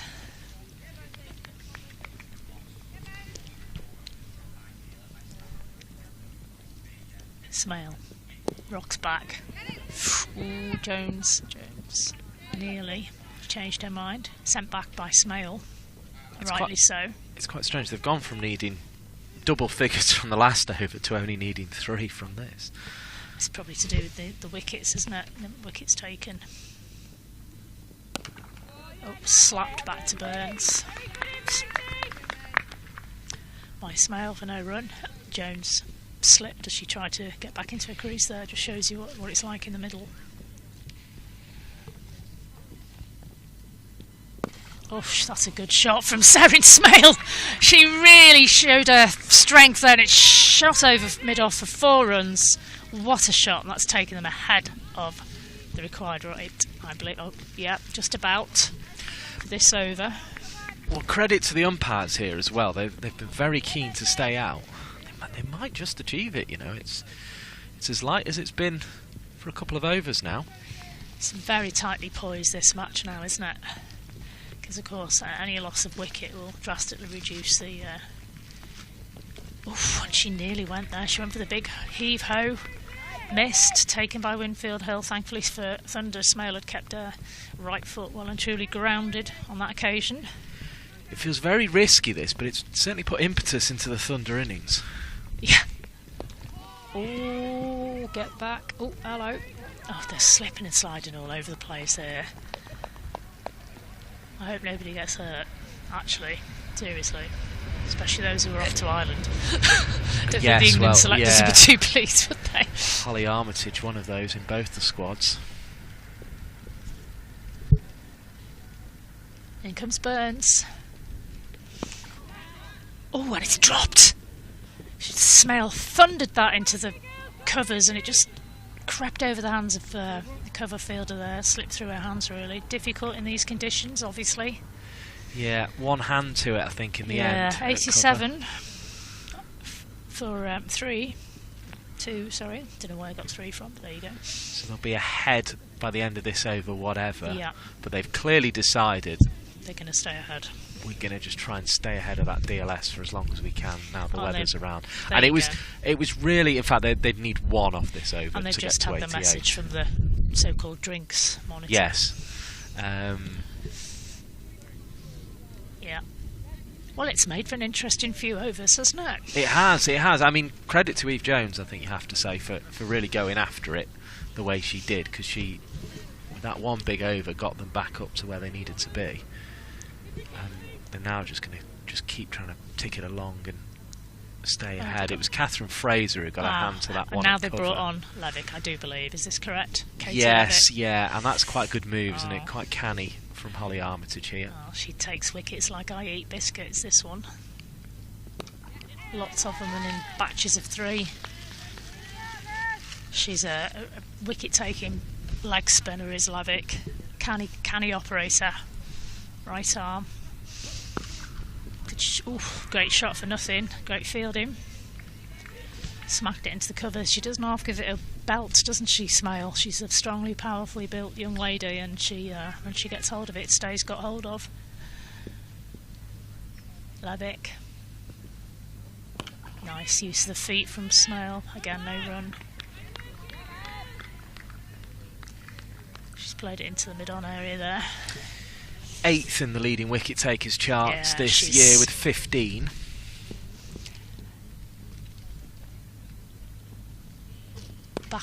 Rocks back again. She finds that fielder at cover. It's a good 3 balls from Levitt. This. But don't forget, she's a spinner. She's a leg spinner, bowling on a damp surface with a greasy ball. This time, Smale avoids the fielder at cover, but can't afford the boundary rider. But she picks up her single. Bring in the left-handed Jones on strike, inducing a little bit of a switcheroo amongst the fielders on the boundary side, on the cover side that we are now. It will make things, though, a lot more difficult. Sorry, on the leg side we are now. On. Oh, well bowled. Dot ball. That's an excellent over from Levick, and it's tied things up beautifully.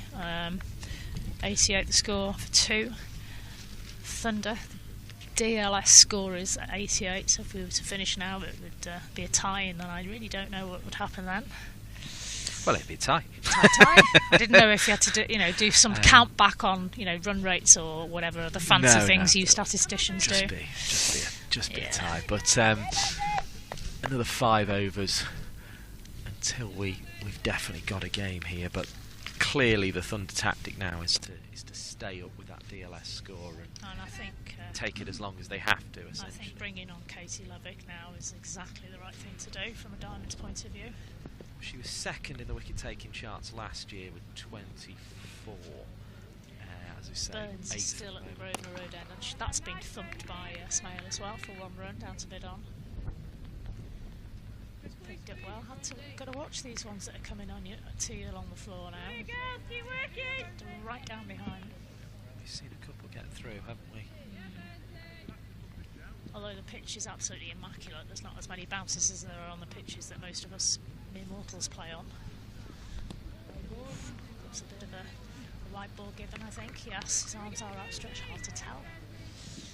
So yeah, 8th in the charts this season, but she was 2nd last season, 5th the year before, so that gives you an idea of Katie Levick's pedigree. It's a lovely shot down to the square point boundary, and that's gone for 4 as well. It really raced off there. What a lovely shot from Eve Jones. It hardly looks like she's putting any effort into these shots, Mike. It's so lovely to watch. It's taken the Thunder up to 94. 4 ahead of the Duckworth Lewis at this stage.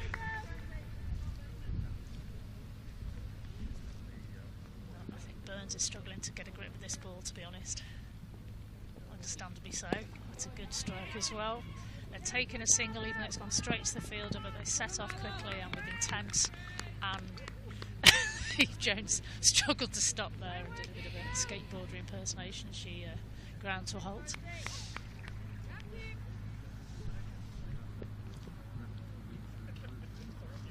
Burns to Smale. Smale rocks back. He's beaten the fielder at point, and it's going to go, it's going to go, it's gone. Great shot from young Seren Smale, showing her quality there. And that's exactly what they're going to have to do with Katie Levick bowling at the other end. One of the most prolific wicket takers in the entire history of women's domestic cricket. So they're going to have to make sure that they stay a little bit ahead of the rate in the Erin Burns overs. And Erin Burns has really struggled right throughout this innings. She opened the bowling, but she just hasn't got it right so far. Again, she comes in, gone for a little bit of speed on that one, put a bit more speed into her arm action there, and it seems to have paid dividend because dot ball. Thunder on 99 as the train, Merseyrail train, rumbles past in the background. Going to my hometown of Birkenhead. Oh, and that's a good ball from Burns. She's beaten the outside of the bat there. Come back from Burns. End of the over, 99 for 2. Duckworth Lewis is on 90, so Thunder have moved ahead of the game in terms of the DLS at the moment. They have, and it's leading to a long discussion between Lauren Winfield-Hill and Holly Armitage, who've had many of a discussion about tactics before over the years for the Northern Diamonds, but they know if they're going to win this Roses game here, they're going to have to just get a handle on this partnership between Smale and Eve Jones. It was looking at one point as if Eve Jones was almost struggling to keep up with the young batter at the other end. Well, there is a bit of a gap, isn't there, age-wise? How old is Smale? 20? 19? Eve Jones is 32. Yeah, there's a bit of a gap there. But Eve Jones is an athlete. I'm sure she won't mind. I'm sure she won't mind a few quick singles if it pushes the score along. Here's Katie Levick then, into the pitch, and Jones will stab that one out into the offside for one and bring up the 100 for Lancashire Thunder. It wasn't gathered cleanly out of cover. It was the moment of alarm, and that brings up the 100. It's a rather damp round of applause from the spectators who are huddled under umbrellas and have Max on, but you'll be glad to see it coming up because it means another 191 to win, but they may not need to get the whole way with the weather around, as that one's hit away beautifully to the boundary at extra cover, and Seren Smale is showing exactly why England have chosen to pick her here for the T20 squad. Shots like that where she moves her feet back into the crease and finds a gap, and that was a beautiful, beautiful stroke. 104 for 2. Lovely. Beautiful to watch. Bit of discussion about should have Grace Scrivens been in that squad, but she's had such a good season, Seren Smale, that she's really earned it, hasn't she? She's taken on the pants by that delivery. Mightily impressed with Seren Smale this season. A real breakthrough season for her. In a similar way that Mahika Gore had that breakthrough season last year. Back goes Smale and defence. Third in the run scorers list coming into this game with 4, 5, 6 Seren Smale. She is back into the crease again, drives firmly, finds a fielder. She's up against one of the best operators with ball in hand in Katie Levick, so this is a real contest here.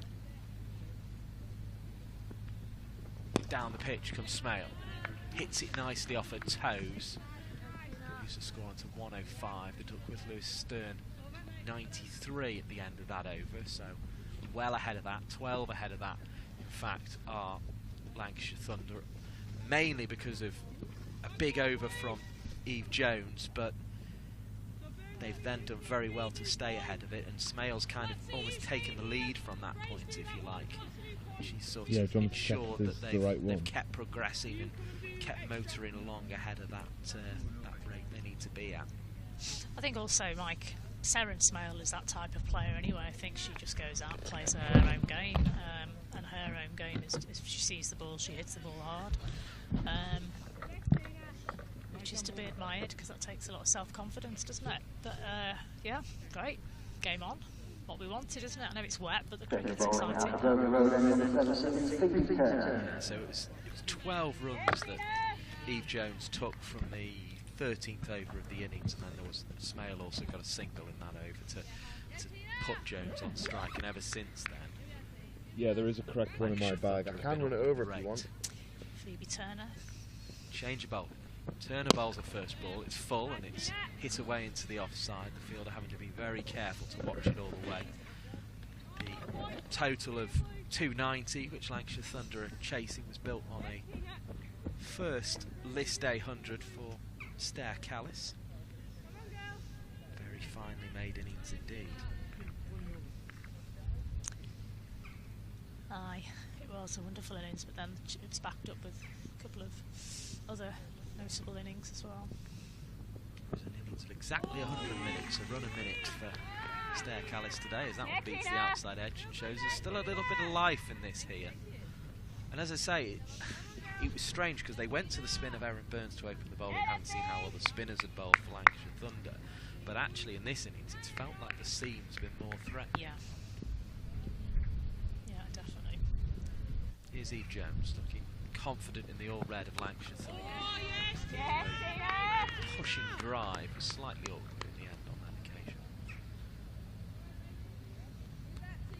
Yes. Find the gap there. She's on 31 as Turner gets to the back of a run, turns once more, and here is Eve Jones pushing into the leg side, herself a 1 on that occasion. Bobbles out towards the fielder. Picked up in the wet. 108 for 2 then. So 107 for 2. Smale back on to strike. He's got 26. Very fine looking runs already. Everything she's done has been quality. Very good so far. Len with just one ball. Smale knows that. That's why she was watchfully defending. Speared in towards her stumps, marks the ground in front of her again. As Brolly's popped back up in front of us. Yeah, I just spotted a couple of black efforts. 2, 3 ones came up there. The big golf one's gone up as well. So. A couple of spectators walking around under the umbrella on the far side. Smale pushes into the offside. No run there, but Thunder still 10 ahead of where they need to be on Duckworth Lewis Stern. Need another 2 overs, another 12 balls to ensure we've got to that 20 over mark I was talking about before. So it looks as if we will get magic there. Number. And then it will be about can we stay out? Umpire's discretion, really, then, isn't it? They've done very well to play through that, actually, I think. Because if we'd come off, we'd have been stuck off for quite a period of time. Yeah, I'll bring the splitter. They did well to keep playing. Well, the guys are hovering again by the covers. It's that type of day, isn't it? If we'd stop, it could well be a day where it's covers on, covers off, covers on. Levitt bowls. Eve Jones chops out towards the cover fielder.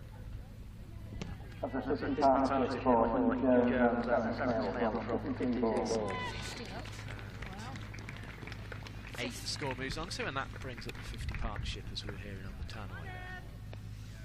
It's a little shake of hands between these two. I think, assuming, of course, that Eve Jones does stay for longer than the 3 games, but we think that's fairly likely as Katie Levick bowls and is met full by Seren Smale against 1 to long gone. 109 for 2. I think these two are probably quite enjoy batting together if that 50 partnership's anything to go by. Yeah. We'll see. Jones waits again. They'll drives through cover for 1. They'll make a formidable pair, left hand, right hand, very different in styles. Both keen to push the quick singles, neither of them frightened to play those shots, although the shots are different to each other, so as a bowling unit, very difficult to bowl at. 110 for 2, that single takes the score on too. Levick approaches once more. That's where the score will remain, despite a slashing cut from the stylish Smale. Levick again. On a way into bowl. Short of length, up in the air, but into a gap, and out to Langston at deep cover. Another one to the total. 111 for 2, and this all feels very frustrating for Northern Diamonds, who need a win to go to the top of the table past the Southern Vipers, but at this stage it feels as if Lancashire Thunder would be in control of a shortened game at least, as this one is edged past the wicketkeeper, and that'll be 4 runs. In fact, 4 byes. No bat involved at all. 115 for 2. The total reaches now for Lancashire Thunder, so well ahead of their target on Duckworth Lewis Stern, which has actually been removed from the board for a bit, which I think is a sign that the feeling is, despite it being wet here in Southport now, that we're going to continue playing for some time. Interestingly, the actual score of the Diamonds at this stage is only 81, so it just shows you the effect on the DLS of having those 2 lost wickets. In fact, they lost. Well, it really, as I say, that over, it went for 13, 12 of which was scored by Eve Jones, really just put the impetus into this innings. So it's been excellent to have you with us for this. It's already proving a tense chase. To have you listening on the Geo app in India, it's good to have you watching the Lancs TV YouTube channels as well. You're watching somebody who is considered in many ways part of the future of English cricket, you feel, as Sam Smale swishing a stylish drive into the offside again for another 116 for 2.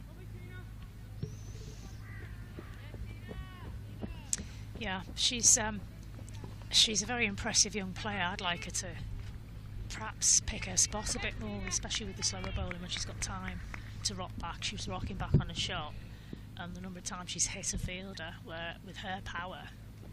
Here's Eve Jones facing up and driving to mid-off, all on the floor. It wouldn't need to be much either side of a fielder for it to beat that fielder, you know, so that's something. Perhaps what I'm saying is she's a brilliant player, but the brilliant thing is that she's still got room for improvement for me. No room for Eve Jones from that last one. Waits now, comes back and defends. No run again.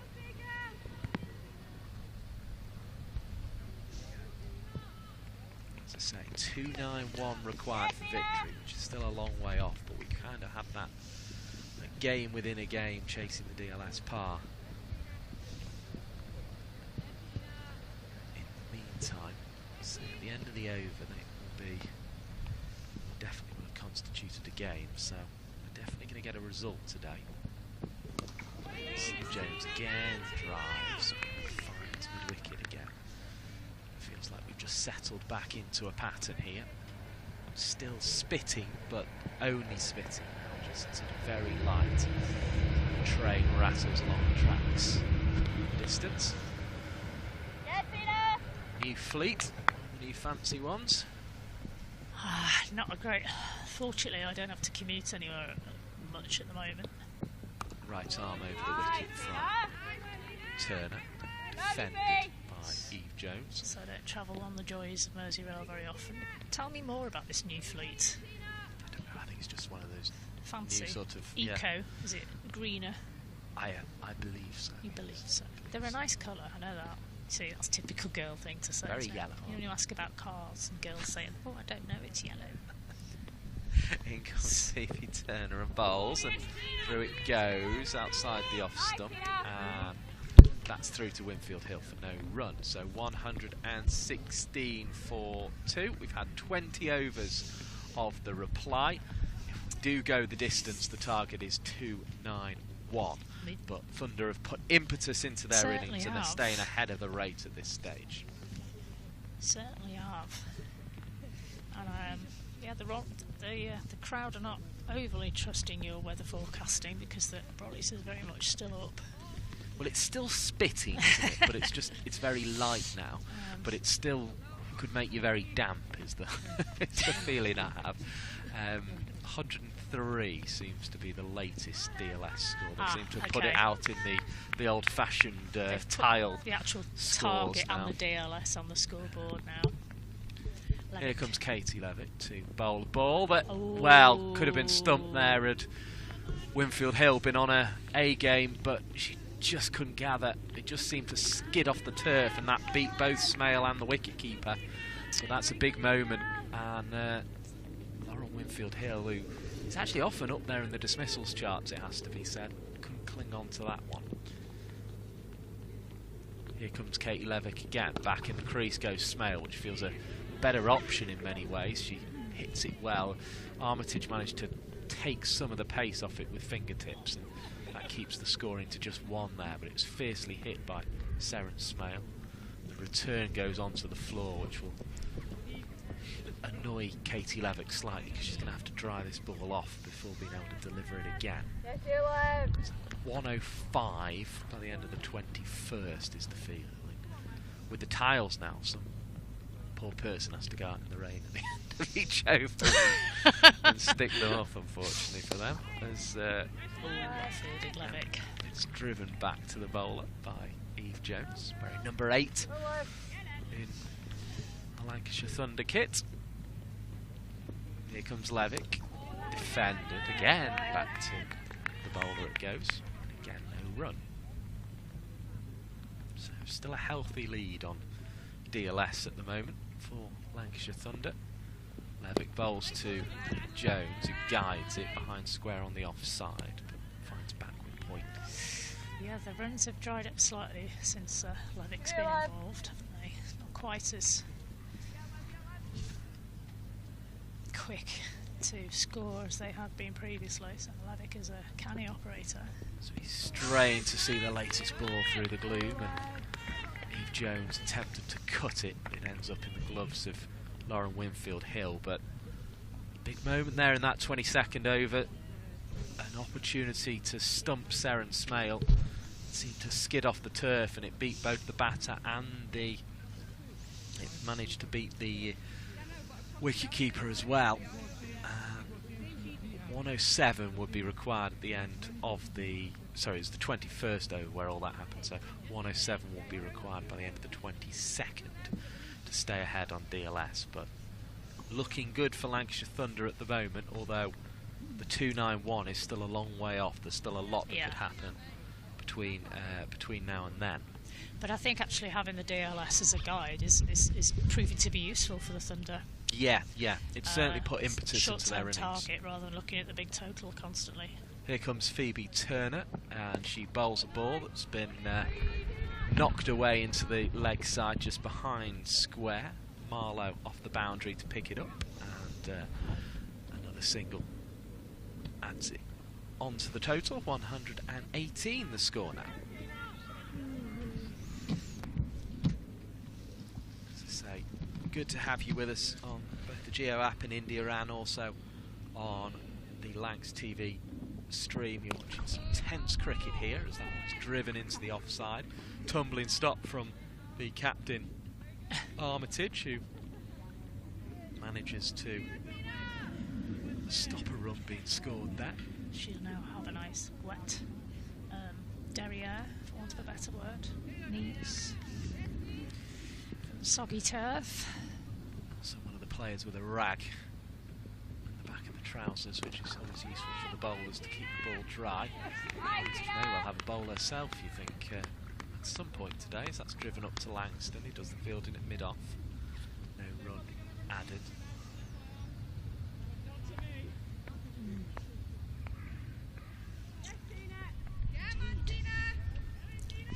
James just trying to keep the handle of that bat dry. It's very red pads. Different shade to the rest of the Thunder kit. Maybe they're from a different vintage of Lancashire Thunder. I've only just noticed that. They are absolutely not the same colour as all the rest of the kit. Maybe they've, as I say, they've maybe come from KSL days. the kit's got a bit more sort of brighter in tone in the meantime. Favourite pads, lucky pads for Eve Jones, circa 2014. That's no well though, is she? Yep. Pushes a drive into the offside again. They stride through for another single. 119 for 2. Approaching the halfway point of this innings, as we say on the DLS countback. It is Lancashire Thunder who are ahead at this point.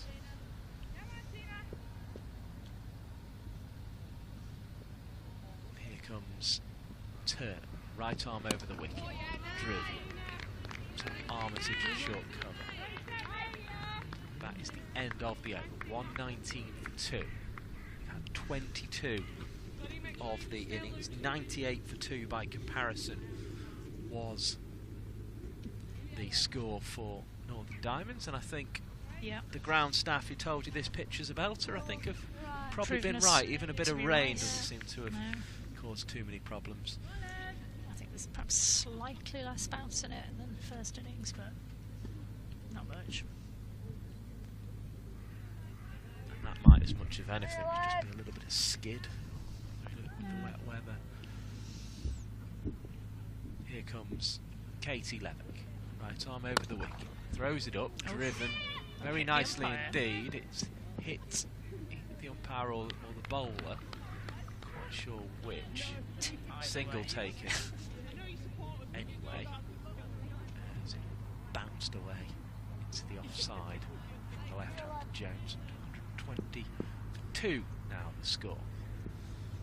A noticeable chill has arrived with the rain as back goes Smale, cuts away into the offside. Langston with the fielding out at cover, and another 1 to the total. 1, 2, 2.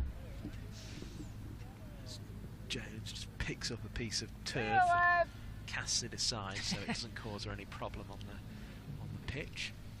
Just probably come off a spike or something like that. It can tend to happen in the wet. Here's Levick again, looking for the prized wicket of Eve Jones, and only finds the centre of her bat, as so many bowlers have done before. Northern Diamonds in their various shades of blue shirt and dark blue trousers, as this one is running again away into the offside for another single. 122 for 2. Brings the stylish Smale back onto strike. People are going to enjoy watching her in international cricket if she gets going, such as the way that she bats at the crease. Katie Levick bowls, throws it up, Smale drives smoothly up to long off. Marlowe's there with the fielding. 1 more to the total. 2, 3, 2.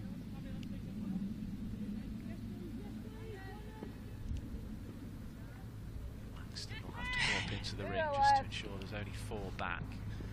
They're at cover, mid-wicket, long on and long off. Levick bowls back into the pitch, turns to straight wickets inside the ring. Holly Armitage prevents the run. 123 for 2 then at the end of the 23rd over. So they're ahead of where their opponents were in their innings, and they're ahead on the Duckworth-Lewis Stern score at the moment. And the Diamonds have something to consider, and much as Ellie Threlkeld was in her innings, it seems as if Holly Armitage is just going over to check how many overs all of her bowlers have had.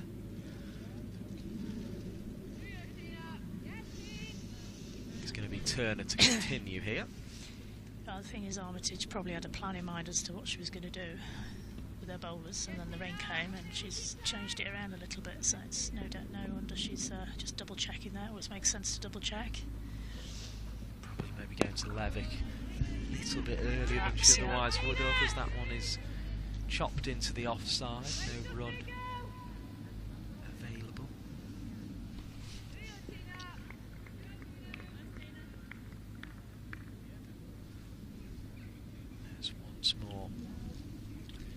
Turner returns to the back of that mark.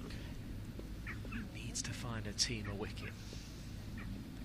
Relatively early on, but these two have come together and batted very, very nicely indeed. Nice back foot drive. Produces another run, 124 for 2. Winfield Hill's just throwing the ball to herself there. Slipped out of the wicket-keeping gloves. Just keeping it very, very steady at the moment of these two. Just ticking along, making sure they stay in front of the rate. Picking up the boundary if it's there. 291, remember, is the full chase, if you like. It feels at the moment as if we've managed to just stay out of that shower, just stay on the edge of it. That one was defended by Jones back in a crease. These two came together with a score on 58. So, batting very, very well indeed. Yeah, I asked for a partnership and I'm getting one at the moment. It's well constructed so far. Stands at 66, which will become 67 with a slashing stroke off the front foot into the offside. 2-5 for 2. That's exactly what they brought Eve Jones in for, to bolster this batting lineup. It's definitely what we hoped for at the beginning of the game. As the train makes its return journey in the distance. On the way into the crease is Turner, pushed off the back foot by Seren Smale. Good running. Picks up another single. Very good picket from Winfield Hill at the stumps there. Just caught a skidding throw, didn't she, one-handed, and held it there by the stumps. So here's an interesting one. Bess Heath. Yes. Never seen her keep wicket.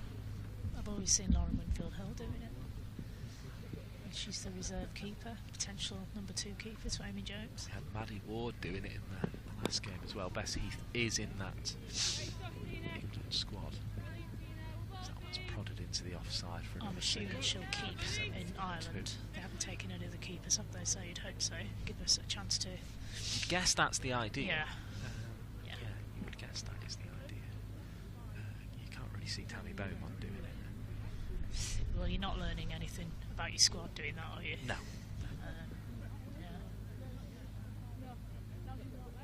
Long look over towards the board by Smale and Jones, who did a lot of hard work to get up with that Lewis Stern rate. I think 118. Can't see. By the end of the over, but it's missing a digit. It is. And it can't be 18. It can't go on down 100. Maybe it has. Right. So yeah, Harrow Drive End, Abby Glenn to come on and try her look. Seamers with the keeper up to the stumps, I think is the idea here. You've got 2 boundary fielders behind the batters. Here comes Glenn, round the wicket to the left-handed Jones. Prodded into the leg side. And there's an easy single on offer wide and mid-on. 128 for 2. Watching the drinks break.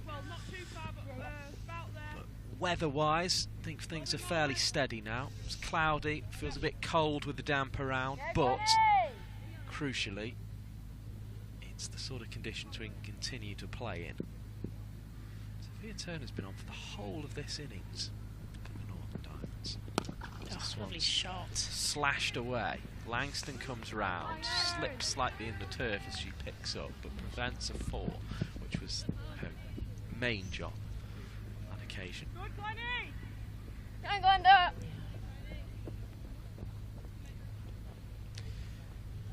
You know who I haven't seen? Who? Mickey Mouse. Who got the 100. I don't know. She might have worn herself into a frazzle. Here's Abby Oof, Glenn. it's a bit uppish. Clipped up to mid-on, no run. Yeah. She did take a nasty old blow in the midriff at one point during her innings, if you recall. And if they're just, making sure that's okay, a bit of ice on it and stuff, Yeah, possibly. But yeah, I don't think I've I've seen Callis during this innings. It's round the wicket. Is Glenn. No point risking her, is there? If you've got a good 12th and she's not a bowler, so I don't blame them if that's the case. The Duckworth Lewis Stern person's looking through the wet tiles on the far side again. So sad. That's so funny. In comes Glenn to bowl, and that one's cut neatly down to third. Just the one though. For a second it looked as if the sort of stroke that might have a bit more in it, but 130 for 2 the score goes to. So another 161 required to reach the target for victory at the start of this 50 overs.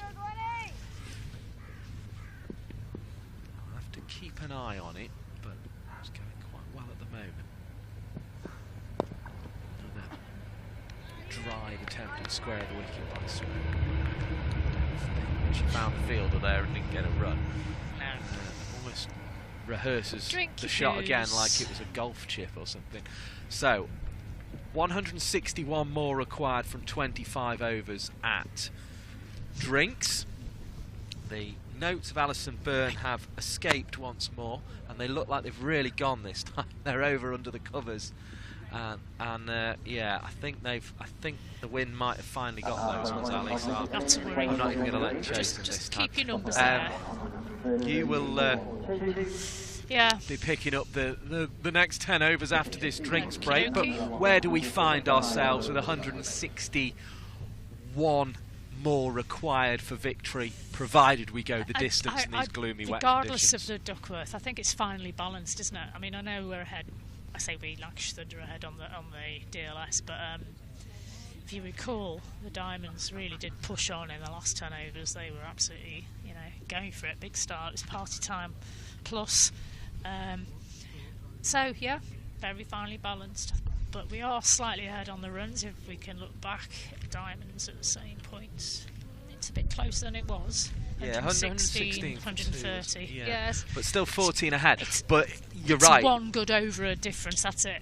89 runs scored in the last 10 overs by Diamonds. Yeah. So they've maybe almost got to look at it as we might not quite match that. We want to, we almost want to leave ourselves maybe 70 or 80 from those last 10 overs. I think they'd be fairly confident of getting that. So, and to be honest, with these two at the crease, if they continue, they will be wanting to make sure that they do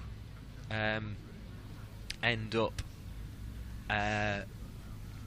They'll be wanting to end up there with quite some time to spare if these two can keep going, because they look like the pair that this is kind of sort of relying on at the minute. We're sitting here dry and I'm feeling the cold. They're out there, they've got wet trousers on if they've been slip sliding around, they've got cold hands. That's definitely got to be in Thunder's advantage, because they were fielding on a dry pitch. Having said that, the ball, and even though it's wet, it's still travelling for the Thunder, so that might put the barometer of success in their favour as well, to be honest with you. They can't be warm out there. No, that's true. It's it's not a warm place to be. I mean, I suppose they're running around, which might kind of raise the temperature a little bit more. But Eve Jones at the moment on 42, Seren Smale on 36. The partnership is 72. 158 would be the mark for the 100 partnership that we'll keep an eye on here. But they've just got to take this as long as they can, and then hope the likes of Morris and Threlkeld can come and do whatever is required at the back end. Tani and Norris there as well. The stage is set for Miss Norris to relive former glories, but go on better maybe. Who knows? Looks a fairly lengthy tale today for Lancashire Thunder, with Phoebe Graham, Hannah Jones and Sophie Morris at the back end of the innings. But yeah, these two have got to take it as deep as they can, and then, as I say, Morris and Threlkeld. Phoebe and Hannah Jones have brought a couple of games home for the Thunder this season, haven't they? Well, that's true.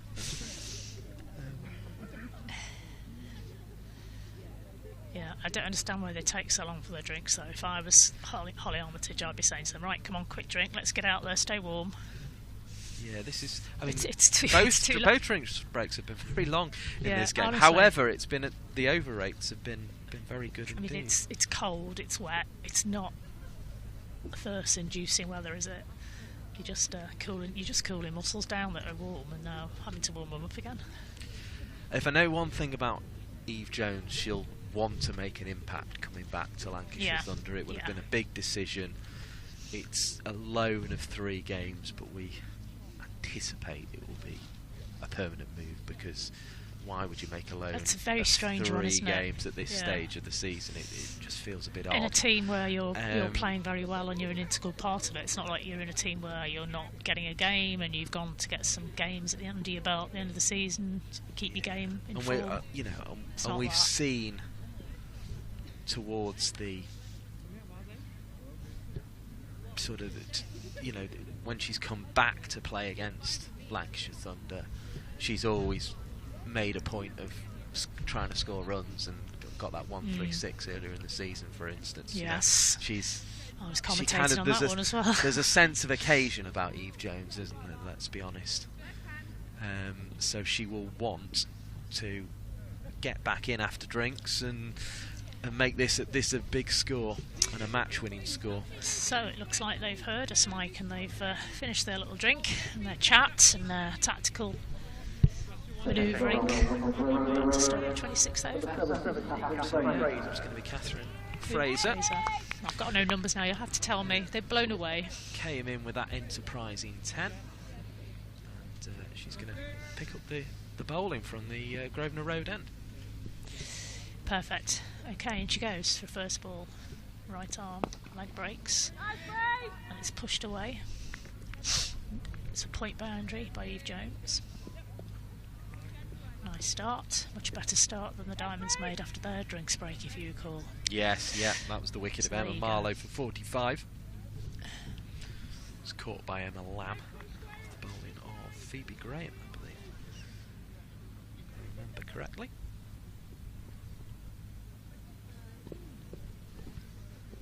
Which I do indeed. Here comes She comes Fraser. again. Second ball, punched straight back towards the bowler, beats the dive of Fraser for a single. So Smales off the mark after the drinks break as well. 132 the score here at Southport and Birkdale Cricket Club. On a very grey, drizzly day, but the cricket is far from grey at the moment. It's intriguing. Fraser comes in again. A walking style into the crease, rocks back. And again, it's been placed almost into the hands of the point fielder. Jones seems disappointed with herself. She had a little bit more time to guide that into a space and almost metaphorically kicking herself. Fraser's walking in again. Jones is ready. And again, she's found the fielder again, much to her own disgust. This time the fielder did have to dive somewhat. It's Captain Armitage in close there. So Jones has got a deep point, deep mid-off. The rest are in the circle. Finds the point fielder for a single. All seems a bit calm at the moment, doesn't it? Everything seems a bit sort of pedestrian.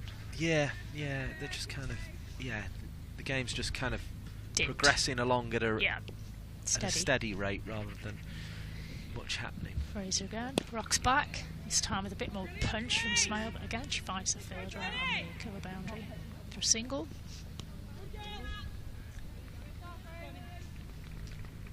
So, fairly tight over from Fraser in her first one back after the break. Thunder moved to 134, still with only the 2 wickets down. And the rain's coming back. I know this is very boring of us, but it is. Yeah, no, it's important to say, because it won't always be necessarily visible on your screens, although you'll notice it from the umbrellas going up around the ground on the shots being brought to you by the good people at Badger and Coombs. But this is getting heavier this time, and this is probably as heavy as it has been. It's gone from spitting to steady to sort of persistent, and now it's starting to get heavy all of a sudden, and Thunder will need to ensure they're ahead on the Duckworth list. Yes, while we've been chatting about the rain, Abby Glenn's been brought into service again. Dot ball on her first ball. Beg your pardon, took a single, 135 the score. Second ball from Glenn to the left-handed Jones, and she's punched that on the point boundary. Unerring accuracy they're finding these fielders. 1 run. It's got a real kick up as it just left the square there. Started bouncing out towards the fielder there, but brings the right-handed Smale onto strike.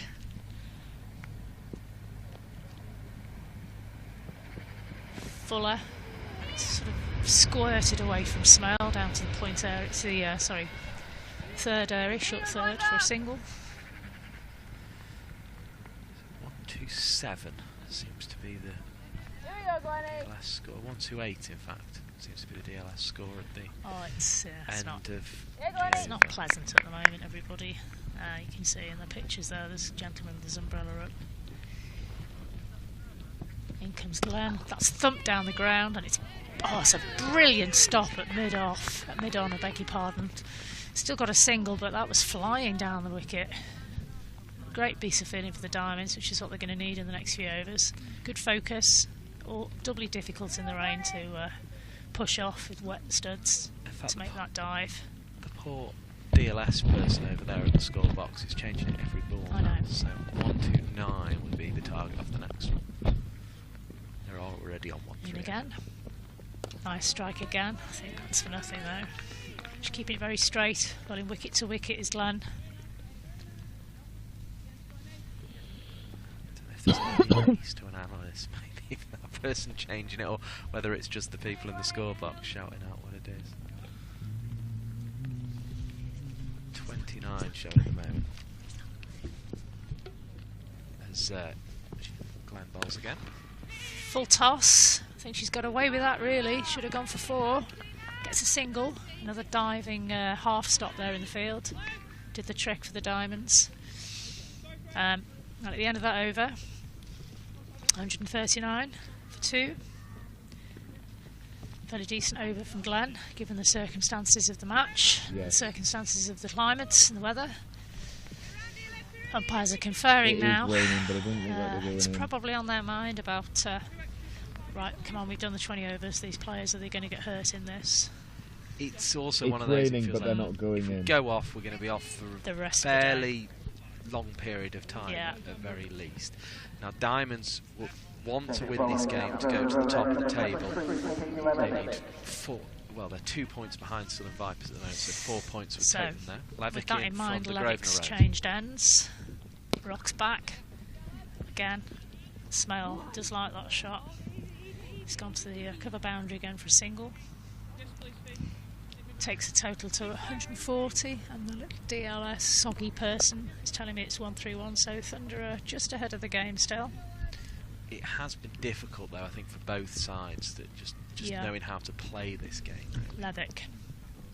A bit fuller on the half volley, and that's a glorious stroke straight down the ground for 4 runs. What a stroke, and that brought up Eve Jones 50 for her new team. Well played. You can hear the Lancashire Thunder girls applauding her soundly in the background. The trick here will be not to get out, because obviously that's what happened to Lauren Winfield Hill when she passed. Shh. Another lovely straight drive. That's beaten the infielder, and it's beaten the outfielder as well. What a lovely shot from Eve Jones, showing pure class there. Straight down the ground, straight along the soggy carpet. 4 runs. That's 8 off 2 balls from Lancashire Thunder's newest acquisition. Maybe she will go the Stair Callis route instead there. That shot certainly indicated that was the intention. Stair Callis making 100 in the first innings of this game. Levick in. Oh, and she's beaten the outside edge there. Jones forced backwards, so she's pitched it a bit shorter there as Levick. Not giving Jones a chance to repeat the straight drives of previous balls.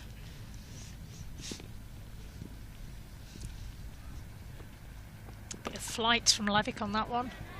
That's a tumbling stop from Armitage even. I keep saying Harmitage, why do I do that? Tell me why, you can explain it to me later. Levick in, down leg, half appeal, but Levick knew that was going down. Down the leg side, at the end of it over. Productive over for the Thunder, 148 for 2. Great over from a Thunder perspective. Yeah. Jones gets their 50 and 9 off the over. Couple of boundaries, just putting them that little bit further ahead of Duckworth Lewis Stern. 14 ahead of it now, 50 now up for Eve Jones. Sarah and Smale will be looking to follow in the footsteps. The partnership 90 now between these two. It's been a real match swinging one, it feels. Person with golf umbrellas made their way right the way around to the far side where the scoreboard is now. So I think it's Glenn to continue. First ball, oh, that's well wide, and it's going to go for 4 extra wides, I think. Yeah, it is. It's a shame for the bowler, but it's an indication of a slippy ball, I think. Yeah, it slipped out the hand, really that difficult. one, didn't it? Yeah. Definitely slipped out the hand. That's another sign for the umpires to suggest that maybe this isn't a good idea. 150 up as well, of course, with that. Although I don't really feel like clapping that one, to be honest. Yeah, it's quite an anticlimactic way for it to happen. Although a few people did give a ripple, it wasn't the same energy that you would normally expect for a Thunder 150. It's strange because it's eased again now. Glenn's in again. And that's sliced down to the third area. There is a fielder there. He picks up easily. It's a left-handed bowler. He fields it. Rachael Slater with the work over there, and it's just it can't be enjoyable, you have to say, for these Northern Diamonds fielders out there. Oh, can you imagine being Aaron Burns or Lauren Winfield Hill, who are straight off the plane from the Caribbean? Oh dear. Glenn into bowl. Getting up ahead of steam, she was there, but Eve Jones was up to it. Punched it off the back foot to the covers for no run. 136 the target off this, or after this particular delivery. Found a use for my floppy hat. It's now a rain shelter for my score sheets. Glenn to Jones. Thumps it accurately right down to third, and a brilliant sliding stop down there, whose number I can't see, so I can't help you there, but well played both players. 1 run to E. Jones.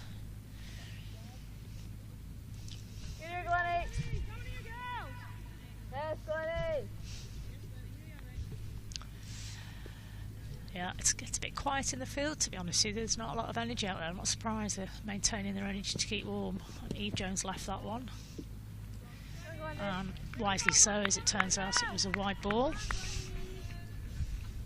1 to the total, of course. All of these runs are very valuable at this stage. Good 20 ahead now. DLS. 20 ahead, yeah. Glenn continues in her efforts. Jones has just played that off her hip into the mid-wicket area. Easy jogs through for a single.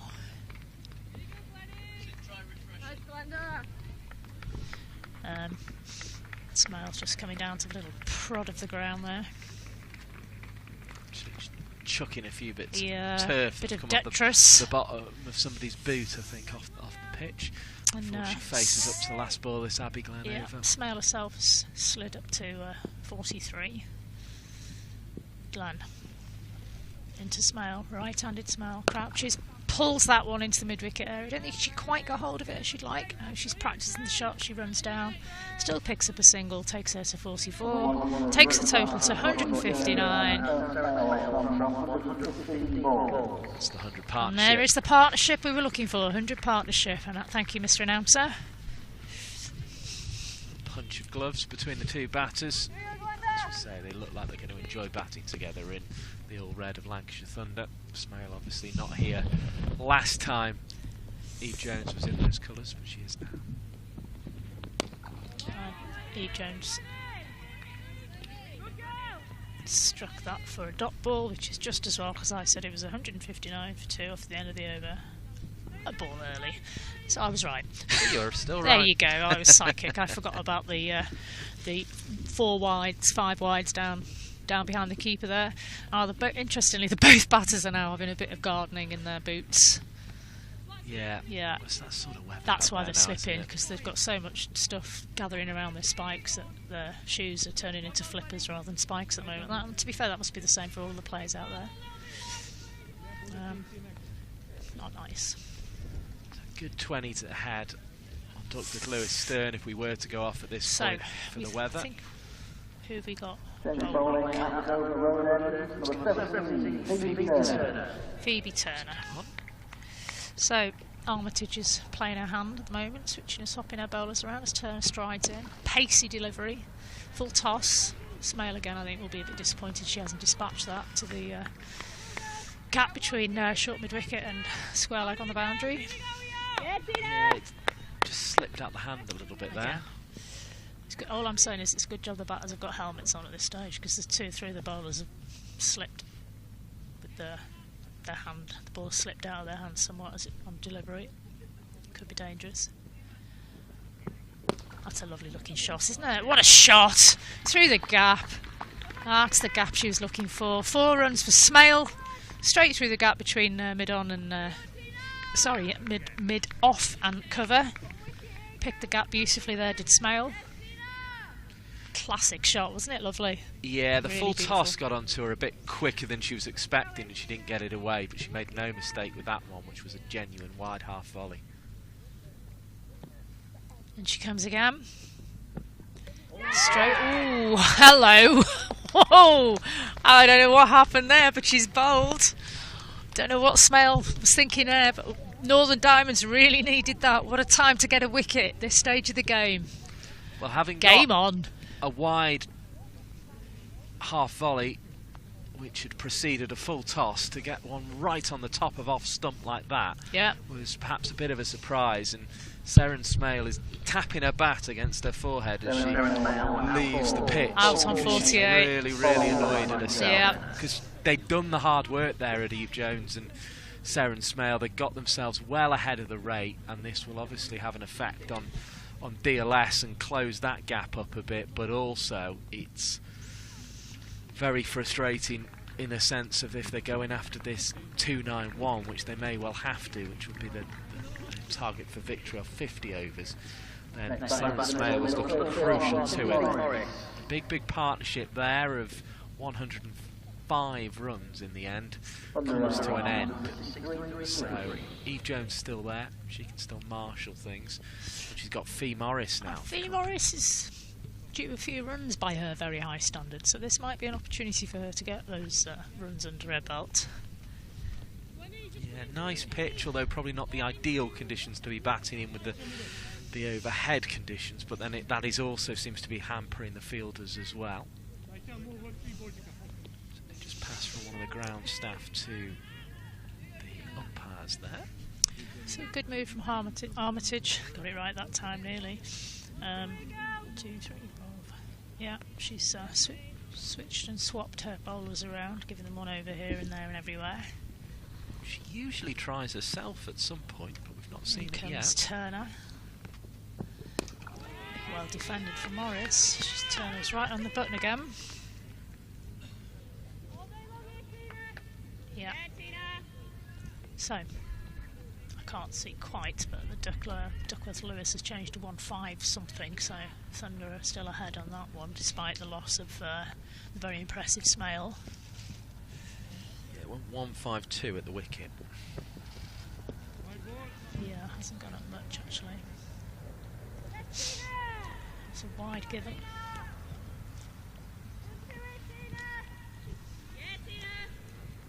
I guess that's the value of getting 20 ahead of it as they did, that even though it does change at the wicket, it's not too detrimental a change, but obviously Fee Morris will have to get going quickly here. Turner. Oof, shorter. Yeah, I think that raced onto Morris a little bit quicker than she was expecting it, to be honest. A bit like the ball that got Smale. It's almost like somebody skimming a stone out on the water the pier or something. It sort of just skimmed through.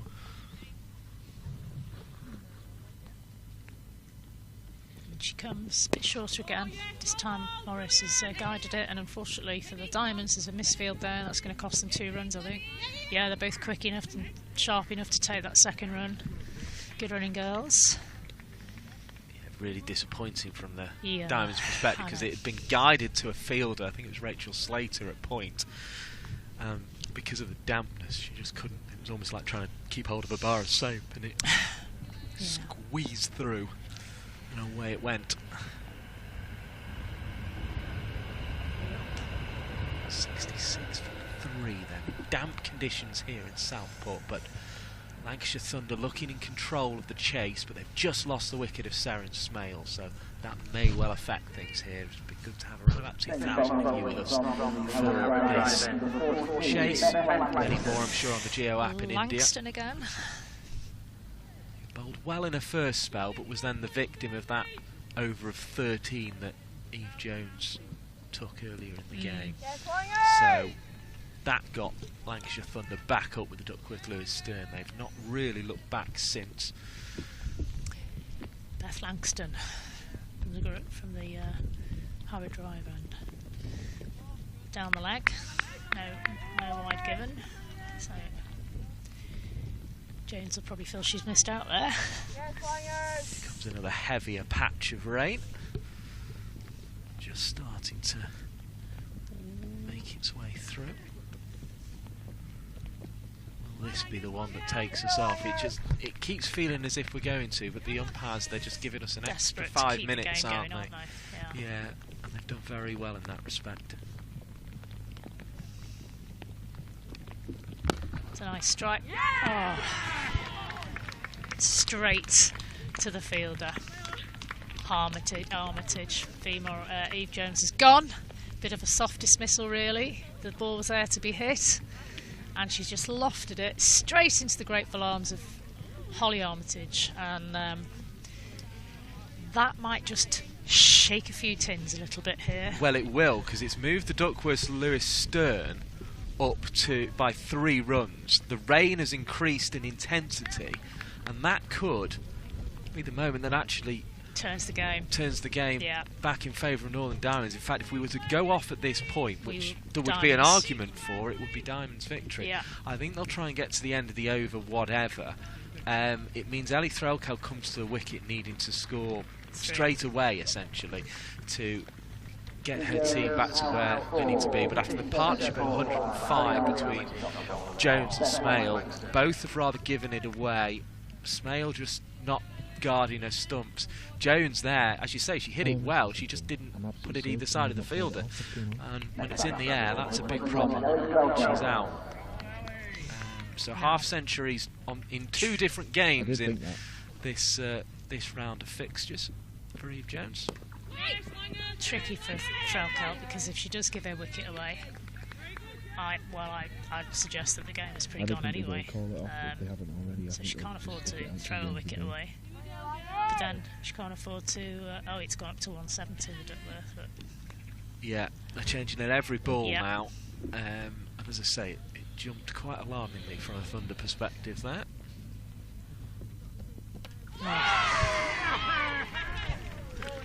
Unlucky. Threlkel missed a straight one there, I'm afraid. Clean bowled, and you can see the sorry state of the blue stumps there, sort of reflecting the mood of the Thunder girls at the moment, I believe, and especially the captain there, who's gone in a really difficult position. Shall I stick, shall I bust? In the end she did neither. What a shame. Now then, what has Naomi Ditani got in store for us? And the Duckworth Lewis has shot up again. Now, Beth Langston is having an excellent game, and she got a 50 with some really excellent shots towards the back end, having taken a long time to get going in that innings, and she's now come on with the ball, having been hit for 13 earlier in the innings, to change the game from a Duckworth Lewis Stern perspective, and had to watch Jones and Smale put on that partnership of 105. she's now come back and taken 2 wickets in an over. So Beth Langston, the evergreen Beth Langston, seems to have well, I'm really surprised that they've taken so long to get the sawdust out, if that's what they're taking out. Yeah, but then it's it's been soggy for at least an hour and a half, and they've only just asked for some sawdust. Back in my day, it would have been straight over to the ground staff. Oi, give us a bucket of sawdust. Shows you, though, that we weren't playing on fantastic grounds like this at regular intervals. Well, it was definitely called on by the umpires there, so I don't know if it's their discretion these days. Maybe. So, this won't help Datani settle her nerves at all with this delay. So, yeah. She's no muck with the bat though, Datani.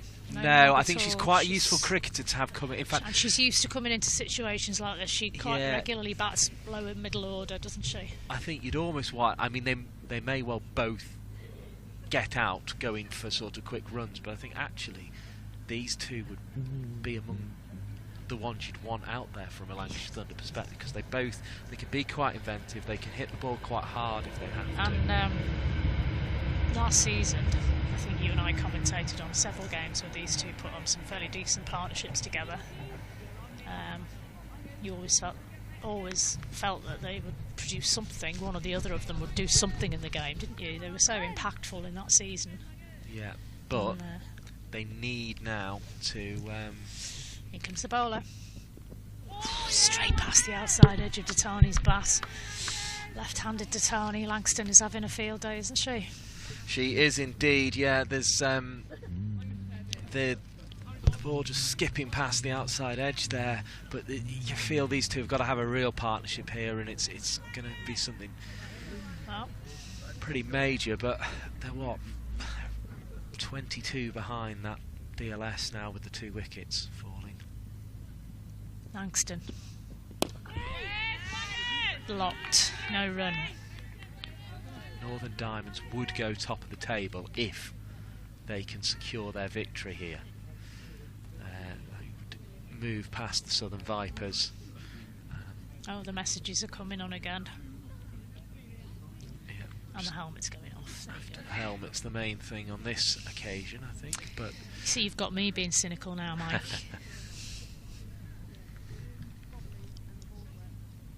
Come on, you two. They've played a lot of cricket together in the last year or so, these two. It's so difficult to tell, because you just keep thinking the rain's got heavier and we're going to go off, and then we always seem to just manage to play through it. And but either way, Diamonds are in a position here where they can get these next 2 wickets. If they get those, they've won the game, whatever happens. Here's the next ball, bit uppish, but she kept it down long enough. Played it out to mid-off, dot ball, Morris. It's still sort of spitting at a fairly steady rate now. So it just keeps changing in intensity. No, they need and 5. It's now, they've got to think, well, how long are we going to have to settle in here and make a decision accordingly? Again, rock back. Back foot shot, no run. Datani almost getting halfway down the track there. She was just almost trying to get her legs going, get a bit of blood flowing around the body. It's an interesting one, especially with it being so wet. It only takes a deflection. If she pushes off to turn around again, she's out. Saw Eve Jones slip at this end in particular, and she was running between the wickets a couple of times. Oh, she's gone the big hit and missed. Well, that will do, she says. I meant that all along. It's gone for buys. 4 buys. Just fooled everybody, that one did. It's been a fairly torrid afternoon for Lauren Winfield Hill behind the stumps, actually. Not been easy, has it? She's really struggled today. It's not quite the Caribbean, is it, Lauren? No, certainly not. It's the 8 buys, but lots of throws coming in and things like that. They've just evaded her. Tricky bounces, etc. Quite strange. Langston. Morris tries to hook it. It's a single for her efforts. Down to square. In fact, it's leg by. It must have whacked her thigh pad on the way round. It can't be fun with those gloves getting wet as well and all those kind of factors in here at the moment. Yep. Morris and Datani with a big job here. Middle order for Lancashire Thunder. These two get out. I think the game's pretty much up. I concur. It's Langston balls. Tani's just dabbed it down to Armitage in her favourite position. Short cover. See a field there a lot for the Diamonds.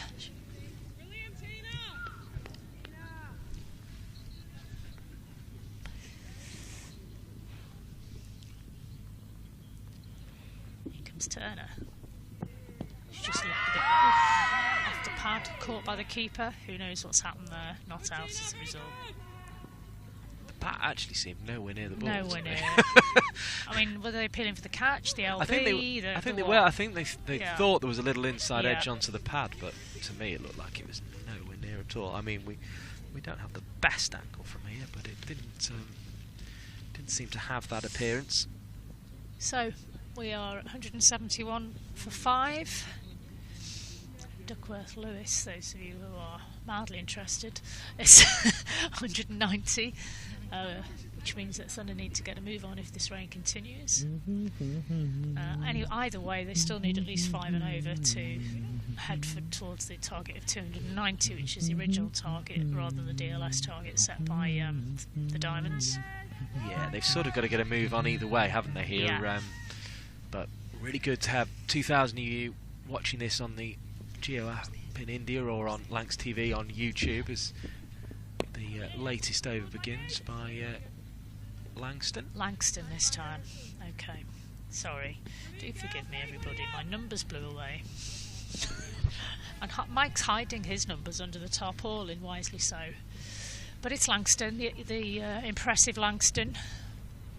Well, she swung this game, hasn't she? Those 2 wickets of Smale and Jones. Somebody had to get them out, and Langston stepped up. She also hit 58 from 52. Coming into the left-handed Datani. Again, makes her defend. She's just bowling it in good areas at the moment, at good pace. That seemed to jag back at Datani then. From 53, I beg your pardon, but still a very impressive innings. True all-rounder. As I say, captain's dream, really. She'll be driving the minibus back up to Yorkshire later. Again, good areas. Squirted off Datani's bat for nothing there. Be a difficult drive over the Pennines in this weather, won't it? Oh dear me, don't fancy that. Over the 62 in the driving rain. Done that before, not good. Past the little guy with his farm who made them build the road round. I know.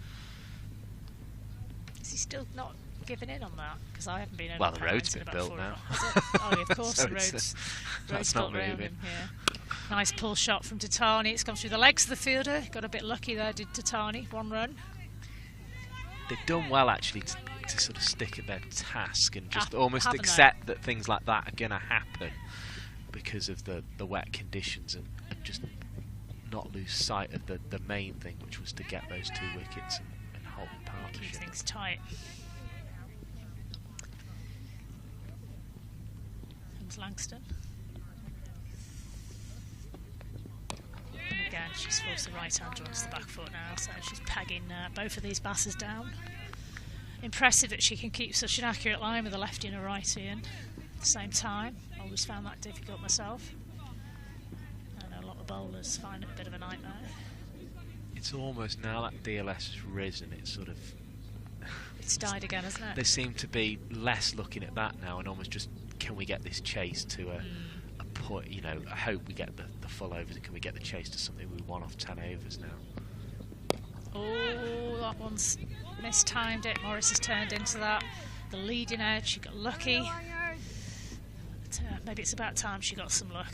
She didn't have much luck in the field today, Mike, did she? So potentially now's her time to have a bit of luck. Anyway, the score's moved on to 173 off the 33rd over for the loss of 5 wickets, unfortunately, from Thunder's perspective. But as you say, Mike, we've got 2 very capable bassers at the crease together here. They're not, you know, you wouldn't put Fee Morris as a number 6 or number 7 basser normally, would you? So Datani's very experienced. Yeah, there's still every chance of them riding the storm and pulling something out here. They just seem to have taken a little bit of time to get in here, and I think that was sensible actually after the fall of a couple of wickets and losing Threlkeld as well. Losing Threlkeld cheaply as Turner came to again. Start the latest over that. False starts. She's gonna pound down her run up towards the left-hander. Over the wicket. Leg side. Datani should have pulled that away. Yeah, she has. Good pull shot from Datani. She's waited for the bad ball. She got one eventually. She's put it away. That's very patient, mature play from Datani. Just what the Thunder needed at this stage. It ended up right in the covers up at the top by the scoreboard. Right so up, it practically got in the quite wet box. there, I would have thought. Oh, that's what the Thunder are hoping for. It sort of slipped out anyway and slipped quite short. So, let's see what Turner's got up her sleeve. In she comes. Oh, what a great ball. That was a peach of a ball, and Datani just played all around it. Good response from Turner. And this is making things increasingly difficult for the Thunder. Is Jack coming? Norris could well be stranded here. But, what did we say about Tara Norris? I'm pretty sure she's next in. Yes, she is. Here she comes. This young lady can strike a ball as well, we know, those of you who watched her performance this time last year against a strong opposition, looking like all was lost, and she came in and filmed quite a few sixes, so... yeah, she's won this competition with Southern Vipers, just won the 100 as well. Tara Norris with London Spirit, so she's a winner, and she will fight all the way here, but Turner picking up another one there. She got Smale out, Langston got Eve Jones out, and then we had Langston also picking up Threlkeld, and now Turner coming back in and getting Datani bowled. So we've got enough happening. Two players who, shall we say, didn't have an awful lot of luck in the field today. One with their bowling in particular as well as their fielding, but they've got a chance to make things up here and get Thunder back into the game at the very least.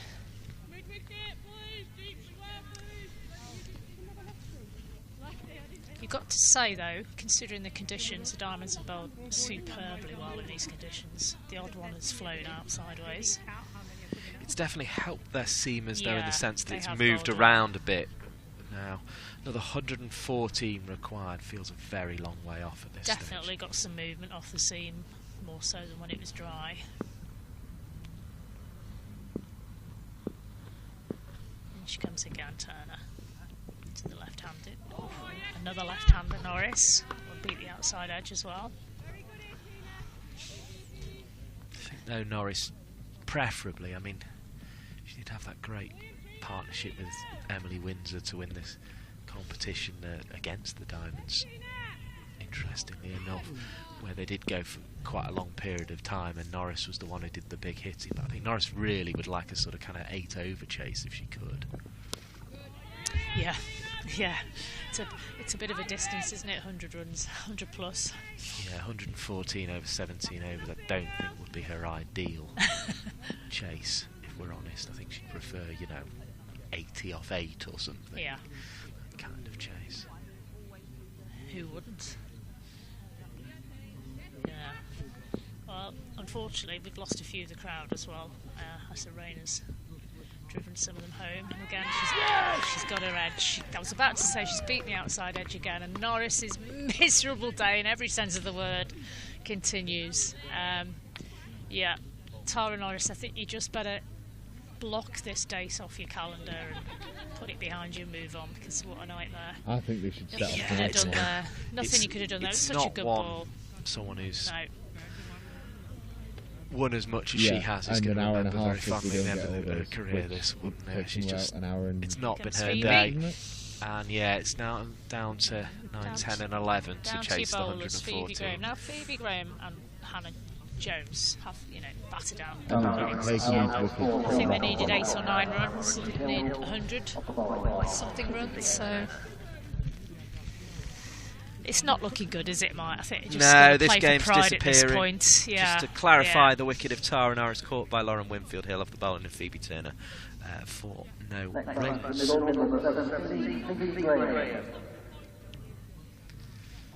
Yeah. So Fee Morris hasn't had a chance to get going, has she really, either? Because she's been off strike. Well, it's shown how strike, difficult it is for a batter coming in. The fact that she's sort of just sort of scratched around really so far. Right, Phoebe. Phoebe to Phoebe.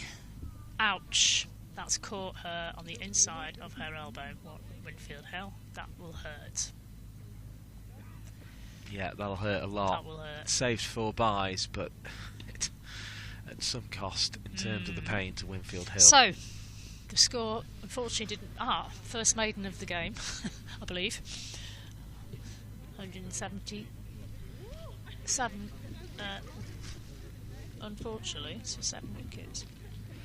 Yeah, that's the major factor, the 7 wickets column now for the Thunder.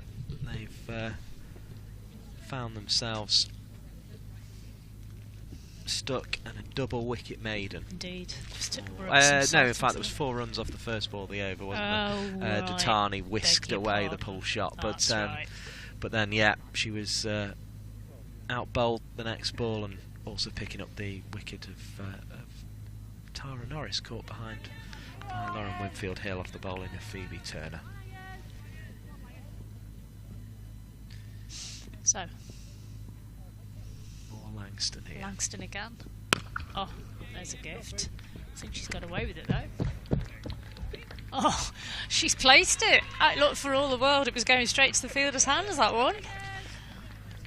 I think that was quite deliberate actually, to get underneath that one and send it over the mid-wicket row. But it's a really good shot. Got plenty of it as well. She's not frightened of having a go, is Morris? She might as well. I was going to say, I think it's her only option here.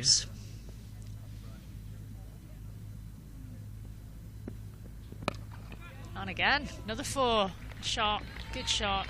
She's whacked that one just to the right of the diving point fielder. Of course, there's nobody deep behind that fielder, so it's going to go for 4. Even on this damp pitch, it's still skidding along. Diamonds will know this is going to take something very, very special to get these, what's now another 104 runs, but Fee Morris I think is going to just have a little bit of fun trying to do it. Why not? Better than scratching around, which is what she's done so far. Bowling. Good response, nice straight ball. Dot ball. Might want to think at some point about farming the strike a little bit, although she's got 3 partners still to play with, so she's probably not at that stage yet. But she'll want to face as many balls as she can here, Fee Morris. I suspect she'll want to do that as well. I'm sure Phoebe Graham wouldn't be taking offence at that either. Comes Langston. To Morris, who's thumping it all over the place at the moment, sometimes to a fielder, sometimes to the boundary, but she's certainly going for a shot. This time a straight drive that was easily fielded by the mid-on fielder. Positioned in the ring.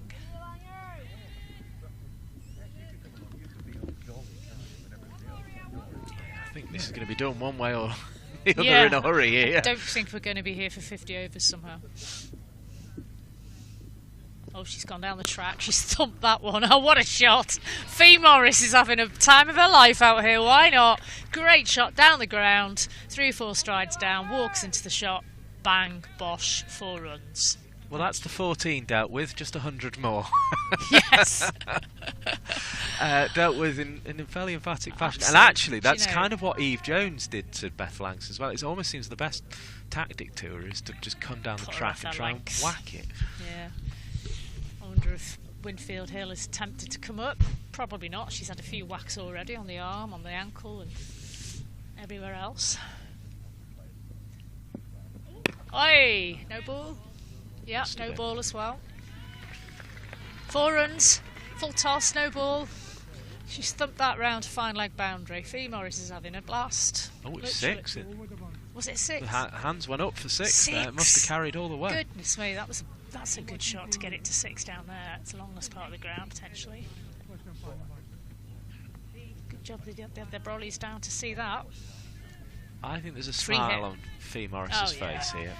There you go. That saves all the time she's been running up down this boundary in front of us, rolling, catching, missing catches, just missing out on fielding a ball that was going for 4, etc. Having to steal it from a 5-year-old to get it back. All of that. Free hit. She's away off the 2-3-7, but she's closing the gap here. Whoa. It's gone as well. Shout! She's creamed that through the covers right along the floor for another 4 runs. Good Lord. What an over from Fee Morris. And that's remarkable. That's brought the 200 up. Yeah, it's a lovely over for Fee Morris there to clap the ball away. Just the 23 off it. Well, it's rather ruined Beth Langston's figures, that one, I think. But she won't mind. She still looks like being on the winning side, unless Fee Morris can do something extraordinary and hit the remaining 91 required for victory. Got 15 overs of this innings left to get them, so from that point of view she's brought it back down below one a ball now. The only problem with that last boundary is she's left Phoebe Graham on strike. She has, but with a free hit you're not going to of course not. dab a single, are you? As in comes Turner to bowl to Phoebe Graham. There was a hopeful appeal from Armitage there, who I think just wanted an end to this particular problem and didn't get the obliging finger from the umpire. So now Fee Morris has got an opportunity to have a go at Phoebe Turner. Now, will she have a bit of a look because it's a different bowler, or will she just go for the same approach? It seems to have worked so far. He's going to get Erin Burns back at mid-wicket. We've got a fielder down at long leg. We've got another one at square leg on the boundary. Mid-on is the fielder up on the leg side. A ring on the offside. And it's bowled. And Phoebe Turner has done what she's been doing throughout this innings and hit the stumps. The off stump knocked out the ground. 203 for 7. A very entertaining 25 from Fee Morris, including a couple of 6s. 27 in the end from Fee Morris, including those couple of 6s. But it has come to an end, and it's going to be down to Hannah Jones and Phoebe Graham. And I think this one is slipping away from Lancashire Thunder. We do hope you stay to the end to see whatever happens. But as I say, whatever your thoughts at this stage, do make sure you rejoin us for the remaining game of the season as well at Sale Cricket Club. But Fee Morris there, an entertaining 27 before she was bowled by Phoebe Turner. 18 balls she was there for in the end, and she took Beth Langston for 23. Quick little chat between Graham and Jones, but I think even they know the game's up here, particularly with that par score going up to 261 now. Shows you how quickly the wickets change that mark, doesn't it? Yeah, it seemed all about that partnership between Smale and Jones. If that had gone long enough, they would have won the game. And there were points at which we felt like we might go off, and they were ahead of the rate. But unfortunately, now it's a case of needing that 291. We are going to get the full game in here, and 98 short of it there as Hannah Jones chopped away into the offside, didn't find a run.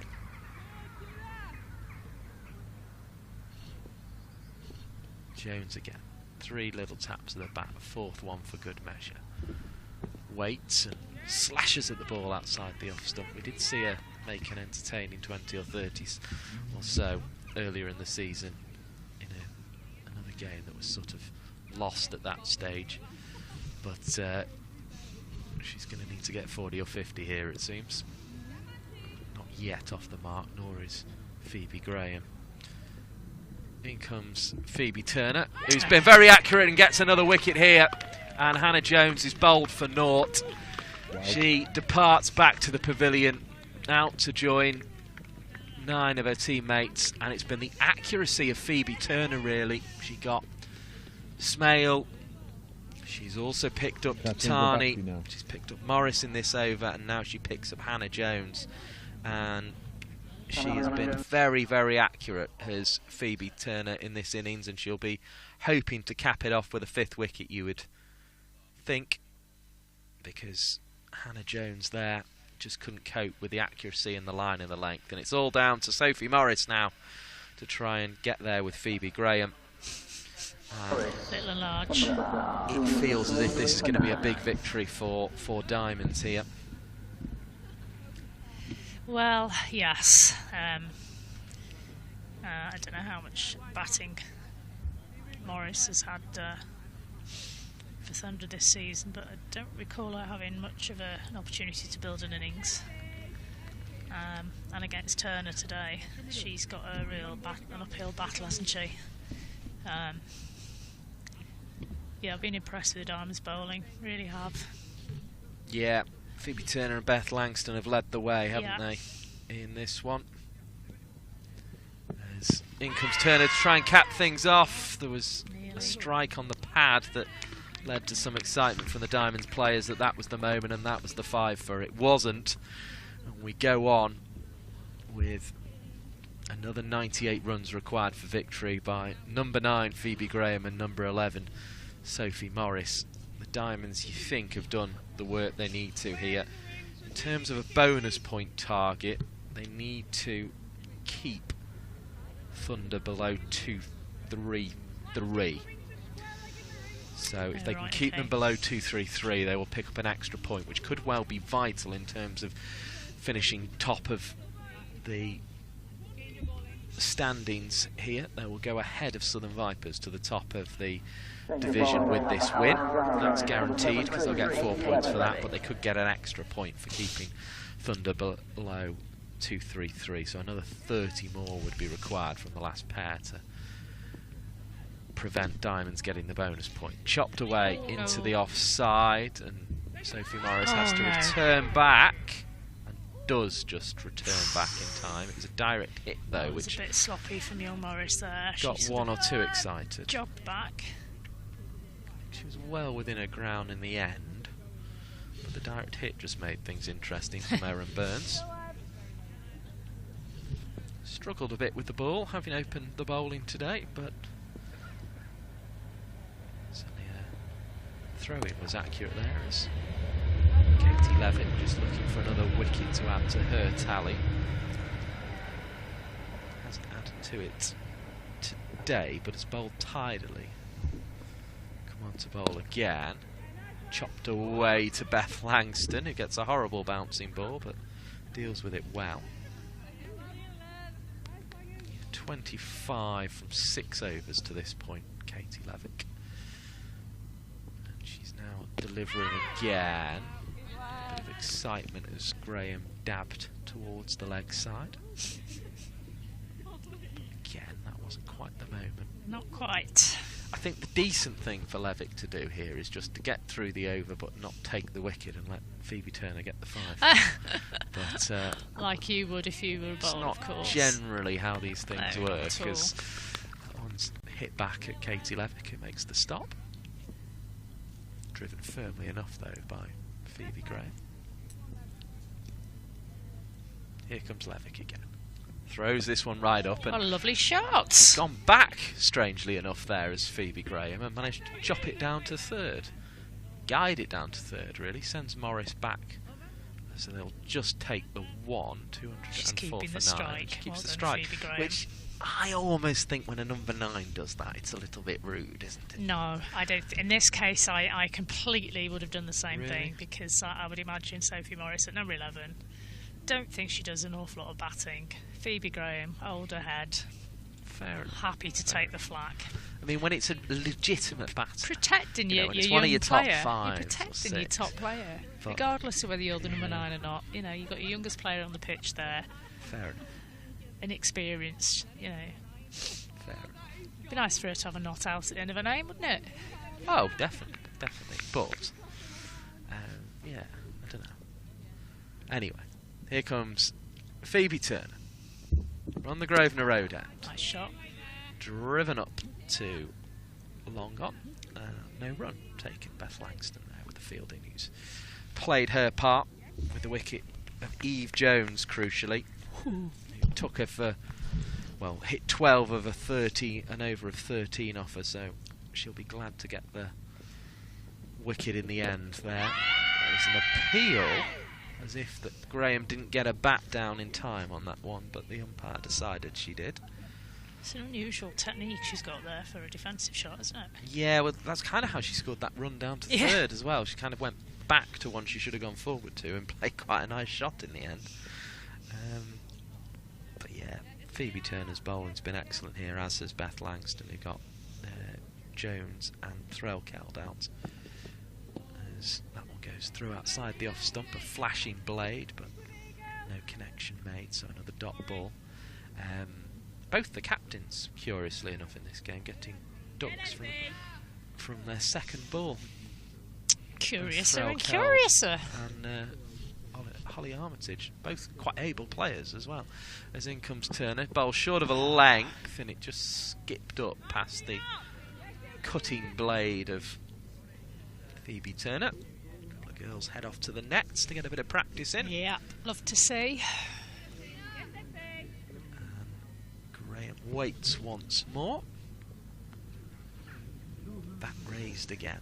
Tall figure at the crease. Turner bowls to her. Graham's forward defensively. Defending down the onside of straight. This all feels a little bit inevitable now from a Lancashire Thunder perspective. 282, the Duckworth Lewis Stern score, which is... It's practically the score they need to win basically anyway. the 291. Yeah. There you go. And there's the game right there. Phoebe Turner bowling Phoebe Graham to take her 5 for Northern Diamonds. A fantastic performance from Phoebe Turner after the century from Stair Callis set this game up. And it's a big, big margin of victory in the end in this one for the Northern Diamonds. They set a target of 290. It was only 204 in the end made by the Lancashire Thunder, who at one point with Smale and Eve Jones putting on a partnership of 105 looked as if they were progressing nicely towards it, particularly given the rain was threatening to take us off. But in the end, the margin of victory is 86 runs for the Northern Diamonds, who take a bonus point from this game as well and go top of the Rachael Heyhoe Flint Trophy table.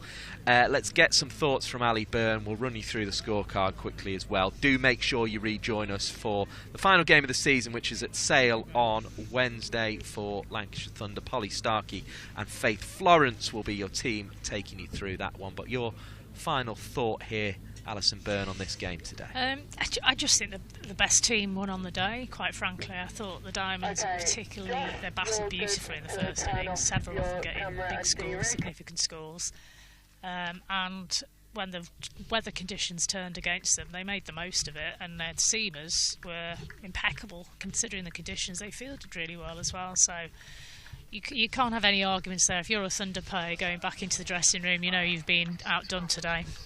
Yeah, the players shaking hands, and it's a big, big victory of 86 for the Northern Diamonds in this game, and they've well and truly deserved that victory today, and to take the bonus point from this game. As we say, in the first innings it was built on 100 from Stair Callis, supported well by an enterprising 58 from Beth Langston off just 53 balls.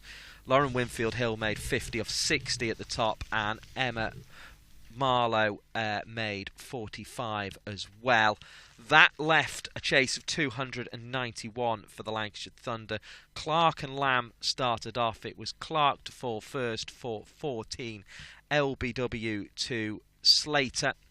Then Slater picked up the second wicket of the innings as well. That was Emma Lamb, who was out with the score on 58. She made 19 with 4 nicely struck boundaries in that. Then came the big partnership of the innings between Eve Jones and Seren Smale. They were going along very nicely, putting on 5 together, taking the score up to 163. But Seren Smale was out for 48, bowled by Phoebe Turner. She faced 59 balls, 75 minutes, and hit 5 fours in that innings.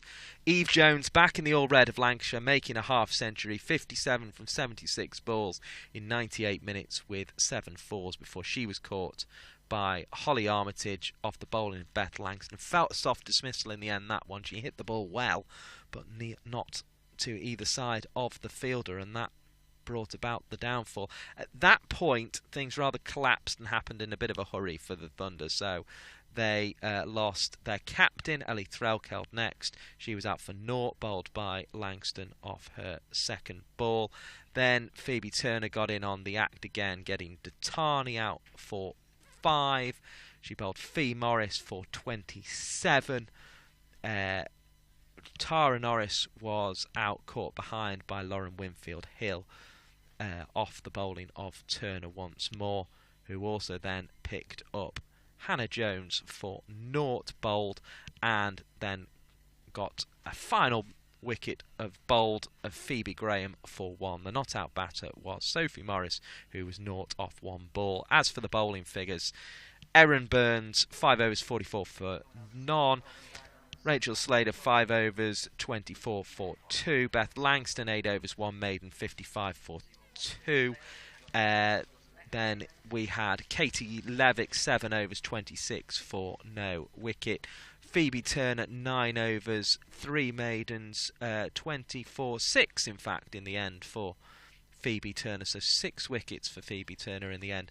9 overs 3 maidens, 20 runs for 6 wickets, so fantastic bowling effort from her. Abby Glenn bowled 3 overs for 19, and Catherine Fraser bowled 1 over for 4. So a comprehensive victory in the end for the Northern Diamonds. They win this game by 86 points, and they go top of the Rachael Heyhoe Flint Trophy with that bonus point win. Do rejoin us again on Lancs TV for the final home game of Lancashire Thunder's season on Wednesday. But today's game has been a victory for the Northern Diamonds over Lancashire Thunder by 86 runs.